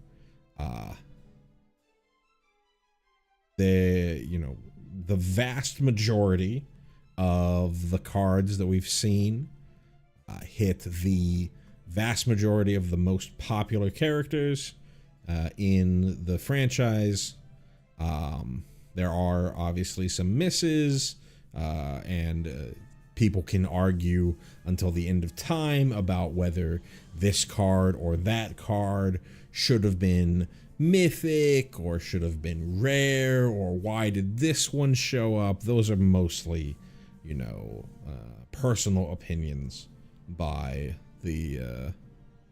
individual folks, but overall they definitely hit it out of the park from a fan service side, as well as from I think that they, in Magic set creation and card creation, I think that they generally consider card design and card development to be two different things. I'm not 100% sure on the exact meanings of each of the two, but I mostly think of design to be hey, is this card, you know, does this card mechanically represent what we're trying to get out of the character? Or is there some sort of flavor win with the mechanics of this card for the character? And I think the vast majority of the time, this is another thing that they hit absolutely out of the park. There are so many representations, from how they decided to do summons to individual cards, that they absolutely nail from a design side. I think where the set is the worst is from its development or its playability. In general, I sort of went on a little bit of a rant on this the last stream that I did, but in general, sets really only give you a few cards that make a large impact on standard. You're mostly just sort of eating around the edges with maybe like one or two big hits. I feel like with Final Fantasy, this complaint has been, leveraged all the time with varying degrees of it being an actual complaint. But I think it's really with this Final Fantasy set, this is far more a commander set than it is a standard set. And that could be because the state of standard right now is just far too juiced for this set to be making a huge impact, or it could be that they intentionally lowered the power level of the set. I don't really think that it's the latter. I think that it's the former. I think that the standard is just way too powerful right now, and unless they just decided to just keep cranking that knob with every set after, which eventually happens regardless. Power creep is something that happens in every card game, but the way the amount of creep that they would need to fit into this current standard might have been problematic. But I think that ends up being a pretty big detriment to this Final Fantasy set, this Final Fantasy Universes Beyond set, in that I don't really know how many cards are really going to see play in the standard, or how impactful this set is going to be in standard as a whole. And given that they very pointedly decided to make these sets standard legal, you would think that you would hope that they would want to see these cards in play. You could argue that given the fact that Universes Beyond sets do cost more money on an individual pack by pack basis, that it might be beneficial to the average sort of just standard Magic the Gathering grinder who's playing Magic the Gathering for Magic the Gathering's sake and not really for, stopping by because Final Fantasy or Spider-Man or Fallout or Warhammer or Avatar is their favorite franchise, and they're really just here to see that franchise get representation. You could argue that having a set that is more expensive but not really have a huge impact on standard means that your tournament grinders, the folks that are highly invested for Magic the Gathering's sake, don't have to spend an arm and a leg to, you know, keep up with the Joneses in Standard. I don't really think that that's what's actually happening. I think, again, this is mostly the fact that Standard is super juiced right now, and it really needs some bans to slow things down. And if we can slow things down, then a lot more cards from the Final Fantasy set end up being a lot more playable, and it will have a lot more impact on Standard.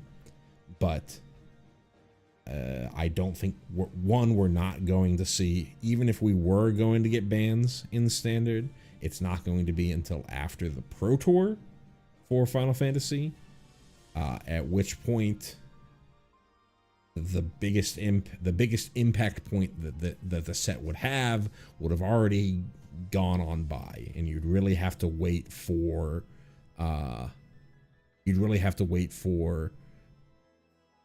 rotation and possibly bans that happen on rotation to depower the set, take some of the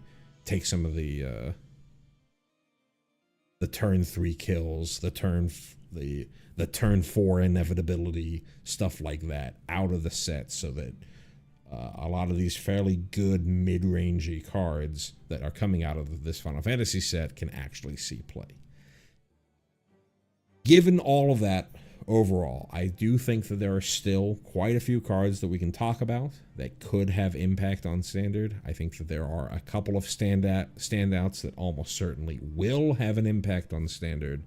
And then again, I want to talk about things that people might have missed, or things that people are valuing out of the set. So we're going to start in white, and we're going to start with the lovely Aerith Gainsborough. I'm going to go back over the card just to remind you again. It's for 2 and a white for a legendary creature human cleric at rare. She is a 2/2 with lifelink. Whenever you gain life, put a +1/+1 counter on Aerith Gainsborough, and when Aerith Gainsborough dies, put X +1/+1 counters on each legendary creature you control, where X is the number of +1/+1 counters on Aerith Gainsborough. The Orzhov Soul Sisters, Orzhov Legends, Orzhov Sacrifice deck already is a thing in Standard, and I think if you lean a little more into the Legends side, then Aerith can be a very powerful addition to that deck. If you lean a little more into Legends side, you play a little more mid-rangey than playing like your Raise the Past style versions of the deck, then Aerith can be a super powerful addition to that deck. You already have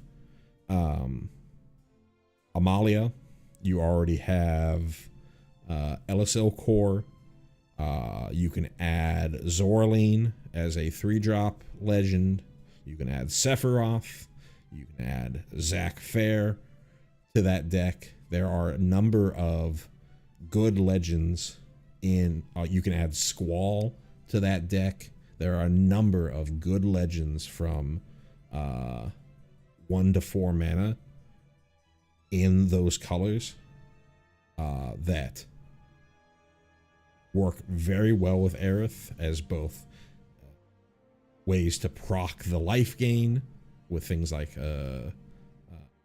Elisel Core or other lifelinking creatures, and ways to sacrifice Aerith for value and spread those +1/+1 counters onto many, many different things. So I think Aerith is pretty playable in Standard, even though she is a 3-mana 2/2. The upsides of Aerith are enough that you should at least give her a shot in a more mid-rangey version of your Orzhov Soul Sisters deck.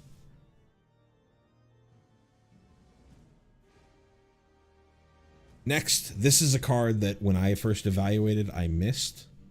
I missed its main gameplay implication.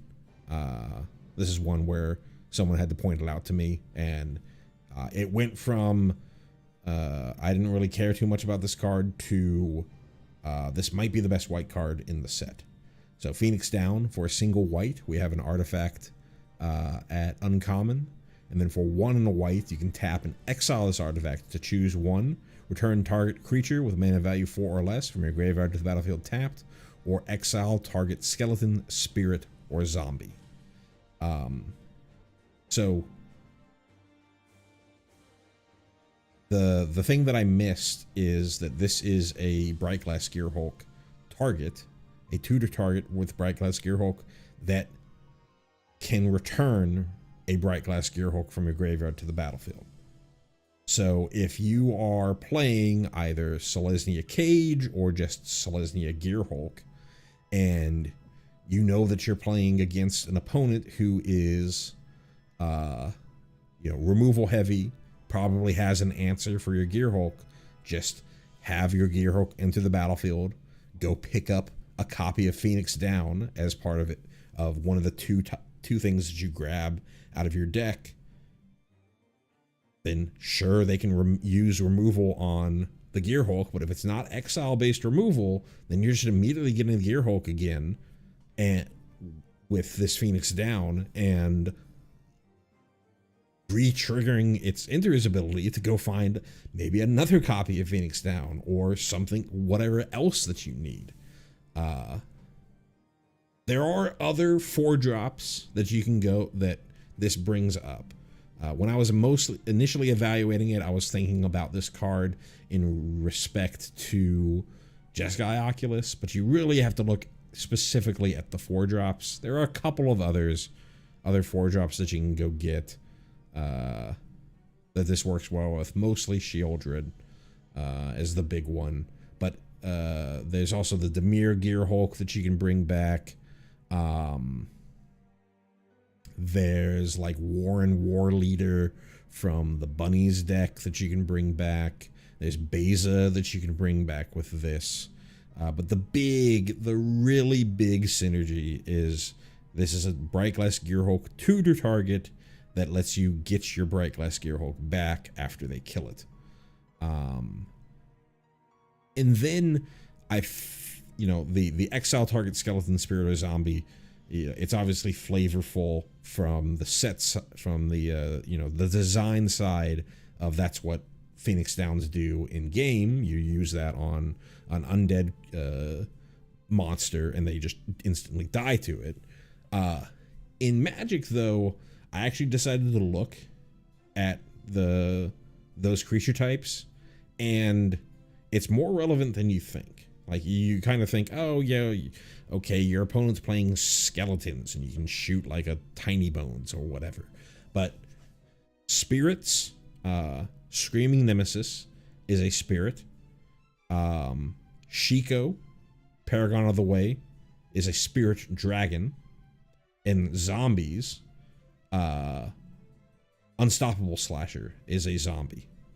Just those 3 are like some of the most played creatures in Standard, and for Unstoppable Slasher, that's a permanent removal because it's exiling it. For Screaming Nemesis, this is a way to remove Screaming Nemesis without having to do it in combat, which means that you're probably going to get shot in the face and no longer be able to gain any life, or maybe it shoots a creature so that sure, you got rid of it, but it still gets to take something out with it. And then Shiko, sure, Shiko already got most of its value, but Shiko itself is a pretty fast clock in being able to shoot that out of the sky in a Gearhulk deck, which really doesn't have a lot of answers for flyers. A great option for that. You're probably still gonna mostly just go get your Dusk Rose Reliquaries, but sometimes there's going to be worlds where you don't have a random artifact token lying around, or you don't have a a random creature that you're willing to sacrifice for the Dusk Rose Reliquary, and you can just use this in a pinch. The big synergy here, though, is protection for your Bright Glass Gearhulk.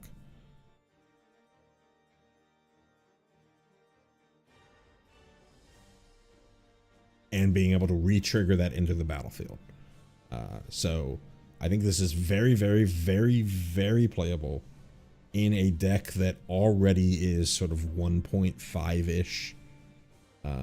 Maybe tier 2, and this brings it to 1.5. But a very playable deck in the standard in Selesnya Gearhulk / Selesnya Cage. Whether you would play this in the Cage versions, I don't know. I think you would rather play this in just the Gearhulk versions, the more fair versions of the deck. But you could probably get away with both if you just decide to have one copy of this as a tutor target for your Gearhulks.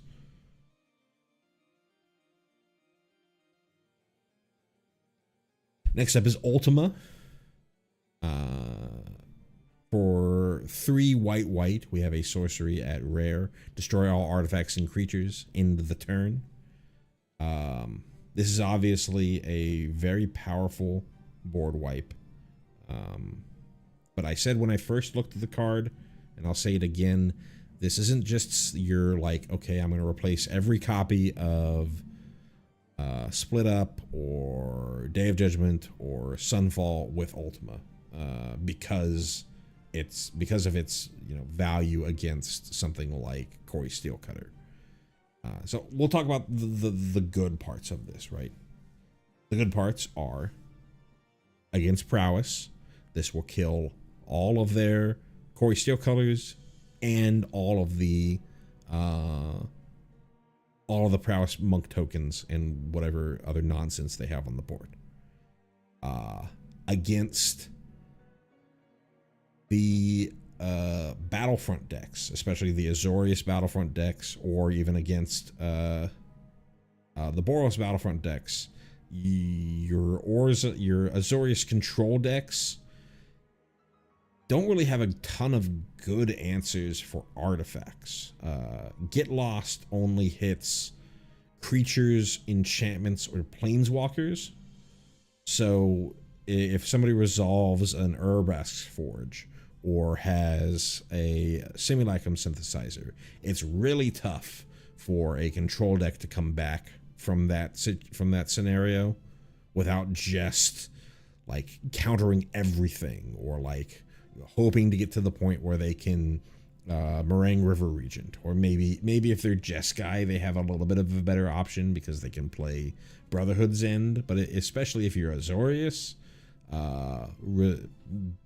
having to deal with a resolved Urbrask's Forge or a resolved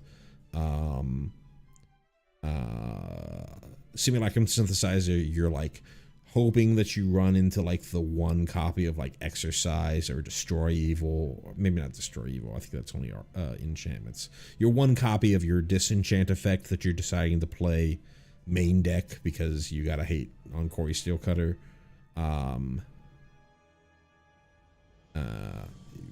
You would much rather just play a 5-mana sweeper, which for a long time you were willing to play regardless, that happens to sweep up all those incidental artifacts that can be problematic for your deck.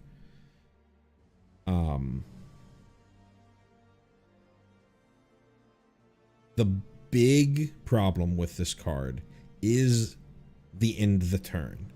The positives for the end of the turn: if you kill a Unstoppable Slasher, it's not coming back. If you kill a Cacophony Scamp or a Heartfire Hero, you're not going to take the damage from its Dies trigger, nor are you going to take any damage from like Sephiroth, the Dies triggers, or any of the the LSL Core, or the other various blood artist style effects that you have. You're not going to have to worry about turn inside out, leaving behind a creature that your Rakdos fleeing opponent can just use to throw at your face. And on turn 5, it's just all upside. When you play this on turn 5, it's just all upside. But as the game goes longer and longer, this card gets worse and worse. If you're in a sort of mid-ranged battle, or you're in sort of a control battle, very rarely are control decks these days creatureless. You're probably gonna your control opponent is probably playing some number of Bezas. They're probably playing some number of Meringue River Regents.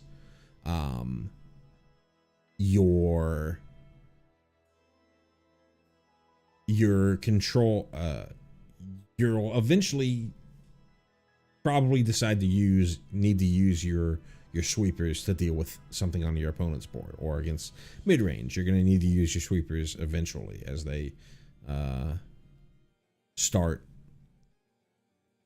putting up more pressure on you.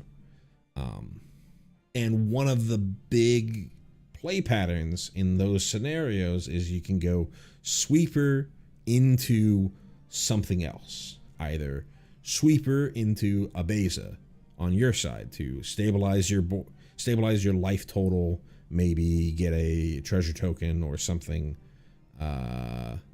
maybe draw a card if your opponent is stacked up, or sweeper into activate my Elspeth to create 2 1/1s so I can chump block my opponent's Restless Cottage or Restless Reef.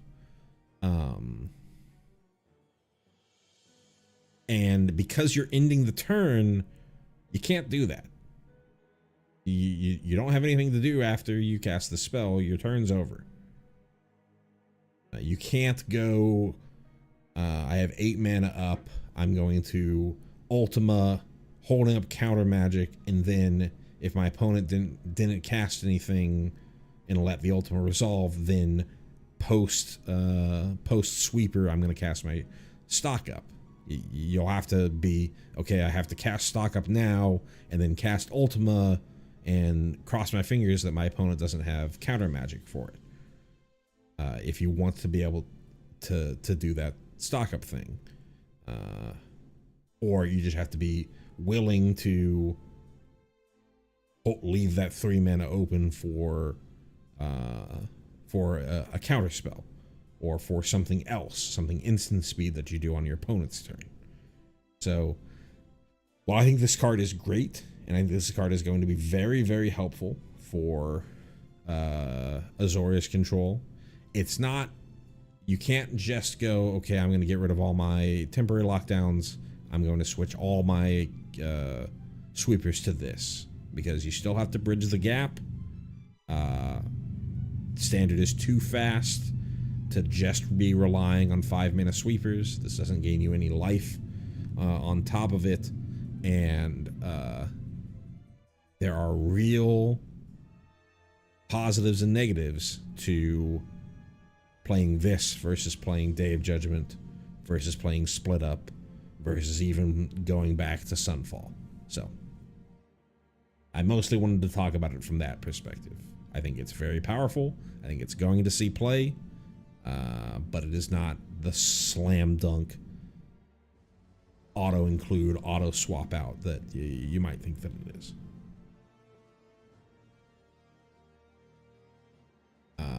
And then finally in white, we have another Bright Glass Gearhulk target. I'm pretty sure Bright Glass Gearhulk can hit this. Let me double check. Bright Glass. I think it's just artifact, creature, and or enchantment with mana value 1 or less. Yeah. So yeah, Bright Glass Gearhulk can hit this. So Zach Fair, for a single white, we have a legendary creature, Human Soldier, at uncommon. Zach Fair is a 0/1 that enters with a +1/+1 counter on it, and you can pay 1 generic to sacrifice Zac Fair, so the target creature you control gains indestructible until end of turn. Put Zac Fair's counters on that creature and attach an equipment that was attached to Zac Fair to that creature. I think for the most part, you are playing this as a 1-drop legendary that you can cash in to save something else. Zac fits very well in that theoretical Orzhov Legends deck with Aerith, both because it can save Aerith or it can save some other, you know, powerful legend that you have. Maybe save Sephiroth, save Zoraline, save Sheoldred, whatever. Your opponent has to be playing around Zac Fair if he's on the battlefield. And in the case of Aerith, because Zac Fair is a legendary, if Aerith dies, Zac's gonna get whatever +1/+1 counters that Aerith has, along with the other folks. And then if later you have to cash Zac in, well, you can put all those counters that you got from Aerith plus the one that Zac already had onto whatever you're trying to save. There was a card, I think it was called Alseid of Life's Blessing, something like that, way back in Theros Beyond Death set, which got a decent amount of play, mostly because Lurrus was a broken card, but even without that, still is a fairly playable card as a way to protect your board, protect protect the queen, protect the one thing that you're trying to sort of aura up. Zac plays a very similar role to that, in that you can play Zac in your Boros Auras decks that are trying to, trying to ethereal armor up a creature. Zac, because Zac's giving indestructible, unlike the Alseid of Life's Blessing, which only gave protection, Zac can save something from a sweeper.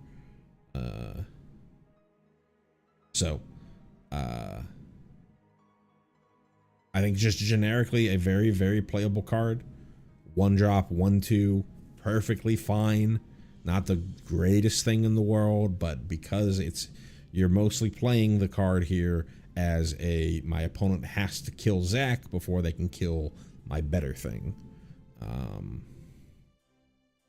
Very, very playable in my opinion. I believe that's of white. White didn't get a ton to write home about in this set. I was looking at on the wrong thing. I was looking at over the white cards. Let me move some of this other stuff over real quick. See the white cards again. I was looking over white yesterday when I was putting this list together. There are some cards that I think you might consider talking about. You could talk about Cloud. You could talk about Ambrosia Whiteheart. You could talk about Dion. Anything else?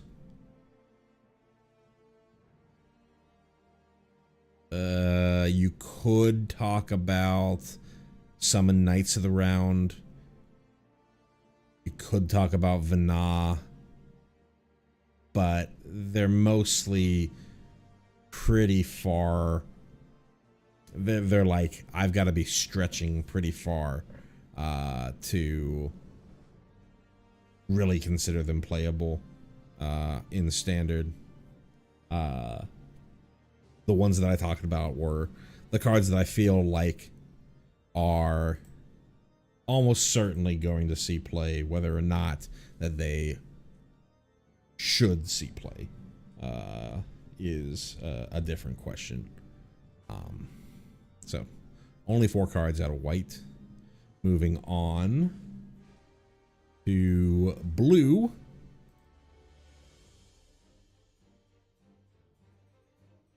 We're going to start with Astrologian's Planisphere.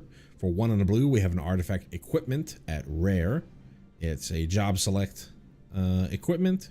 So it comes with a +1/+1, or sorry, it comes with a 1/1 hero creature token and gets auto attached to it.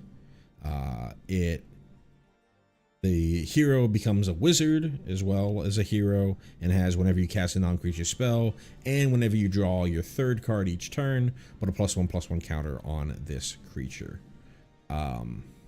So I don't really see Astrologian's Planisphere as another prowess threat. Like, I don't think at the 2-drop slot you're currently in prowess choosing between Corey Steelcutter, which you're absolutely playing. It's the only reason that the deck exists. Plus, right now it's some number of copies of either Drakehatcher, which is another prowess threat that can let you spit out 2/2 flyers based off of sort of how much damage you're able to do with it. Or Slickshot Show Off, which is a far more powerful punch, but also a far weaker creature and more vulnerable to removal.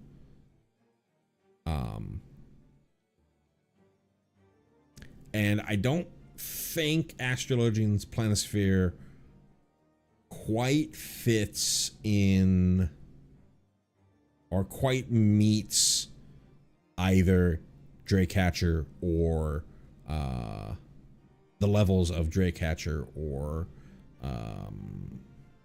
Slickshot Show Off. But I do think that if you want to play some kind of mono blue tempo deck, I play very similar to like what you would be doing with like a Haughty Shin. I'm gonna play an Astrologian's Planisphere, and then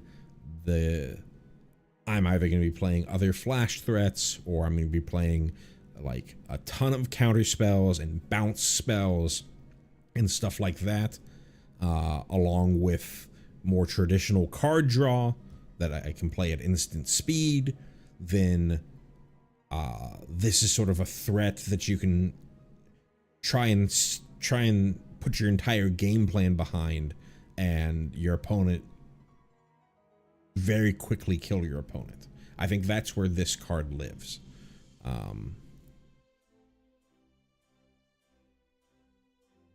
It's probably just worse. Is it prowess? But if you're wanting to be a little bit different, if you're wanting to just be mono blue, if you like that more tempo game plan than the prowess game plan, then I think Astrologian's Planisphere is extremely good in that scenario. One thing to note, I've talked about this many times when I've looked at this card. Stock Up doesn't actually work with this card for the draw a 3rd card each turn. Stock Up just puts the 2 cards into your hand. So if you're wanting to play something like Astrologian's Planisphere and are wanting to consistently get whenever you draw your 3rd card each turn, you either need to play instant speed card draw that actually draws 3 cards, something like Winter Night Stories is sorcery, but like Coil and Catch, things like that, or you need to be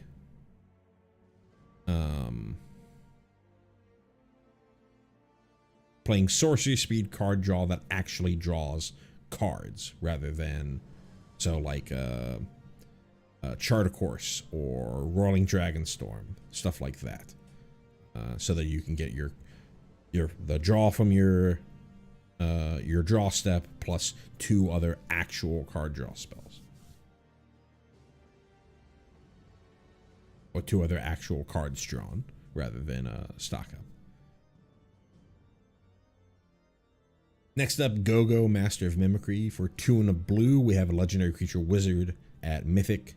Go-Go is a 2/4 with for XX and tap, copy target activated or triggered ability you control X times. You may choose new targets for the copies. This ability can't be copied, and X can't be 0. And as a reminder, Mana abilities do not use the stack, so they cannot be targeted.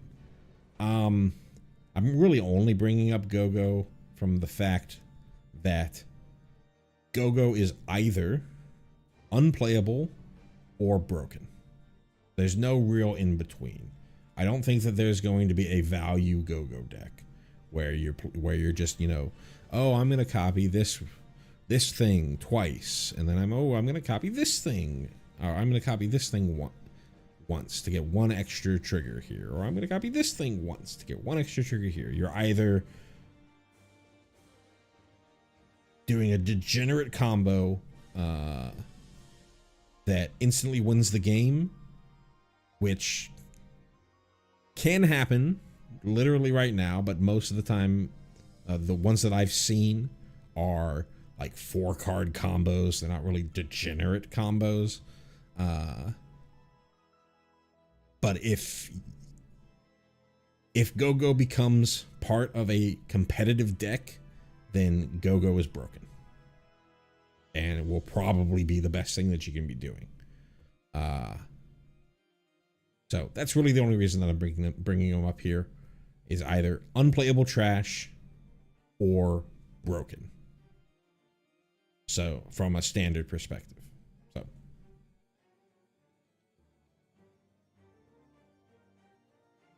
a card that I think is better than people are giving credit for is Quistis Trep, or Trippy. I'm going to say Trep. 2 and a blue, we have a legendary creature, Human Wizard, at uncommon. She is a 2/2 with blue magic. When Quistis enters, you may cast target instant or sorcery card from a graveyard, and mana of any type can be spent to cast that spell. If that spell would be put into a graveyard, exile it instead. Note that it's a Snapcaster that doesn't have flash, which is usually a death knell. But note that you can hit your opponent's graveyard and cast instants or sorceries from there. Technically, we have an effect like this in the standard right now in the form of Halo Forger, which isn't worded in the exact same way, but it basically does the same thing. You're paying X to cast something of mana value X, whereas this one you're not paying anything like up front or as part of the enters trigger, but you can use mana of any color, so it's basically doing the same thing. The big difference between Quistis and Halo Forger is Quistis only has 1 blue. With Halo Forger, it was 1 a black and a blue, so you really had to be Dimir. You couldn't really play, like, you had to be Dimir based, right? Whereas Quistis, you can put into Jeskai, you can put into Simic, you can put into whatever, right? Much more splashable with Quistis.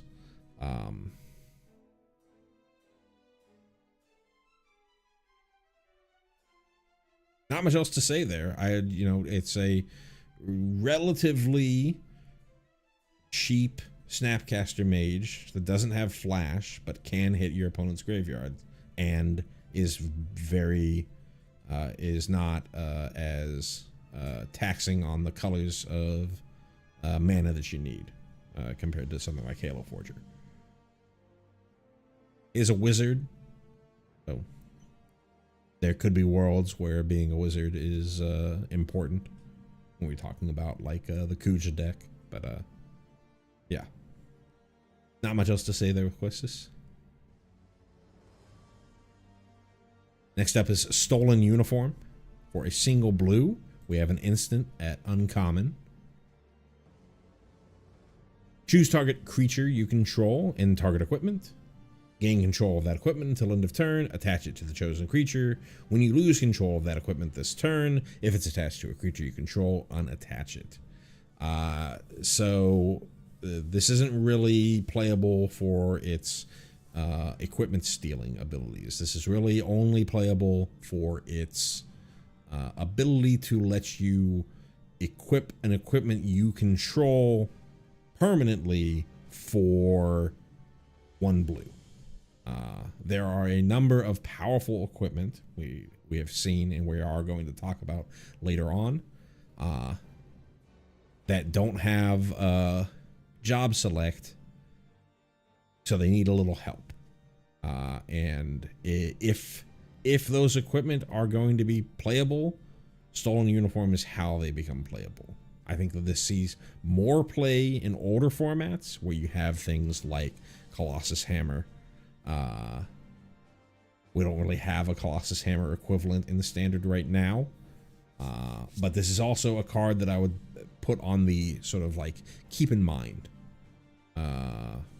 spot. If we go into later sets, this is going to be in standard for 3 total years. So just keep this in the back of your head for that. This is if they print something like a Colossus Hammer, cheap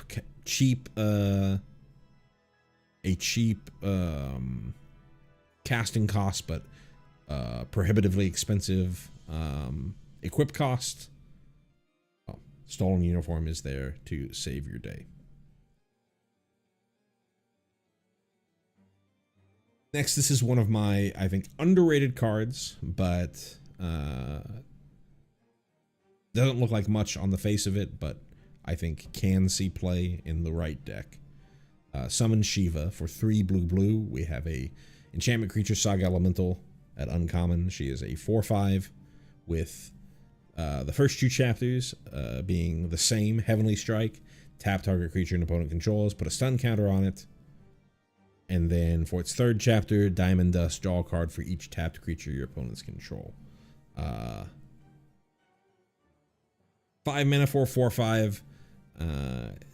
All right, stat wise. I think the big play here is in sort of the same mono blue tempo, mono blue mid range-ish style deck that you have that we were talking about with Astrologian's Planisphere. You can play something like Summon Shiva as a way to keep getting in, as a way to both produce a threat that your opponent is going to be scared of, and as a way to clear the way for your Astrologian's Planisphere, and as a way to rebuild your hand. If only Shiva is the thing that is drawing you cards or tapping things down, then you're really only gonna ever draw 1 card. But you do put your opponent, if your opponent doesn't think that they can kill you on the turn, like literally outright kill you on the turn that you reach Diamond Dust, then they're also incentivized to not even attack you. Because if they attack you and they don't have vigilance, then when Diamond Dust pops, you're going to get the 1 card that you got because of the Heavenly Strike trigger, plus whatever other creatures that they tapped to attack you with. You play this alongside I forget the name of the card, but it's the 2-mana Merfolk with Flash that taps something and gives it a stun counter, or alongside other effects that you have to tap things down. This can turn into a pretty big amount of card draw.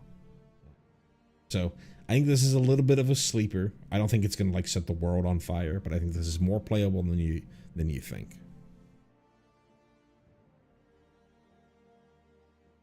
And finally, Travel the Overworld for 5 blue. We have a sorcery at uncommon with affinity for towns, so it's going to cost 1 generic less for each town you control. Draw 4 cards. I mostly bring this up for the fact that if a town deck exists in Standard, this is the reason that you would play the deck. You can get this all the way down to just 2 blue draw 4. It's an insane spell. We had Into the Story in Standard with the Dimir Rogues deck, which we would pay 2 blue for 4, and that card was in my opinion at least, broken beyond belief. Draw 4 is such a powerful effect. You get this to any kind of reasonable casting cost. It is backbreaking in a mid-range-ish meta. It really all depends on how playable towns are, and that's a we have to wait and see moment.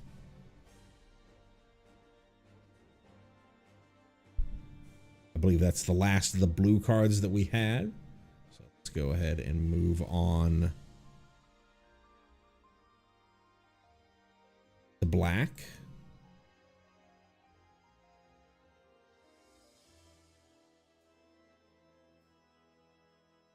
First up is Cecil, Dark Knight. For a single black, we have a legendary creature, Human Knight, at rare. Cecil is a 2/3 with Death Touch that has darkness. Whenever Cecil deals damage, you lose that much life. Then if your life total is less than or equal to half your starting life total, untap Cecil and transform it. I think this card is fine. I think it is way worse than people are evaluating it as.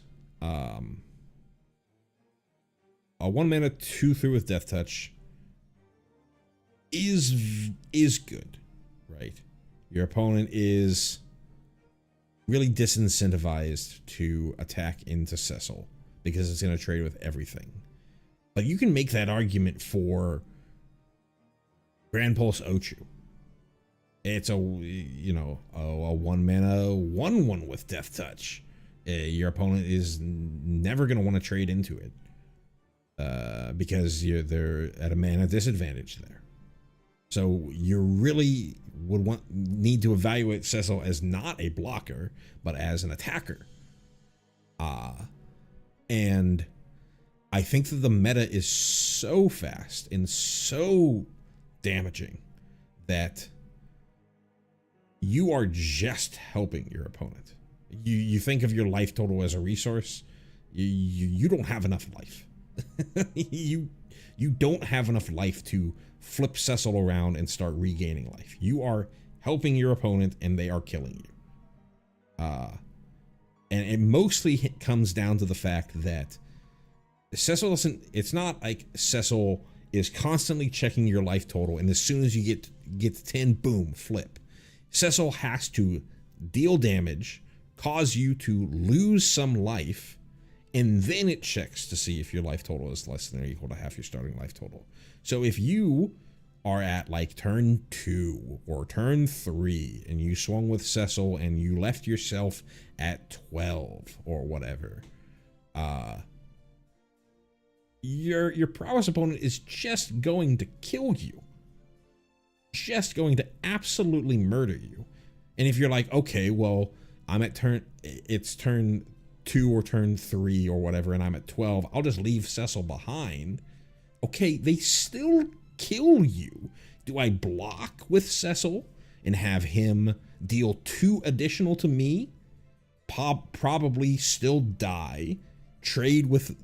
Probably still die if I'm blocking my prowess opponent's creatures, so that I never actually untap with him as a 4/4 lifelinker, the other half of the card. You are killing yourself with Cecil. I think this card is not playable. Just straight up unplayable. It looks so good. It looks like you're just on the top of the world, but it is a legendary, so it's not like you can go turn 1 Cecil, turn 2 Cecil. You can only have 1 Cecil out there, so it's not like you're not going to be able to make this huge army of 2/3s that turn into this huge army of 4/4s. There's only going to be 1 Cecil out there, and he is just going to kill you before you get any value out of him. And if you're just arguing that a 1-mana 2/3 with Death Touch, you know, trades with anything, so does the green one drop with Death Touch that is been in, you know, Poison Dart Frog that's been in every set for the past 4 expansions. I personally think that this card is super overhyped. I could be dead wrong, but I think that Cecil is going to kill you more than it is going to win games.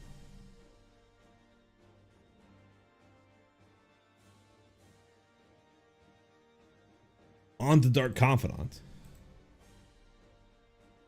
It may seem paradoxic considering how much I think that Cecil is a trap. I think Dark Confidant is more playable than you might imagine. I think getting down a creature at turn 2, so 1 turn earlier than something like Unholy Annex for Dark Confidant, so that it is something that can chip in and also gets you some card advantage, is possibly good enough. Him being a wizard means that he can fit into that Kuja deck, but I don't really think that you'd play him in that Kuja deck because you don't want to hit Kuja.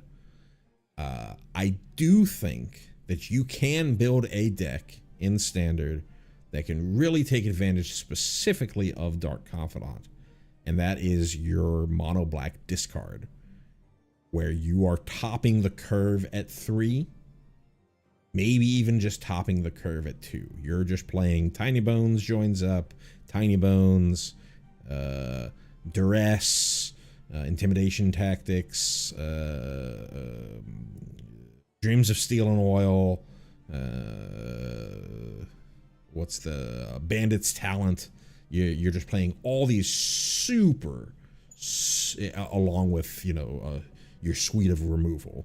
You're playing all these super low cost, low mana value cards, so that you're not losing a ton of life from Dark Confidant and just stripping their hand and getting in there and ending the game super quick. It's not just something that you're going to put into your Black X Demons deck. It's going to be, if Dark Confidant is playable, it's in an entirely different deck.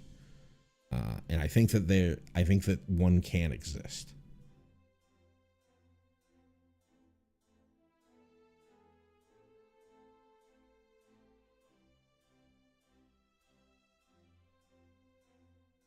Next up is Ninja's Blades. This is a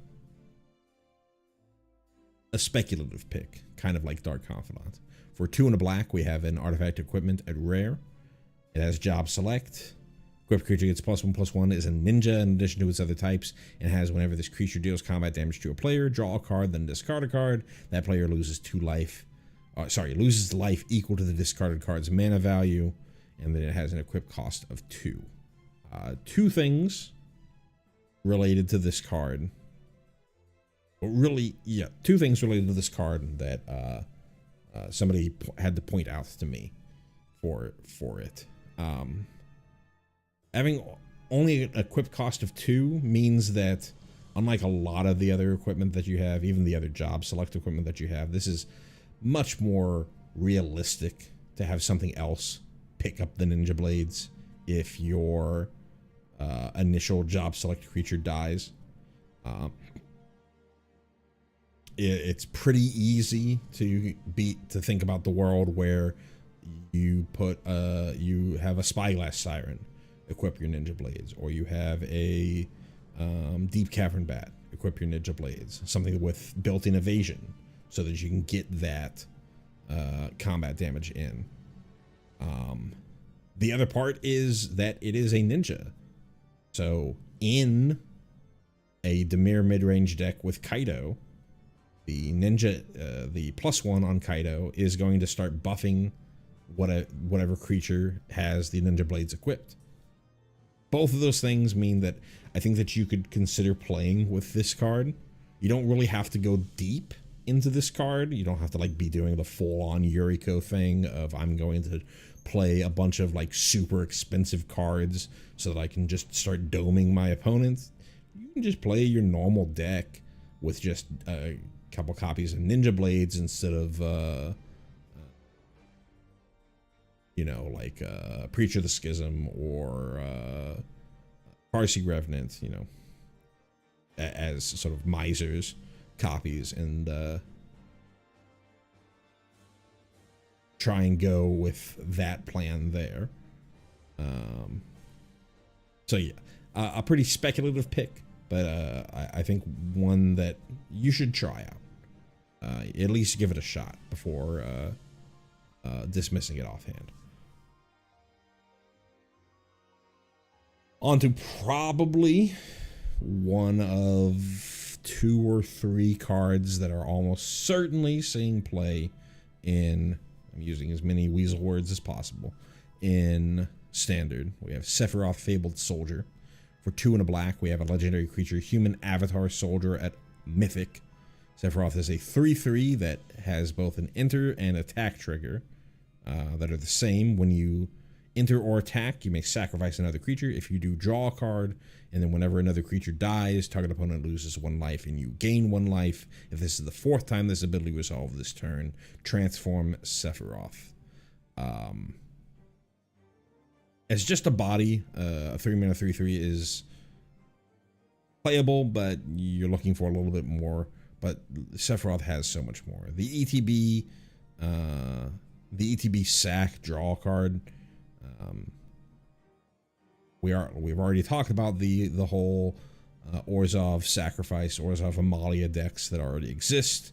You could absolutely just slam Sephiroth into that deck. Especially there are versions already that aren't playing the Raise the Pass package, or even the ones that are playing the Raise the Pass package have gotten away with playing a couple copies of 3-drops.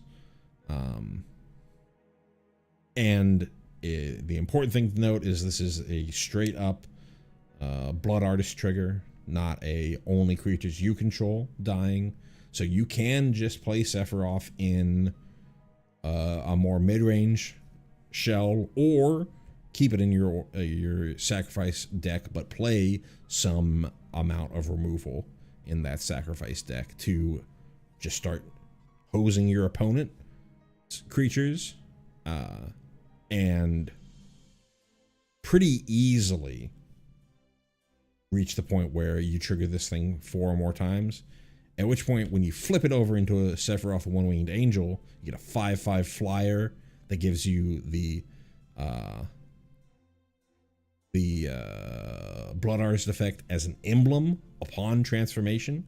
Also note that this is a transform that does not exile, so as soon as you transform it, as long as Sephiroth doesn't have summoning sickness, you're going to just immediately be able to get in. And if you can, then you basically win the game on the spot. You can have Sephiroth just sacrifice your whole board and just start machine gunning down your opponent, drawing half your deck, you know, do all sorts of extremely disgusting things. Extremely playable just on the front side. If you ever get to the back side, the game is basically over on the spot. One of the most playable and most likely to succeed cards out of the set. And that's it for black. So still fairly small selection, really only 4 cards that we talked about, and one was me just expressing my distaste for Cecil. So really only 3 cards that I thought were particularly playable out of black, but one of them might be one of the best cards in the set.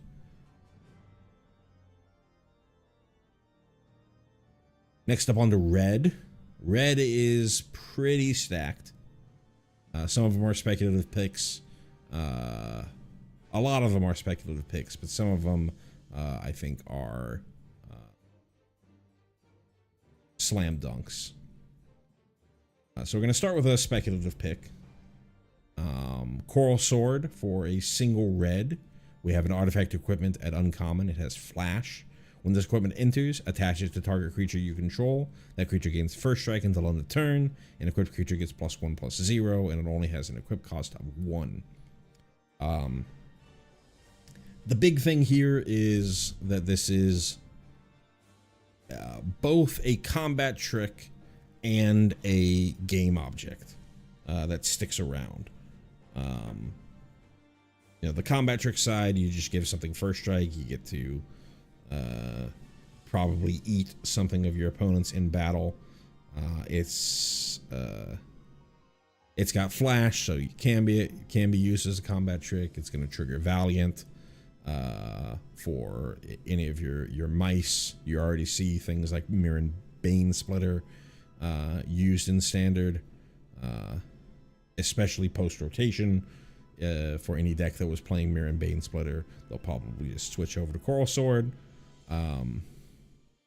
The big upside to Coral Sword over Mirror and Bane Splitter is the equip cost of 1. If you're playing Coral Sword in your your mice deck, in your deck with Valiant, if you run out of spells and you have a Coral Sword lying around, you can just very easily start putting your mana into the Coral Sword to start triggering Valiant on your Heartfire hero, trigger Valiant on your Emberheart Challenger to just try to draw you into more action for a very cheap cost. So, Coral Sword. Speculative pick, but I think it could see play in mono red. Next is Fire Magic. For a single red, we have an instant at uncommon. It's a tiered spell which has fire for no additional cost. It just as a baseline deals 1 damage to each creature. If you want to put 2 additional generic into this, so 3 total, it's a pyroclasm at instant speed, deals 2 damage to each creature. And if you want to go all in for 6 total, so 5 generic and a red, it's a instant speed Anger of the Gods, or instant speed Brotherhood's End, or whatever have you. Again, the Firaga part of the spell, like usually the last of the tiered, is just sort of icing, but almost never actually used. I think this is a decent sideboard card for a lot of decks that want a way to deal with either a mass of tokens, or really even just use this as a way to deal with a Heartfire hero or some other like 1/1s early on in the game that has the option of being able to use this as an instant speed Pyroclasm, which can really get people.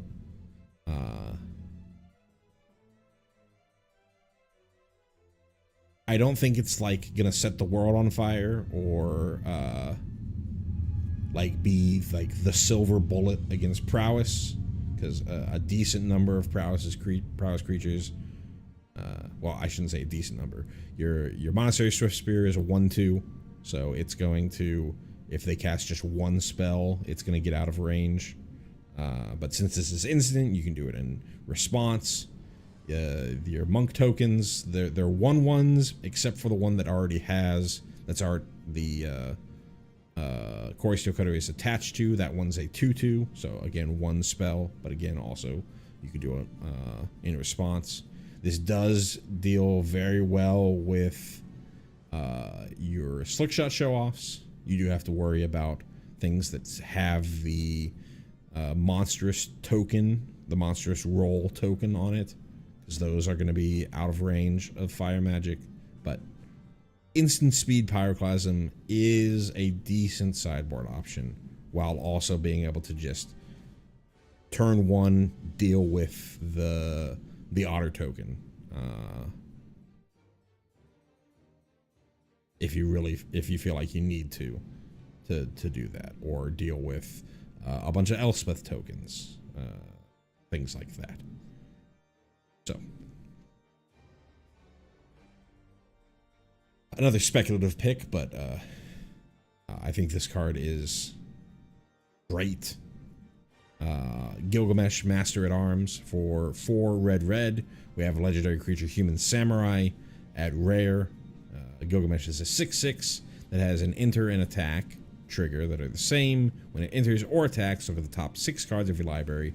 You may put any number of equipment cards from among them onto the battlefield. Put the rest on the bottom of your library in random order. When you put 1 or more equipment onto the battlefield this way, you may attach one of them to a samurai you control. This is just Muxus. This is literally Muxus. It is Muxus. Do you realize that this is Muxus? A lot of people missed Muxus, including myself, when Muxus was first introduced to the world. I don't know how playable Muxus is in historic still these days. But this is just Muxus. Don't get it twisted. This is Muxus. If you can get to the point where you can cast this ahead of time, and you can sort of you can just do some sort of gruel version of this deck where you play a couple of copies of mana rocks or mana dorks or things that get you extra mana. If you play Gilgamesh, you're looking at the top 6 and getting all equipment on there. We have 4 Mirrodin cards still in standard. We have all the job select cards that are being introduced. I think there's 1 living weapon card floating around out there.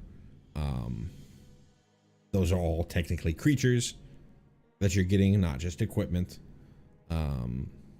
And quite a number of equipment that you can be shoving into this deck. Give haste, one of them being Quarry Steelcutter, one of them being Samurai Arms, whatever the card is called. We'll see it in a second because I'm going to talk about it. Give haste, and you get to put that equipment onto Gilgamesh to immediately get another attack and immediately another trigger to look at the next 6 cards from the top of your library. This card's very good. It's a lot better than you think. It's 6 mana, which is super expensive, but it's Muxus. Don't get it twisted. It's Muxus.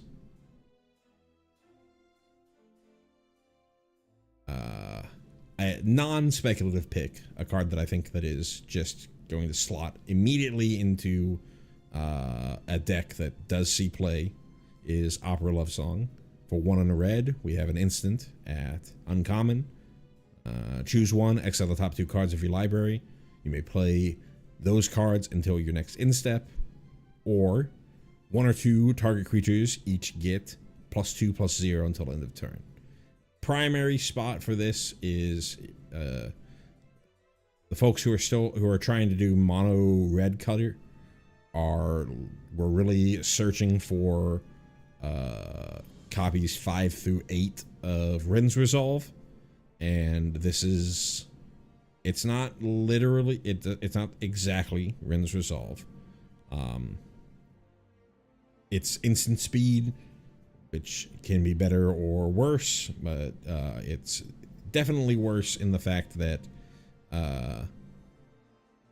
it's not until the end of your next turn, it's until your next instep. So if you cast this during your main phase, then you only have access to the cards that you get off of Opera Love Song until the end of that turn.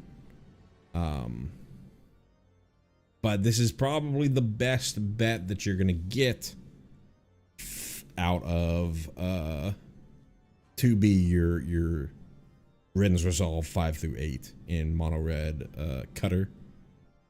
It's much better than playing the adventure of the questing druid, because you're playing a card that you just get one half of that, while Opera Love Song is that card plus a much more playable card in mono red, in that you have this pump spell that can trigger Valiant. So if you're playing Cutter in a mostly mice deck, or you're at least playing Emberheart Challengers, because they're prowess creatures, you can trigger your Valiant on those with this card if you aren't searching for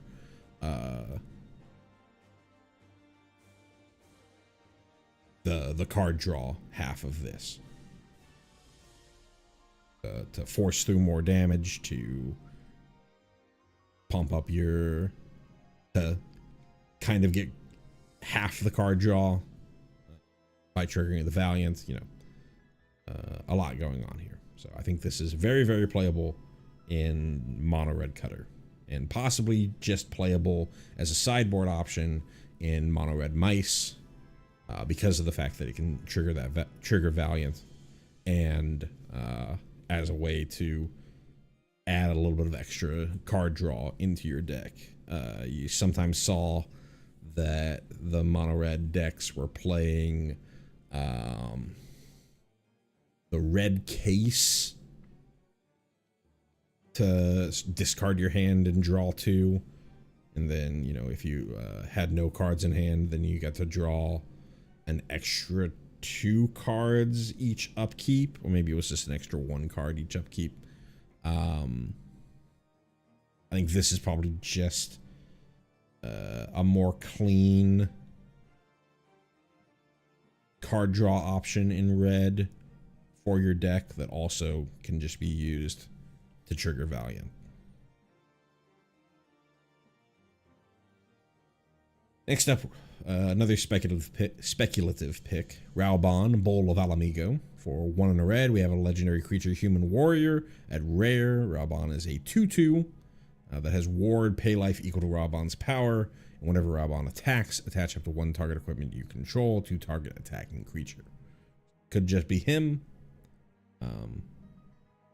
If there is a sort of equipment deck that's not trying to do the whole Gilgamesh thing, that is trying to actually play equipment fairly, trying to play Buster Swords and Masamunes and stuff like that, Excalibur 2s, stuff like that,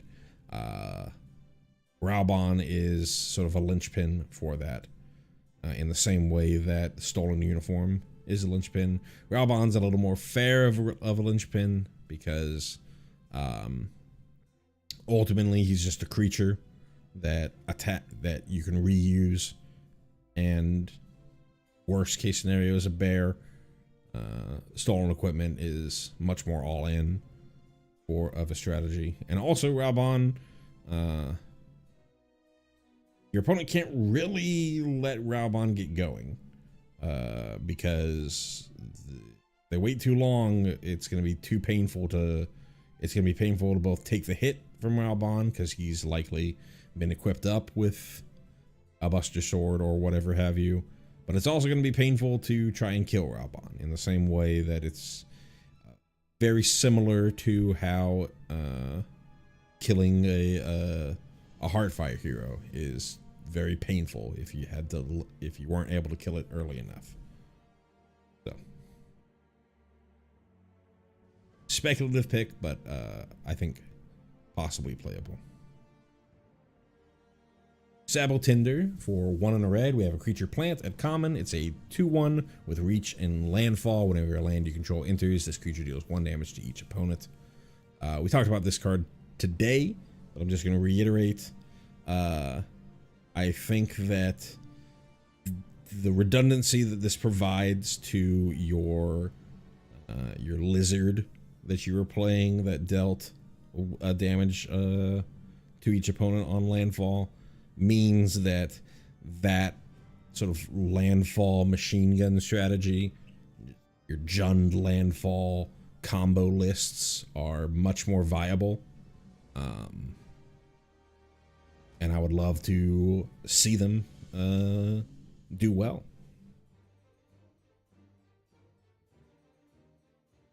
Samurai's Katana, or mentioned this briefly when I was talking about Gilgamesh. For 2 and a red, we have an artifact equipment at uncommon. It has job select. An equipped creature gets +2/+2, has trample and haste, and is a samurai in addition to its other types. It has equip cost of 5. This is an equipment that you're almost certainly never going to actually re-equip unless you're cheating the re-equip with something like Raubon or something like Gilgamesh. But I think where I see this is, there's 2 spots where I see this. I see this as, you know, if you're a little more mid-range red, and if you're a little more mid-range red, and if they ban Monstrous Rage, then this is a 3-drop with trample and haste. That is a 3/3. Very similar stat line to Screaming Nemesis and Tursa. Obviously, Screaming Nemesis and Tursa are generically better creatures, but there are worlds where you want the trample, and if Monstrous Rage ends up getting banned, then you're gonna have a lot harder of a time in red to get that trample, and this is an option there. The other place where I see this card is in Boros Battlefield. This is technically a non-creature at 3 mana value, so this is a perfect hit off of your United Battlefront, a Boros Battlefront deck. This is a perfect hit off of United Battlefront. You hit this, you can play this as sort of additional threats in Boros Battlefront decks. You're really heavily relying on Urbrask's Forge to apply pressure to your opponent in the Boros versions of the deck.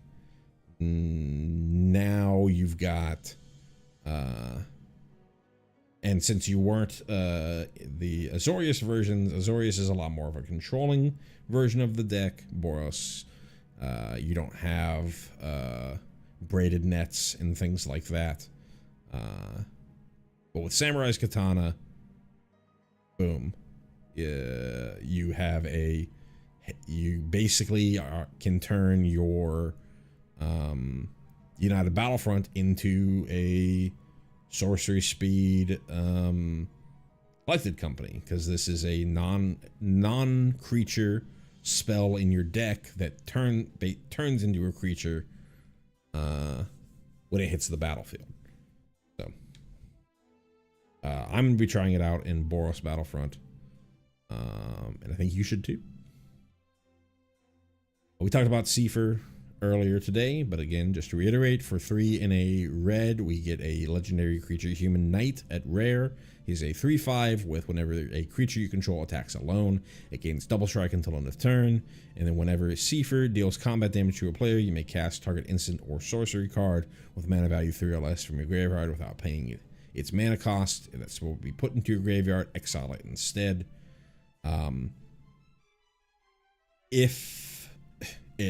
It's funny to say this, but if the meta slows down for a creature that gives other things double strike, then I think Seifer can see play. A very good mid-rangey threat. It both lets you deal tons of damage to your opponent. It doesn't literally get immediate value because it doesn't have an ETB, but you can play this and then attack with your 3-drop, and that creature would get double strike. And then if you're playing either Rakdos mid-range or maybe a more burny version of mono red, or possibly even a more mid-rangey version of Izzet, then Seifer be able to possibly cast 2 instants and sorceries of 3 mana value or less from your graveyard, because it's on each instance of combat damage, so first strike damage and regular damage from the double strike there, can be super powerful. The big question is, can Seifer actually hit? Because it doesn't have built-in trample. So it could be just chump block for the rest of the time and you're just crying. But could be a very, very powerful creature. Another card we talked about today, Summon Brynhildr for 1 and a red. We have a 2/1 enchantment creature, Saga Knight. For chapter 1, exile the top card of your library. During any turn you put a lore counter on this saga, you may play that card. And then chapters 2 and 3 say when you next cast a creature spell this turn, it gains haste until end of turn. The real big part is those chapters 2 and 3, though it is nice to sort of be able to quote unquote cycle Brynhildr with the top card of your library. But the big thing I see is this sort of like 2-shot Fires of Yavimaya effect, being able to get in a 3-drop that your opponent wouldn't normally expect to be hasty, or if you happen to be able to ramp into it, bigger and bigger things they wouldn't normally expect to be hasty, suddenly swinging in with haste is a powerful strategy that has won Pro Tours many times. So don't sleep on this card. It dies to basically everything, but if it lives, your opponent is crossing their fingers that they're not just dead. Thunder Magic, again, another card we talked about today. For a single red, we have an instant at common. It's a tiered spell. If you pay nothing additional, it is just deal 2 to target creature. You can pay 3 additional for 4 total mana to deal 4 to target creature. Or you can pay 5 in a red, so 7 total mana to deal 8 to target creature. Again, the Thundaga side, the last bit of the tier, is basically flavor text. You're almost never going to actually use that. My argument for this card is if you are a deck that is not playing Burst Lightning, because you don't want to be shooting face. If you're a deck that is playing Torch the Tower, there's an argument for playing Thunder Magic instead in order to shoot problematic creatures that have 4 toughness. Sure, it's overcosted way to do that, but if you are in Jeskai Control, or if you're in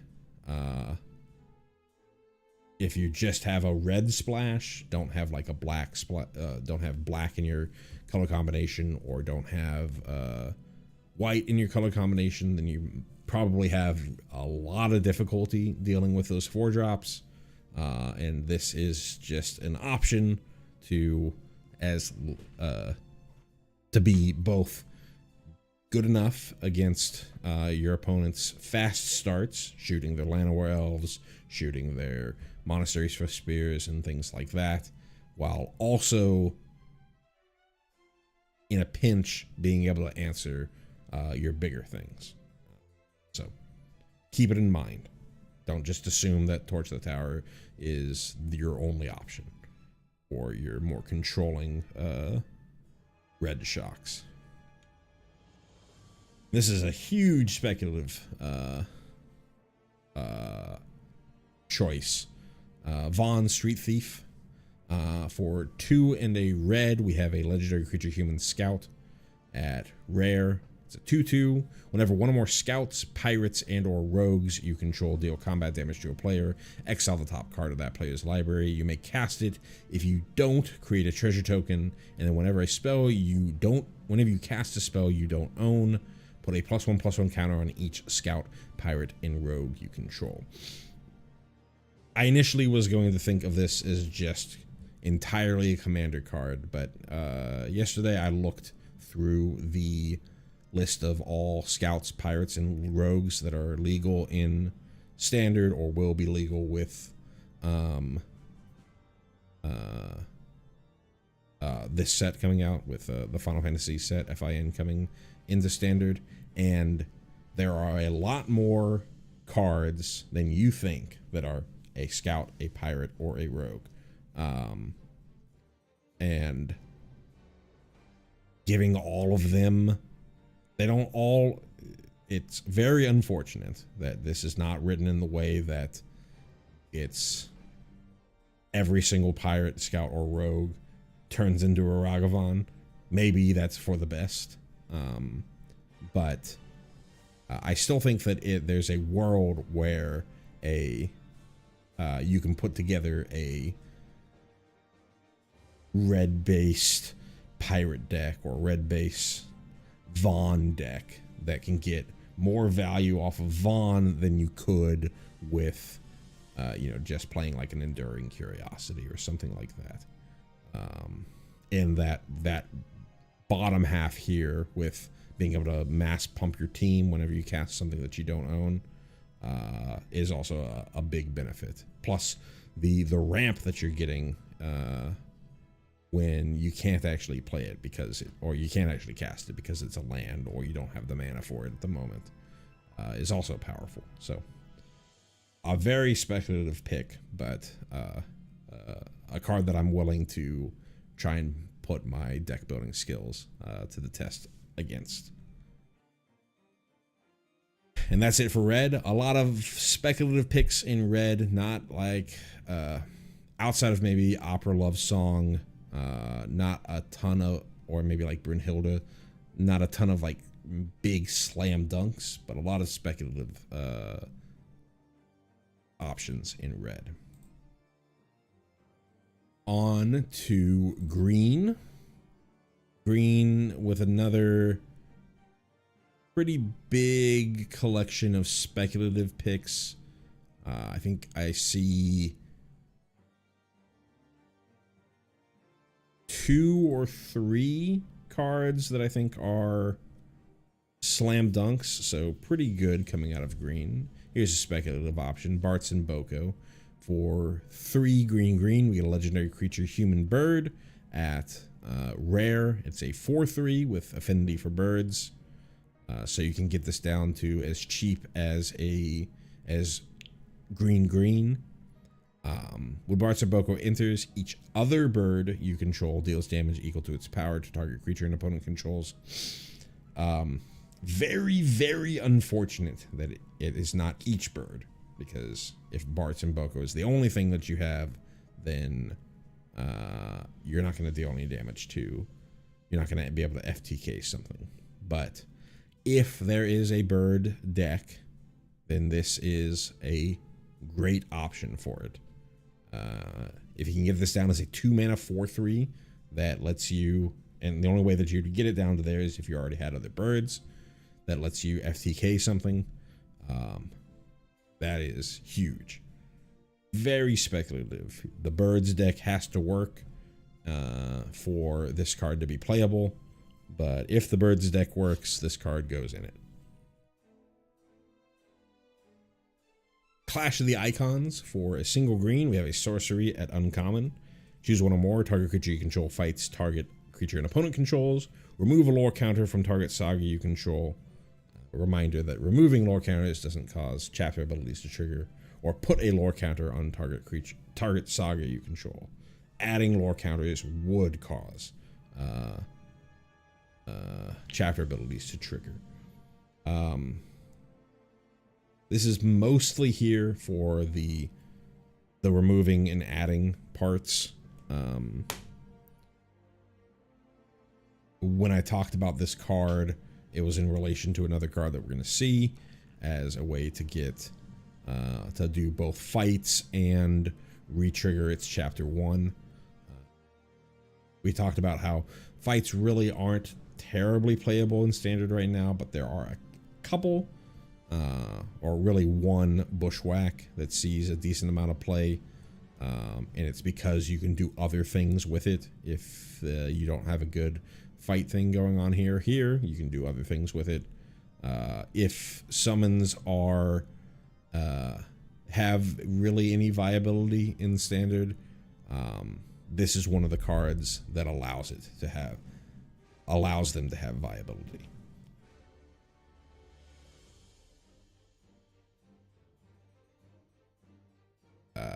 Here's a card that I literally just added to the list because I didn't realize that it was an instant. Precious Wanderings. For 2 and a green, we have an instant at common. Search your library for a basic land card or town card. Put it on the battlefield tapped, then shuffle. When you search your library this way, put a +1/+1 counter on target creature you control. This being an instant speed ramp effect is really the entirety of this card. There is a ton of landfall stuff going on. There is one particular card that we're going to talk about that this card might just make that card much more viable, much less of a meme than I was initially considering. Yeah, very interesting. Being ramp, instant speed ramp, like the last time we got something that was even close to instant speed ramp was like Growth Spiral or like Eureka Moment. I don't remember if Eureka Moment was instant speed. Well, Growth Spiral, there's no guarantee that Growth Spiral is ramp. If you have no lands in hand and you play Growth Spiral, you're just knocking the top of your deck, hoping that that was a land so that you can put it into play, because it's just one of those, you may play an additional land as part of the resolution of the spell. This is going to guarantee that you're going to hit a land as long as you obviously have basics left in your deck. And so this is going to instant speed trigger landfalls, and instant speed put a +1/+1 counter on target creature you control. Yeah, playing this in like Simic or Bant control, holding up a counter spell, your opponent doesn't play into your counter spell, you instant speed ramp.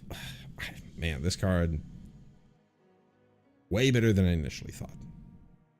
When I first read it, when I thought it was just sorcery speed, I thought it was just like, hey, you know, another in a long line of sorcery speed 3-drop ramp spells. Okay, this one gives a +1/+1 counter, you know, so it works a little bit better with some of your landfall stuff, with the creatures that you're going to have that care about it. But no, instant speed is so good.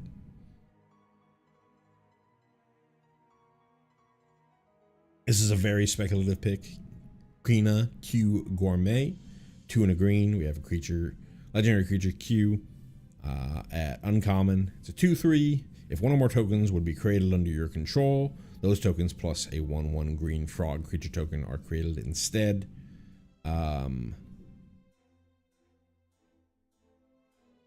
Where I mostly see this is in some sort of map token generation thing going on. You play this, you play Sentinel of the Nameless City. You're getting a wide board alongside your big fella. Very, very speculative though, and I might be reaching a little too hard on this, but I kind of just like Quina, so sue me. Ooh, I thought I got a better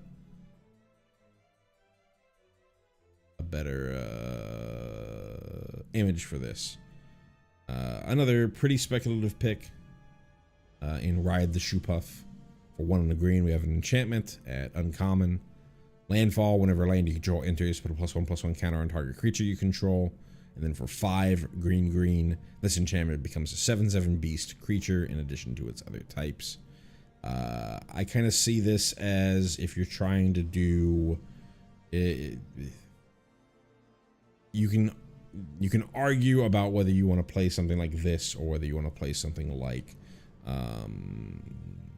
Innkeeper's Talent, whether you want to play something like this, whether you want to play, you know, Bristly Bill's 5-6, or sorry, 5-8 with Ride the Shoepuff. I'm probably reaching on this one. This is much more of a limited card, but I think there is a world where this sees play. A card that is almost certainly going to see play. I think this is one of the green cards that I think is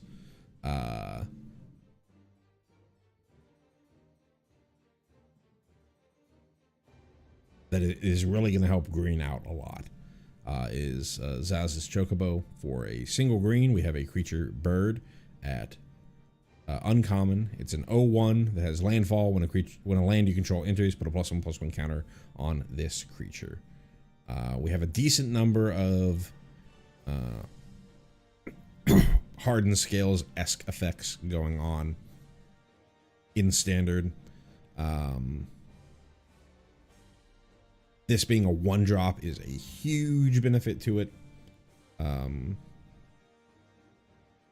Yeah, not really much else to say. Pretty straightforward of a card. Almost certainly going to see play.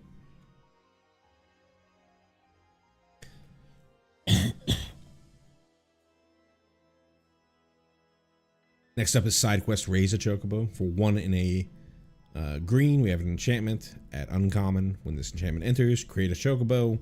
And if you have 4 or more birds, transform it into Black Chocobo, which upon transformation, you get a land card onto the battlefield tapped. Any land, not just basics.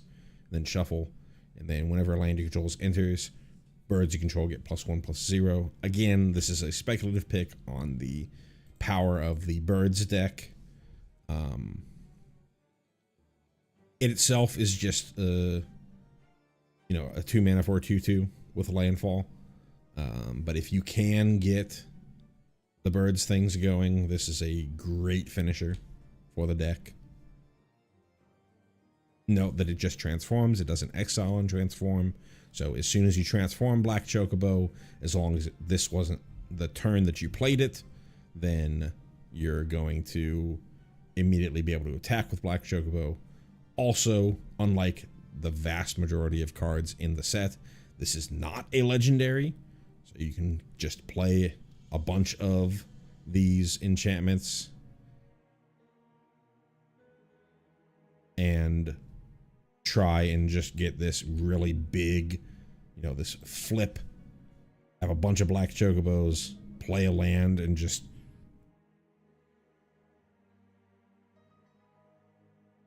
swing for lethal. But yeah, if the bird deck exists, another card that has to go into it. A much more playable on its own card, Summon Fenrir. For 2 in a green, we have a enchantment creature, Saga Wolf. It's at uncommon. It's a 3/2. Chapter 1, search your library for a basic land, put that card on the battlefield tapped, then shuffle. Chapter 2, when you next cast a creature spell this turn, that creature enters with an additional +1/+1 counter on it. In Chapter 3, draw a card if you control the creature with the greatest power or tied for the greatest power. Mostly this is here because it is a 3-drop that ramps. In my brain, the play pattern with this is turn 1 elf, turn 2 Fenrir, turn 3 5-drop that enters with a +1/+1 counter on it. That can be a devastating startup for some sort of Gruul or mono green beatdown list. And then that was even before we were thinking about things like Rydia, which just got spoiled. Turn 2 Rydia, turn 3 land, discard Fenrir, cast Fenrir via Rydia so that enters the battlefield with haste and ramps you on that turn.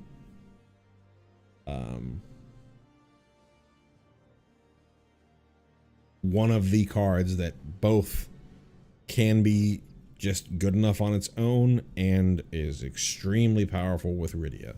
So I think to me, a slam dunk in green from the set. Next is Summon Titan. For 3 green, we have a enchantment creature, Saga Giant, at rare. It's a 7/7 with reach trample. Chapter 1, mill 5 cards. Chapter 2, return all land cards from your graveyard to your battlefield tapped. Chapter 3, until end of turn, another target creature you control gains trample and gets +X, where X is the number of lands you control.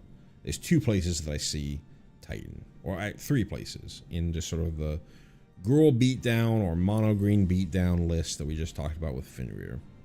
I also can see Titan in Gruul Rydia lists. Rydia is a great way to fill your graveyard with lands because you're discarding cards. You can also discard Titan into the graveyard, and then Rydia can bring Titan back, and then suddenly you've got a 7/7 reach trample haste. And then also in the sort of Jund or Gruul or Golgari, depending on whether you want to play Sabotender and the lizard that have landfall, deal damage to each opponent.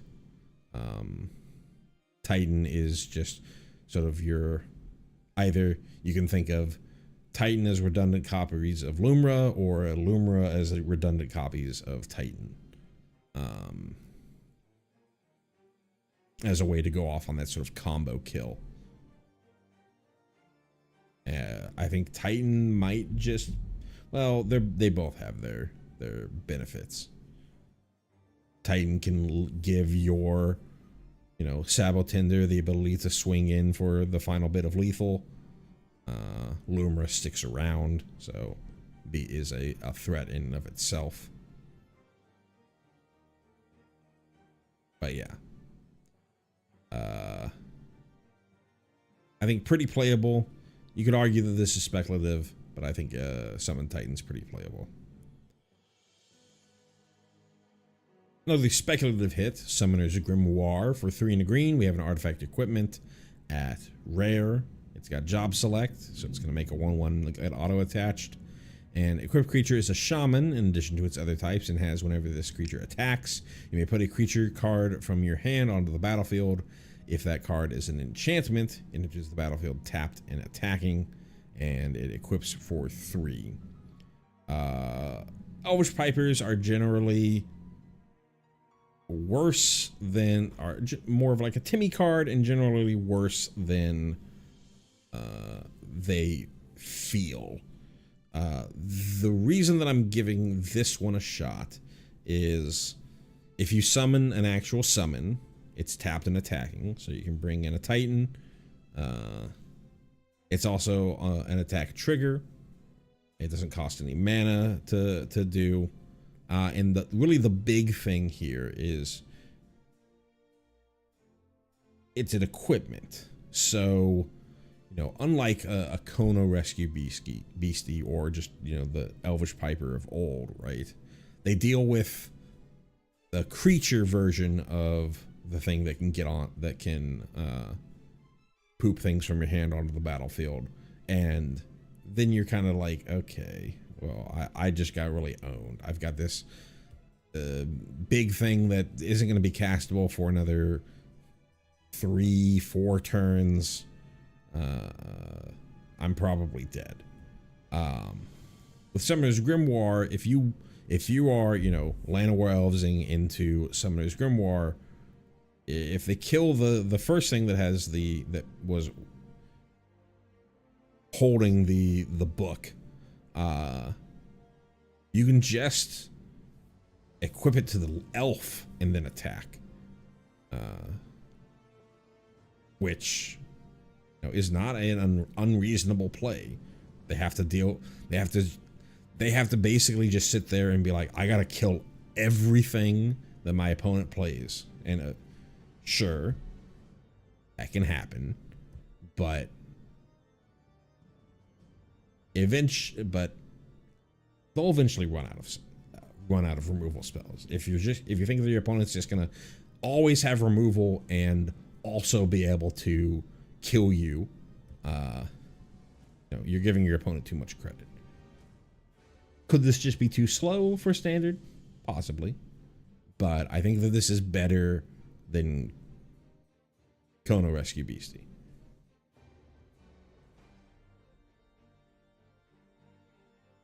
Another card that I initially was going to lambast like Cecil, but as I have heard others talk about and as I've reevaluated, I think Tifa is going to actually be pretty playable. So for 1 in the green, we have a legendary creature, Human Monk, at rare. She is a 1/2 with trample, but she has landfall. Whenever a land you control enters, double Tifa off a card's power until end of turn.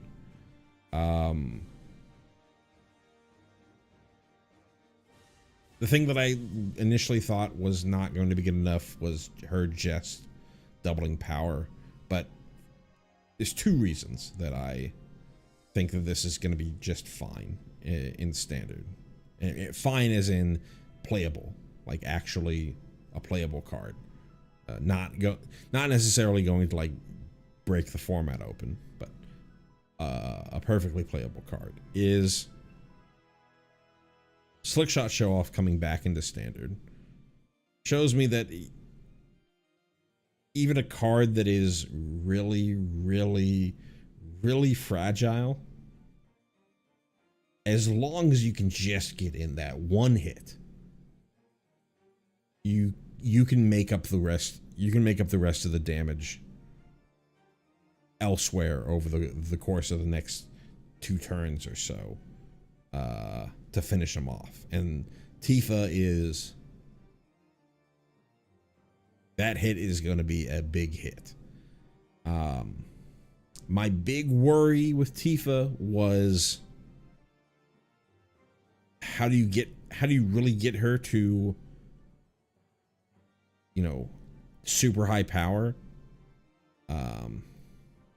Because it's much easier to chain a bunch of spells in standard than it is to chain a bunch of land drops. But really, you just have to play a Monstrous Rage on her before you play your land drop, and then you're fine. Your opponent's probably taking a billion, and it's totally fine.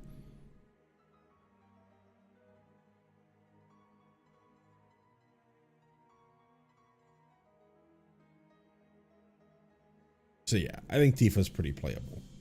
I don't think she's going to set the world on fire. I don't think she's going to be the next great card for standard. But I think that she is going to fulfill a very similar niche to Slickshot Show Off, which is totally fine in getting in the 1 big hit and dying.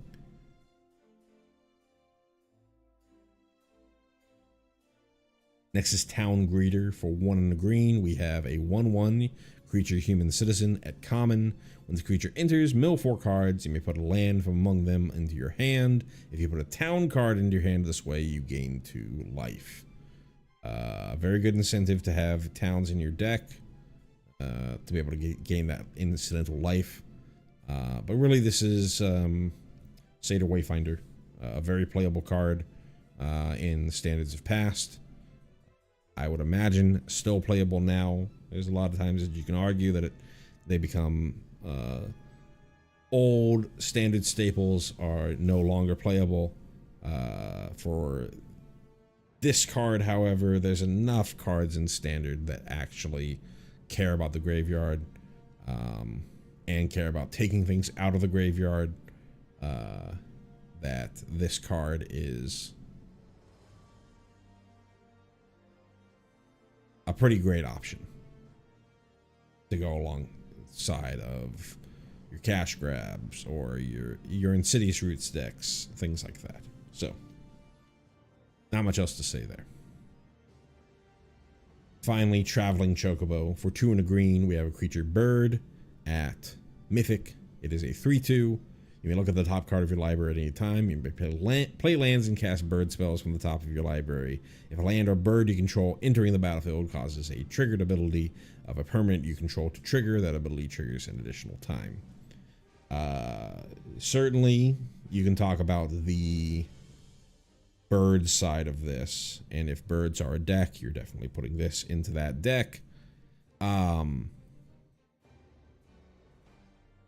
But really, it's the landfall side of this deck. You play Traveling Chocobo alongside Tifa, or alongside the other Chocobos, or even into the Jund Landfall combo deck that we're thinking about. Just shower your opponent to death. And it's not just, you can argue, okay, I'm paying 3 mana for a Panharmonicon, but it's not just that. Sort of the Corsair Krufix effect means that it's just a fine mid-range-ish card in general. So,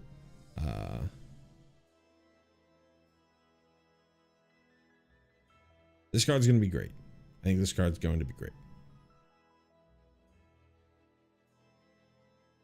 I think that's the last of our green cards. Whew. I believe we have the multicoloreds and then the colorless cards to get through. There's quite a few in the multicoloreds. Only a couple in the colorless. So we should be able to speed along through here.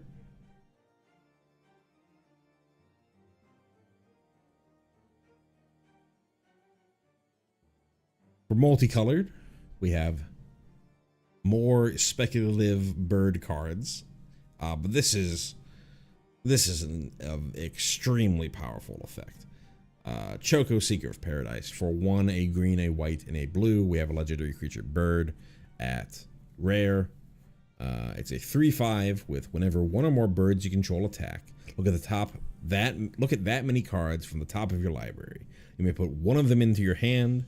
Then put any number of land cards from among them onto the battlefield tapped, and the rest into your graveyard. And then whenever a land you control enters, Choco gets +1/+0 until end of turn. This card is, like, it reads like you see it and it's like Choco, Seeker of Paradise. It's a legendary bird. It's got Bant in its colors. It's like, oh, a fun little commander card. This card is... its effect is so ridiculous. You have to play birds, but if you can get just 2 birds, you get your scenarios are, if you just get 1 bird, if Choco is the only bird that you have, then your scenario is either you put the land, the top card of your library is a land, you ramp it onto the battlefield. Top card of your library is a non-land, you draw it whenever you attack with Choco, because Choco itself is a bird and it doesn't say other.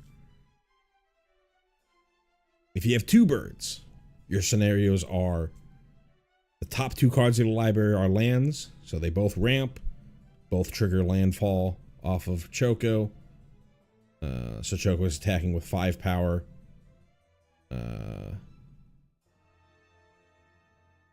That's great.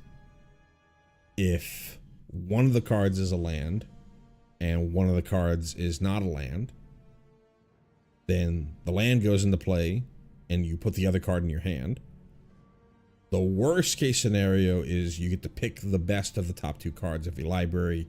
You basically get a sleight of hand, where the top 2 cards of your library are both non-lands, and you have to choose the best among them, and the other goes into your graveyard. So even better than sleight of hand, if you have any sort of graveyard synergy. And just as you go further and further out with the number of birds that you have, the card just gets insane. Really, really insane.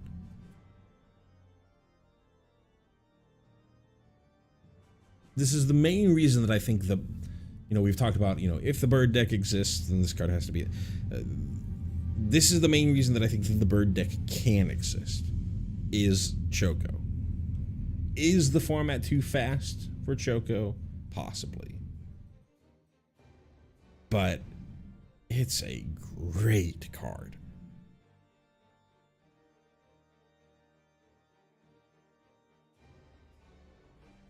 Next is Emmett Silk Unsundered. For 1 a blue and a black, we get a legendary creature, Elder Wizard, at Mythic. He is a 2/4 with Vigilance. When he enters or attacks, you draw a card, then discard a card.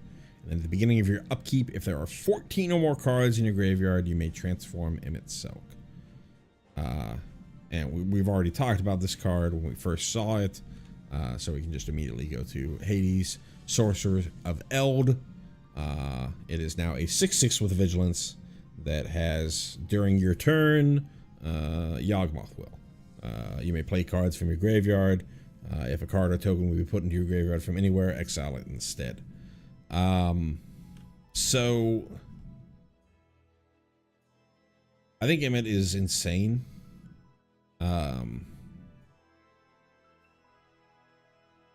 Right up there with Preacher of the Schism. Could easily just replace Preacher of the Schism in your Dimir mid-range decks. Could easily just replace Karsi Revenant in your Dimir mid-range decks. He really gets super powerful when you're dealing with reanimation. You play this on turn 3. It's an easy way to put your reanimation target into your graveyard, because it's the draw then discard is on enter as well as attack. If you have to go long, you're just going to be able to sculpt your hand into the perfect set of cards. In Dimir mid-range even, you can pretty easily, I wouldn't, easily is too much, but it's not unreasonable to get to the point where you can flip over Emmett, because you're playing things like Restless Reef, and you can just target yourself with the Restless Reef to start milling over your deck into your graveyard to get it to flip. If you ever flip, the game's pretty much over.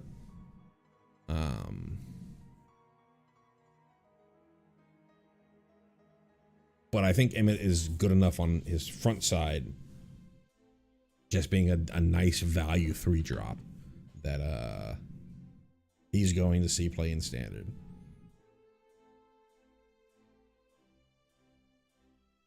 A pretty speculative pick, and with me seeing Rydia, I think Rydia does the job better than Garnet. Hopefully I put Rydia in this list. We just saw Rydia today. I don't know. I don't remember if I remembered to put Rydia in here. But anyways, we can still talk about Garnet. Garnet, Princess of Alexandria. For a green and a white, we have a legendary creature, Human Noble Cleric. At uncommon, she is a 2/2 with lifelink, and whenever she attacks, you remove a lore counter from each of any number of sagas you control. Put a +1/+1 counter on Garnet for each lore counter removed this way.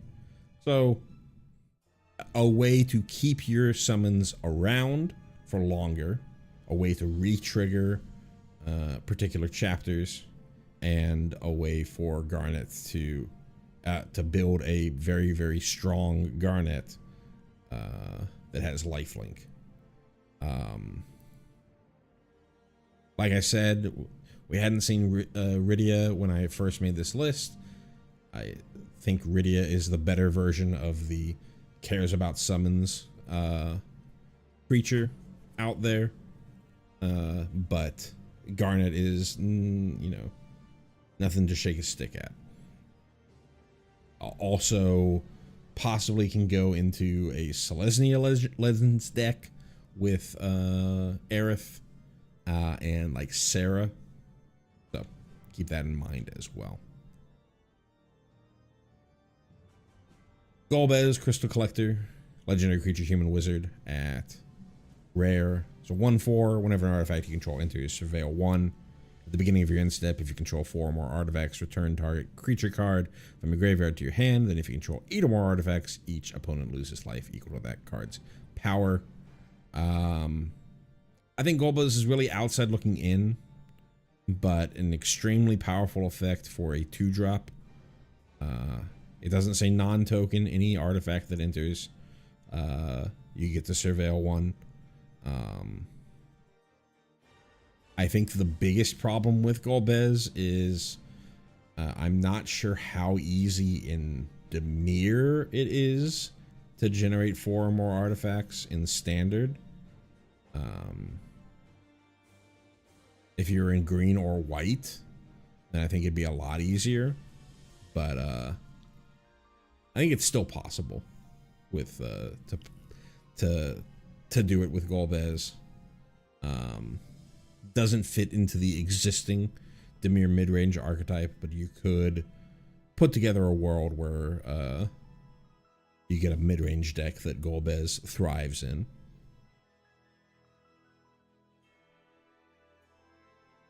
Joshua, Phoenix's dominant. For 1, a red and a white, we have a legendary creature, human noble wizard at rare. Joshua is a 3/4 that has an ETB of discard up to 2 cards, then draw that many cards. And then for 3, a red and a white, and tap. Then you can exile Joshua and return to the battlefield transformed under its owner's control. Activate only as a sorcery. Note, because it is exiling, it is going to have summoning sickness. So on the other side, it is Phoenix, Warden of Fire. It's a 4/4 flying lifelink. Phoenix, Saga Phoenix, a legendary enchantment, Saga Phoenix. Who has chapter 1 and 2, Rising Flames. Phoenix deals 2 damage to each opponent. Note, because it's Phoenix dealing the damage, and Phoenix has a lifelink, that's 2 damage to each opponent, and you gain 2 life. And then for chapter 3, return any number of target creature cards with total mana value 6 or less from your graveyard to the battlefield. Exile Phoenix and return it to the battlefield, front face up. I think this card's very good.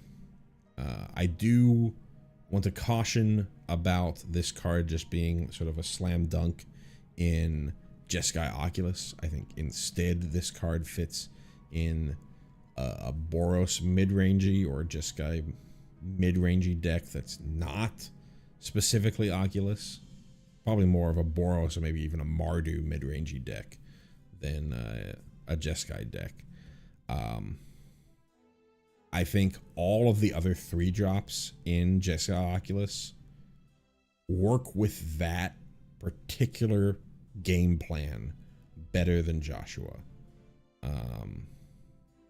Joshua is not a great Profts target, because if you ever do decide to flip Joshua, you're going to lose all the counters because you have to exile Joshua first before he comes back transformed.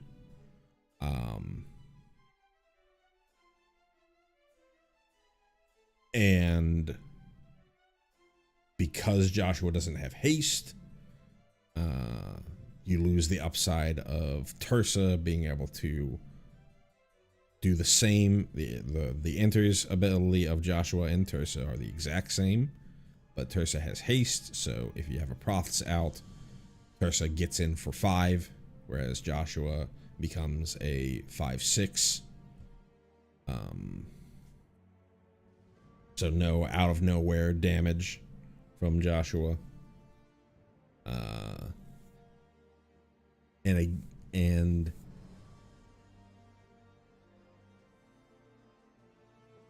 because Joshua is written like Tursa, if you are going for the Oculus game plan, the Oculus had to have already been in your hand, unlike something like the Steam Course Scholar, where the Oculus could have been on the top 2 cards of your library. So, and Steam Course Scholar is a significantly better Profs target for getting those token or getting those counters from Profs, because it's a flying vigilance creature, so attacks and blocks very, very well. Whereas Joshua, again, the reason that you would even think about adding Joshua into your Jeskai Oculus list is because you think that the Flames of Rebirth part of Joshua is relevant to your game plan, and obviously cool, right? I'm going to return to Oculus, or like an Oculus and a Tursa when I get to chapter 3. But not a good profits target, and realistically this is turn 8 when you get to Flames of Rebirth, and you had to pay 5 mana to create a 4/4 flying lifelink that dealt 2 damage to your opponent. Are you winning that game? I don't know. You're either not winning that game because you didn't do enough with that 5 mana, or you are winning that game and you would have won that game regardless. That's basically my argument there. I do, however, think that Joshua can work in a Boros mid-range list, or something where if you do get to the point where you actually have to use Phoenix, you're bringing back more than just 2 things. You're bringing back a bunch of things.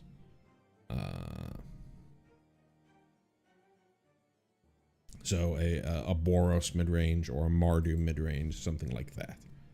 Maybe a Naya mid-range, something like that.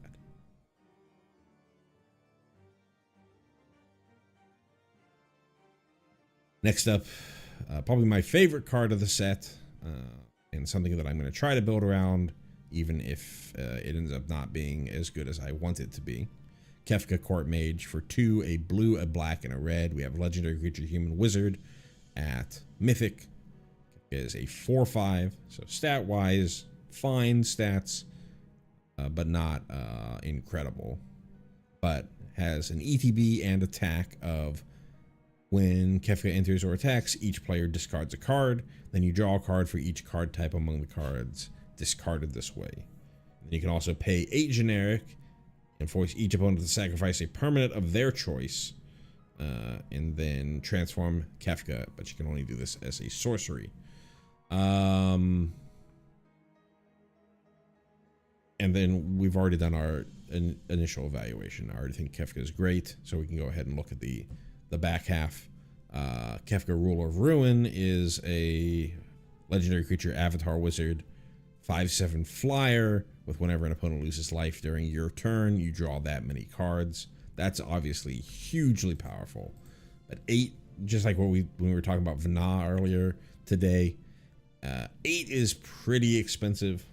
I think the difference here with Kefka and Vana is I can easily see Kefka in some sort of Grixis control list, sort of playing the same role as Nicol Bolas the Ravager did way back in the day, of I'm going to play this, relatively mid-range card, and then shut the door later on by flipping it over to the backside.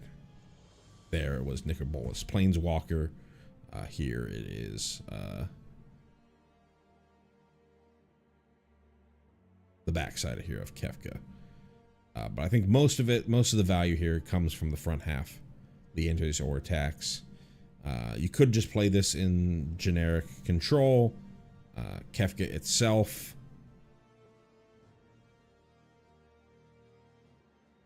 enters, you're going to at least cycle and force your opponent to discard a card. So that's kind of a 2-for-1 just on the enter. If you and your opponent choose cards of different types, then it's 3-for-1, and you just can keep going. You are going to bury your opponent in card advantage with Kefka extremely quickly. And because of the fact that Kefka is at least the ETB, at least has an ETB, it's not like you have to hope to untap and cross your fingers to get the super value.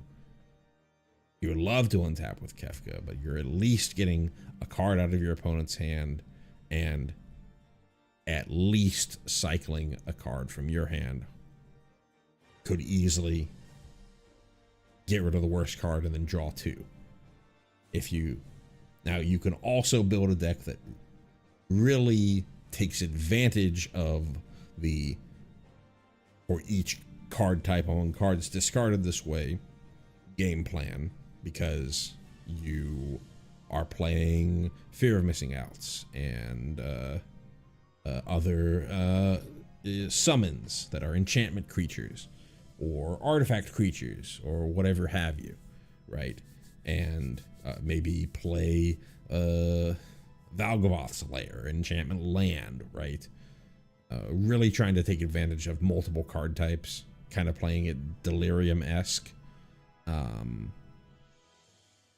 At which point you're much more likely to be able to draw 2, maybe even draw 3 with the ETB and attack trigger, and just absolutely demolish your opponent. So I'm certainly going to build around Kefka, both a mid-range version that's trying to do the Delirium thing and just a control list, with Kefka kind of playing your Shiko role of your main threat.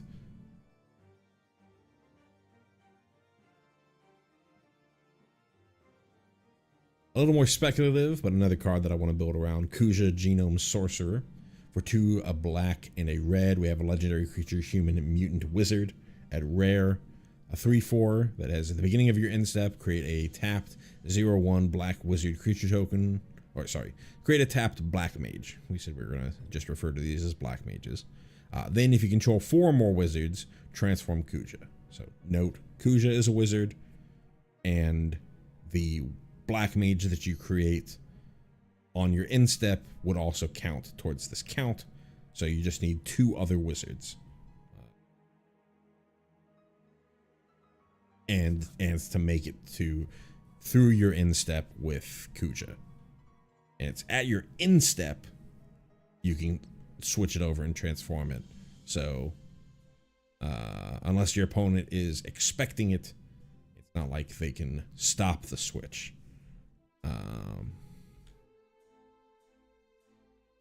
Does transform into Trance Kuja, Fate Defied, a 4/6. If a wizard you control would deal damage to a permanent or player, it deals double that damage instead. Kuja stays as a wizard, so attacks as an 8/6 in the, or not in the air, just attacks as an 8/6. But then all of the black mages that you have floating around ping for double. It's not an emblem like Sephiroth, so if they deal with Kuja, you're back to just having these black mages that ping for 1, but a pretty powerful mid-range card, if I say so myself. And a card that I want to build around. Pretty speculative on how good it actually is going to be, but I like Kuja.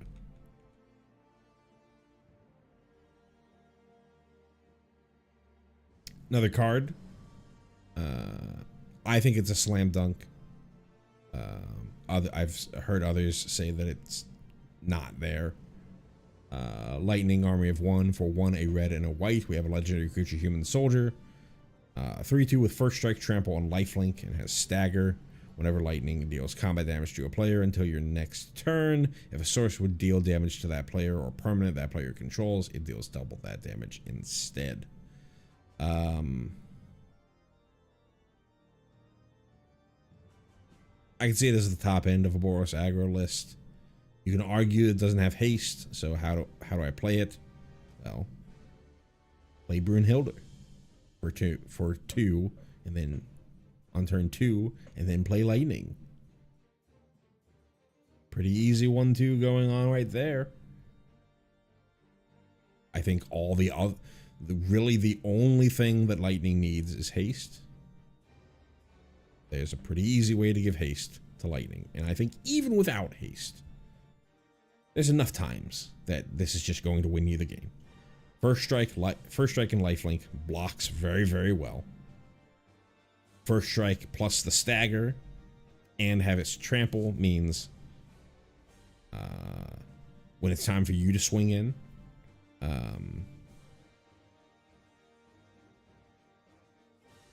you're really going to just crush your opponent with the lightning damage, with the stagger extra damage.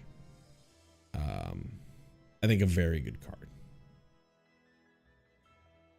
I don't think that this is going to break the format open or anything. It is a 3/2 that dies to burst lightning and cut down. But I think a solid player in a Boros aggressive deck. Maybe even a Boros burn deck in standard.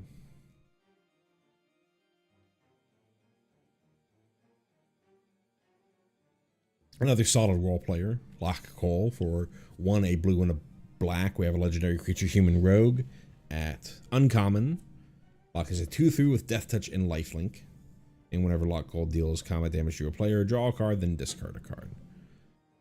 Currently, we're seeing things like Karsi Revenant see play. I think this is probably just better for your Dimir mid-range list. I think Emmett is generally better, but if you're not doing... No, I think Emmett really where you would want to play Lock is if you really care about the Death Touch and the Lifelink. If you're just trying to get the loot stuff going on, then Emmett is significantly better.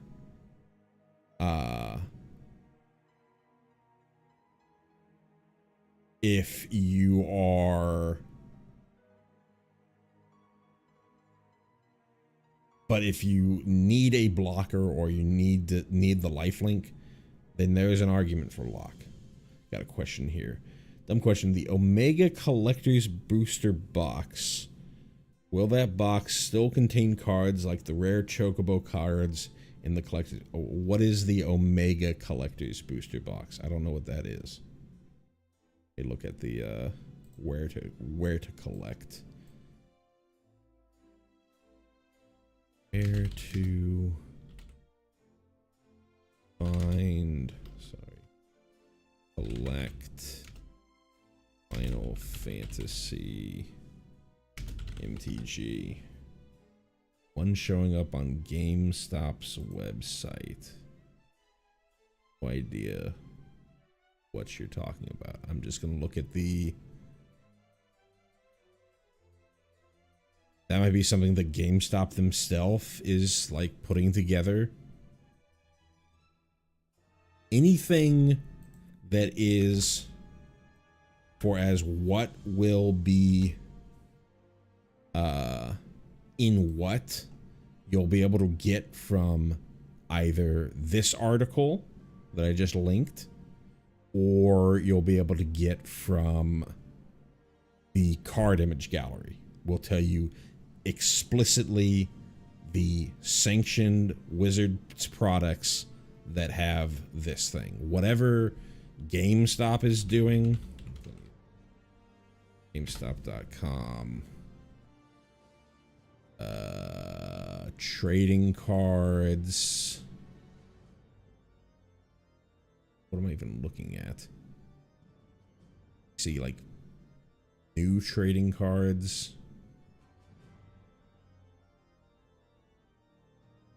Magic, no, rated cards.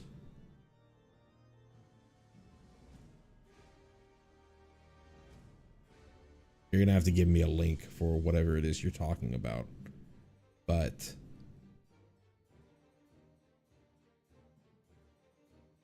my guess is that's just something that GameStop is throwing together themselves from their own inventory that is just sort of an amalgamation of their own, what they have in their own inventory.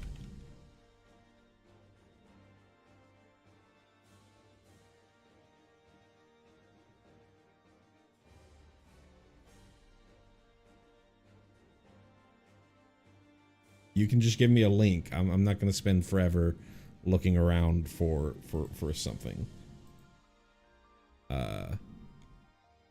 But the answer to your question is going to be explicitly in that link that I gave you, or on the card image gallery. That's going to tell you what Wizards is actually sanctioning.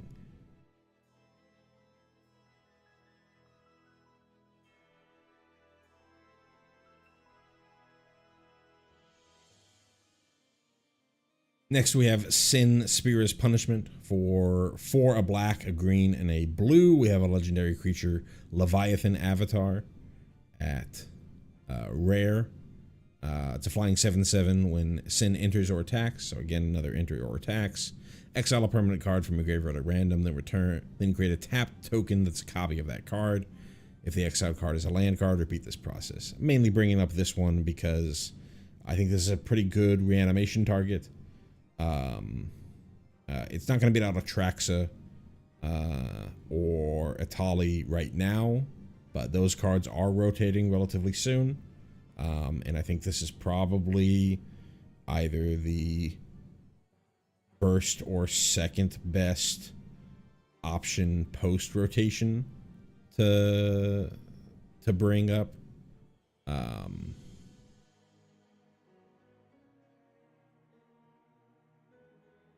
To bring back from your graveyard, because it does have an ETB. Could high roll into nailing a bunch of things at once, but even if you are just getting a land, you get to repeat. And it only hits permanent cards, so if you're really like going in for like a reanimation strategy, you're probably not going to have a ton of other things in your graveyard. Maybe you have like, well, I mean, like you could get into a sick loop of Sin. You reanimate Sin with Valgavoth's Chosen, and then Sin brings back the Valgavoth's Chosen, because it's only choosing between the permanent cards in your graveyard. So a pretty good option for Reanimator.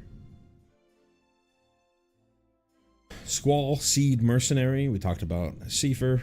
Here we're going to talk about Squall. For 2, a white and a black, we have a legendary creature, Human Knight Mercenary, at rare. It's a 3/4 with the same Rough Divide ability we saw on Seifer. If a creature you control attacks alone, it gains double strike. And then if Squall deals combat damage to a player, you return a target permanent card with mana value 3 or less from your graveyard to the battlefield. Interestingly, I didn't compare this perfectly before.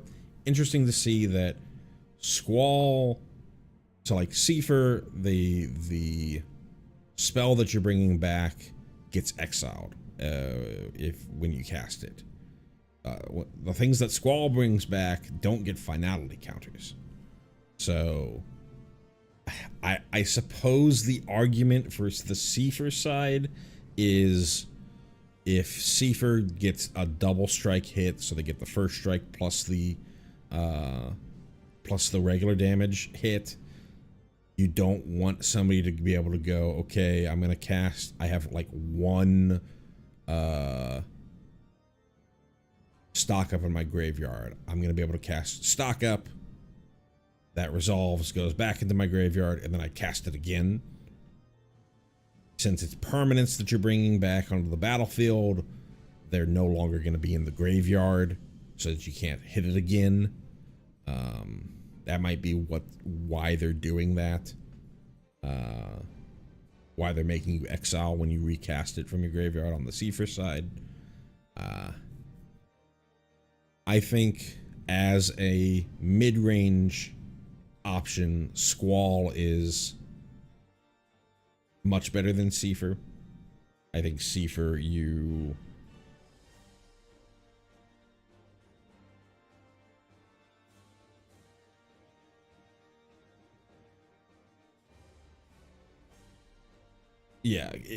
to me, Squall is doing your sort of, what you call it, your Zorling thing, but I was gonna say arguably better than Zorling, but Zorling's on an attack trigger. You have to pay with Zorling, and you have to pay a little bit of life.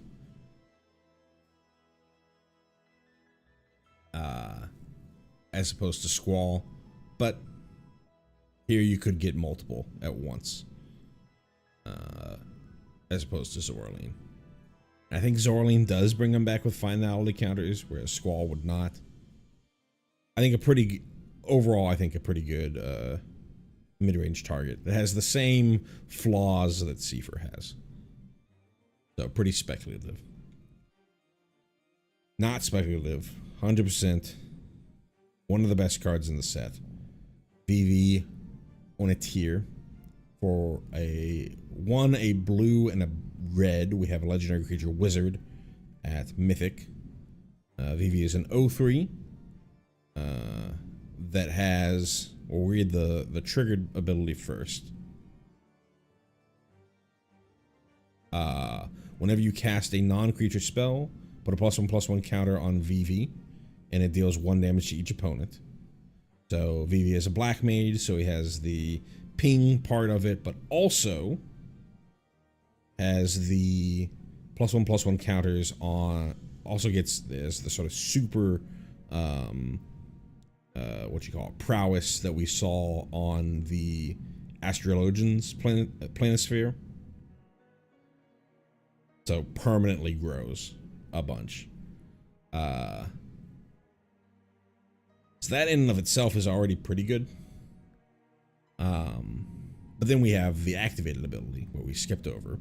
Add X mana in any combination of blue and or red, where X is VV's power. Activate only during your turn and only once each turn.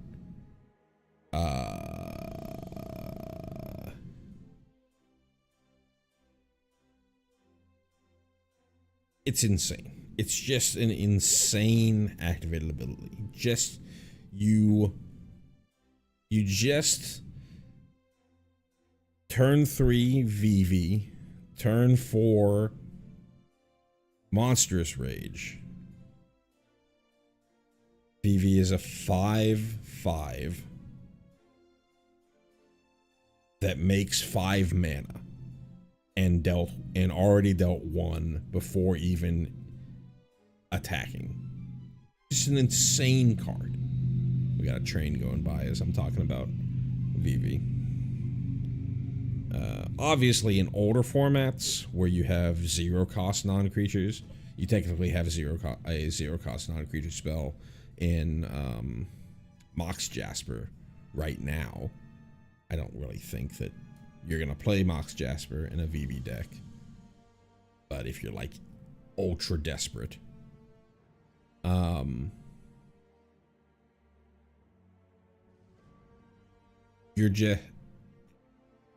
it's just so much mana and so much power, and just keeps growing and keeps making more mana.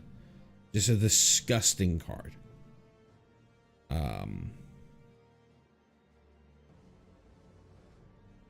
We already are seeing the prowess decks slow down to try and be more mid-range-ish. And this is going to allow it to sort of slow down and be more mid-range-ish while also just becoming more and more powerful. Because I can go, Monstrous Rage on VV, and then I have 5 mana, and then I activate it to cast a stock up, and then get my monk token. This card is disgusting. As much as I love VV, I hate it.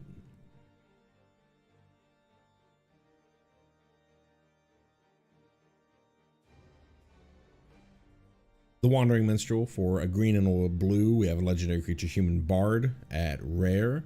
It's a 1/3. Lands you control enter untapped. And at the beginning of combat on your turn, if you control 5 or more towns, create a 2/2 elemental creature token that's all colors. And for 3 generic, a white, a blue, a black, a red, and a green. Other creatures you control get +X until end of turn, where X is the number of towns you control. If towns exist, just like we talked about earlier, probably going to be one of the linchpins around towns. I kind of fell off it when I was looking at the this card earlier. I'm probably still off it, but it was already on my list. So I think this can see play if towns are playable. A little on the slow side, but does allow you to play that mana base without being super far behind on your opponent.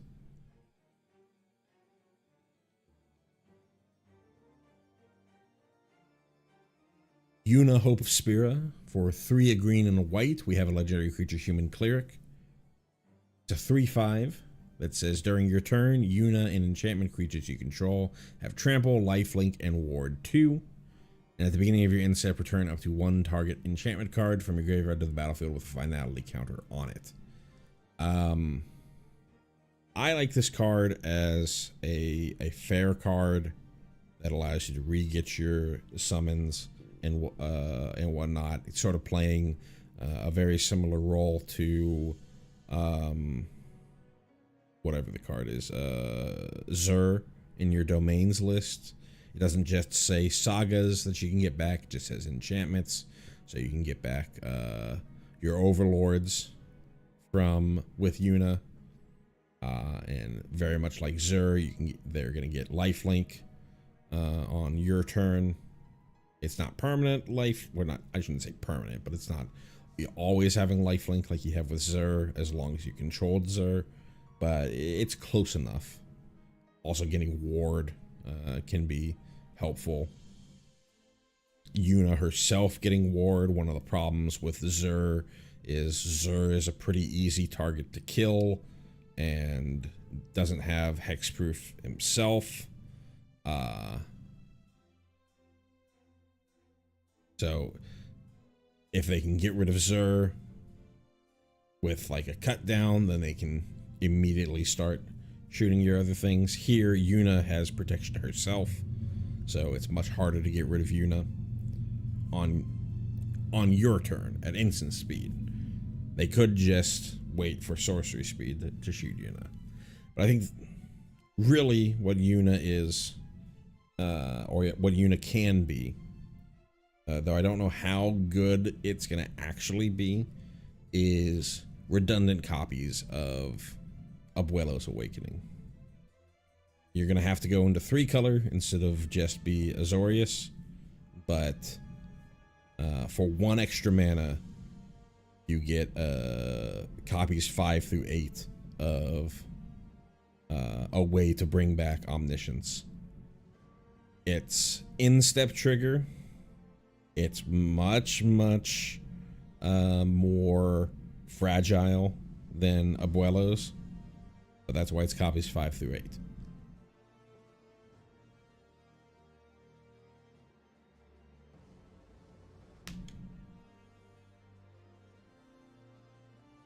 I think that's it for the multicoloreds.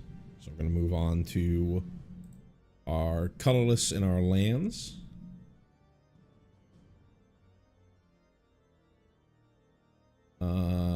Just a few cards to talk about from the colorless in lands.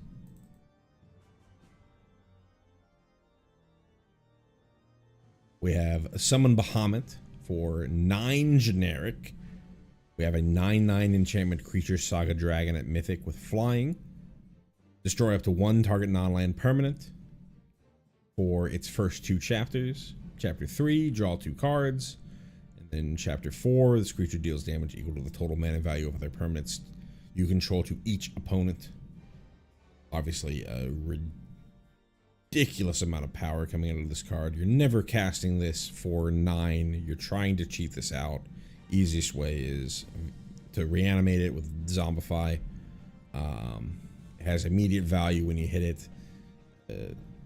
It's pretty easy argument between, or I shouldn't say easy argument. It's a pretty easy to say that Sin and Bahamut are post rotation. Your 1 and your 2, and the argument is in which order for your reanimation targets post rotation once we lose Atraxa.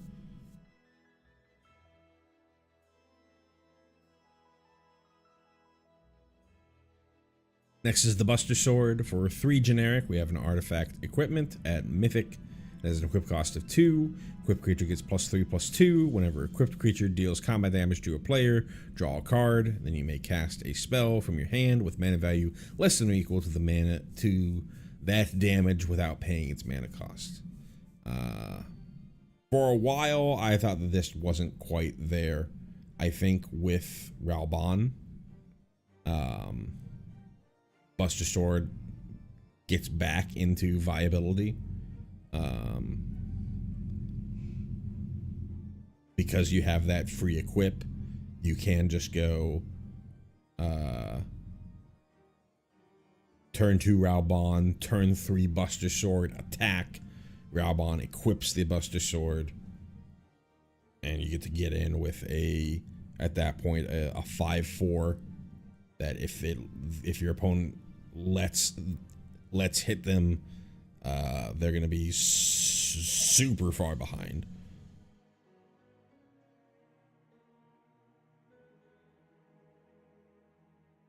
So I could easily see that being quite powerful.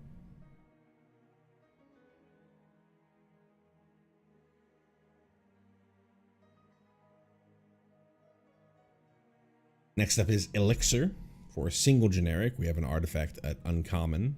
This artifact enters tapped, and for 5 generic, tap, exile this artifact. Shuffle all non-land cards from your graveyard into your library. You gain life equal to the number of cards shuffled into your library this way. I don't know how actually good this card's going to be, but one of my favorite decks of all time was no win con control from Return to Ravnica Standard. That it played Sphinx's Revelation to in addition to Elixir of Immortality to sort of stay alive as it was just grinding you out of the game. Here we don't have Sphinx's Revelation anymore, but this is going to gain you so much more life than you ever gained from Elixir of Immortality. It doesn't shuffle itself back in like Elixir of Immortality did, but you rarely ever had to go beyond 1 shuffle with Elixir of Immortality. And this one is only going to get you back gas as opposed to bringing back, lands that you had to discard to hand size and stuff like that. So I'm going to have fun trying to build a no win con control deck with Elixir here. Might not be that competitive, but I'm still going to have fun. Talked about the Excalibur 2 earlier today. For a single generic, we have a legendary artifact equipment at rare. Whenever you gain life, put a charge counter on Excalibur 2. Equipped creature gets +1/+1 for each charge count on Excalibur 2, and it has an equip cost of 3. It's essentially a Ajani's Pride Mate that sticks around after it dies, so you can just keep equipping it to whatever the next thing to pick up the sword is, and still get in your big old beats. The big reason that this is even close to playable is that this is only 1 cost to to get it on the battlefield. So relatively cheap to just squeeze in on either turn 1 or squeeze in at a later option with a double spell turn. And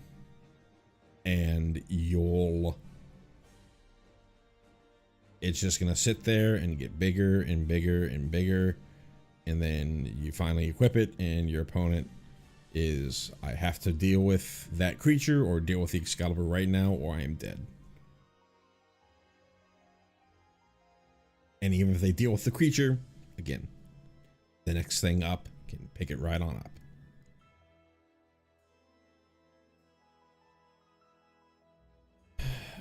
I had the Masamune listed here.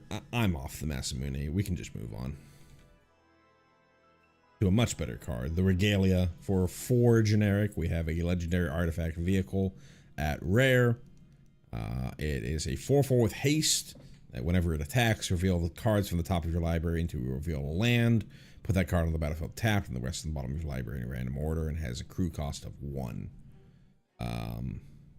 The biggest thing with the Regalia is that it's colorless ramp. So if you're playing any sort of off the beaten path, big mana deck, a big red, big white, here's a way that you can get ramp, land ramp in those decks instead of having to rely on mana rocks. Also hits very hard. Has a very cheap crew cost. Gets non-basics. I think just overall pretty great card. Gonna see play for the rest of time in Commander, but from Standard I think it's still playable.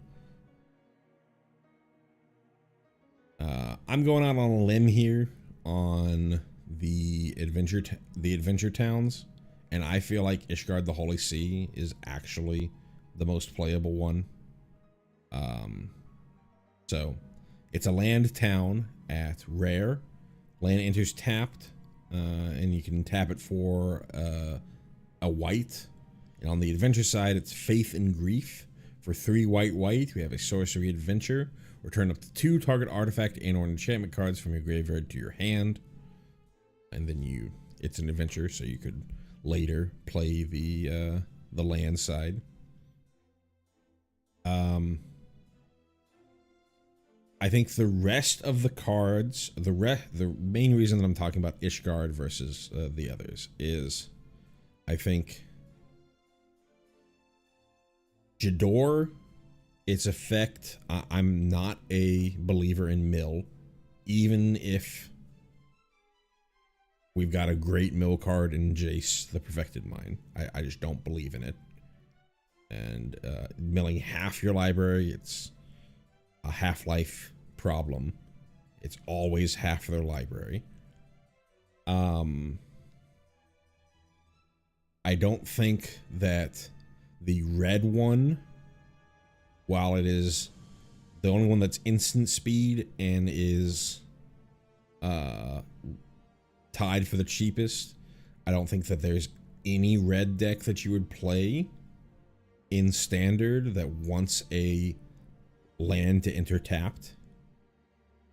The black deck, or the black one, is close with Ishgard the Holy Sea. But I think black is also pretty reliant on, or as black decks have been pushed to having to be made, they're pretty reliant on having a turn 1 play, especially with Corey Steelcutter around. They really need to be able to turn 1 duress that Corey Steelcutter out of their opponent's hand. So pretty big argument against having an ETB tap land in black. You can argue if you want to play control, maybe you can play that, but then are you actually ever going to be able to use the adventure side of it? Probably unlikely. And then the green one, We're in a format with Llanowar Elves. Are you really playing a turn 1 green land that enters tapped? Maybe you're not playing Llanowar Elves. You're doing some other kind of ramp thing going on. And in that world, I could see playing Xanarkand, but I think the effect is pretty weak. It's just an idiot. Maybe it sees play just because of how, for those type of decks, just how like free it is. But the effect is not really anything to write home about. For here, though, I think there exists decks in Standard right now that are white based, that care specifically about artifacts and enchantments, and do not mind not having a turn 1 play.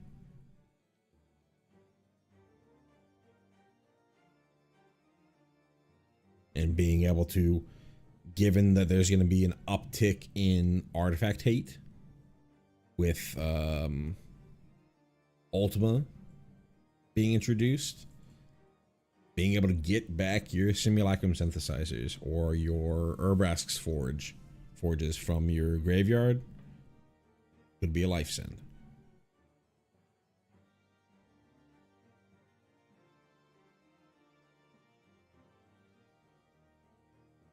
I mixed up Godsend and Lifesaver. Finally, if not the best card in the set, 100% the most played card coming out of the set, and I believe our last card in the retrospective look. Starting Town. Land Town at rare, enters tapped unless it's your first, second, or third turn of the game. Taps for colorless, or tap and pay a 1 life to add 1 mana of any color.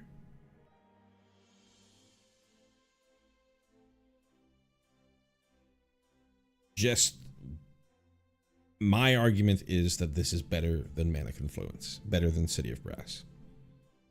You can argue that turn 4 onwards, you would rather have a Mana Confluence or a City of Brass because it's not going to come into play tapped.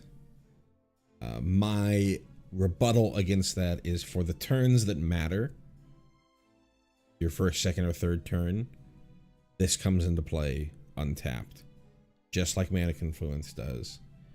And later in the game, when it is detrimental to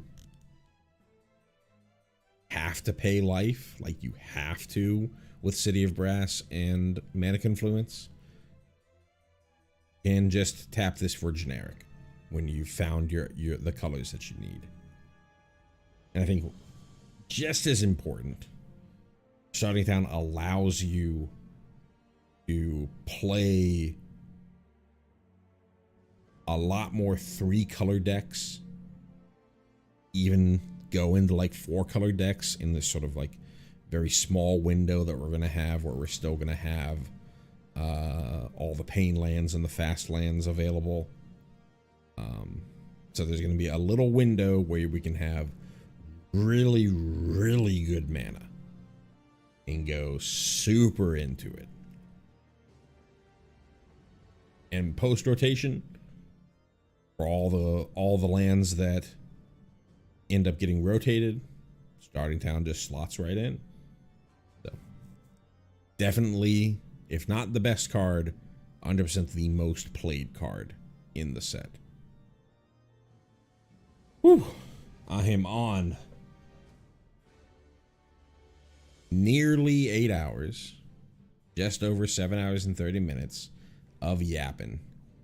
I am exhausted,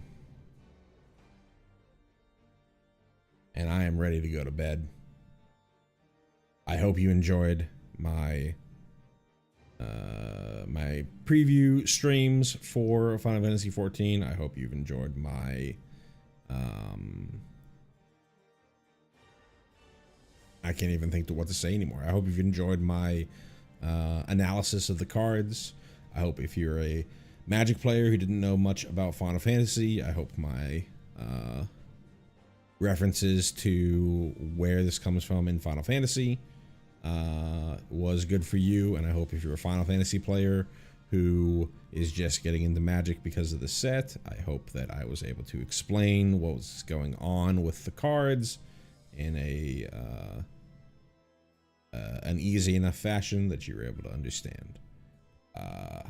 With that being said, I'm going to call it for stream.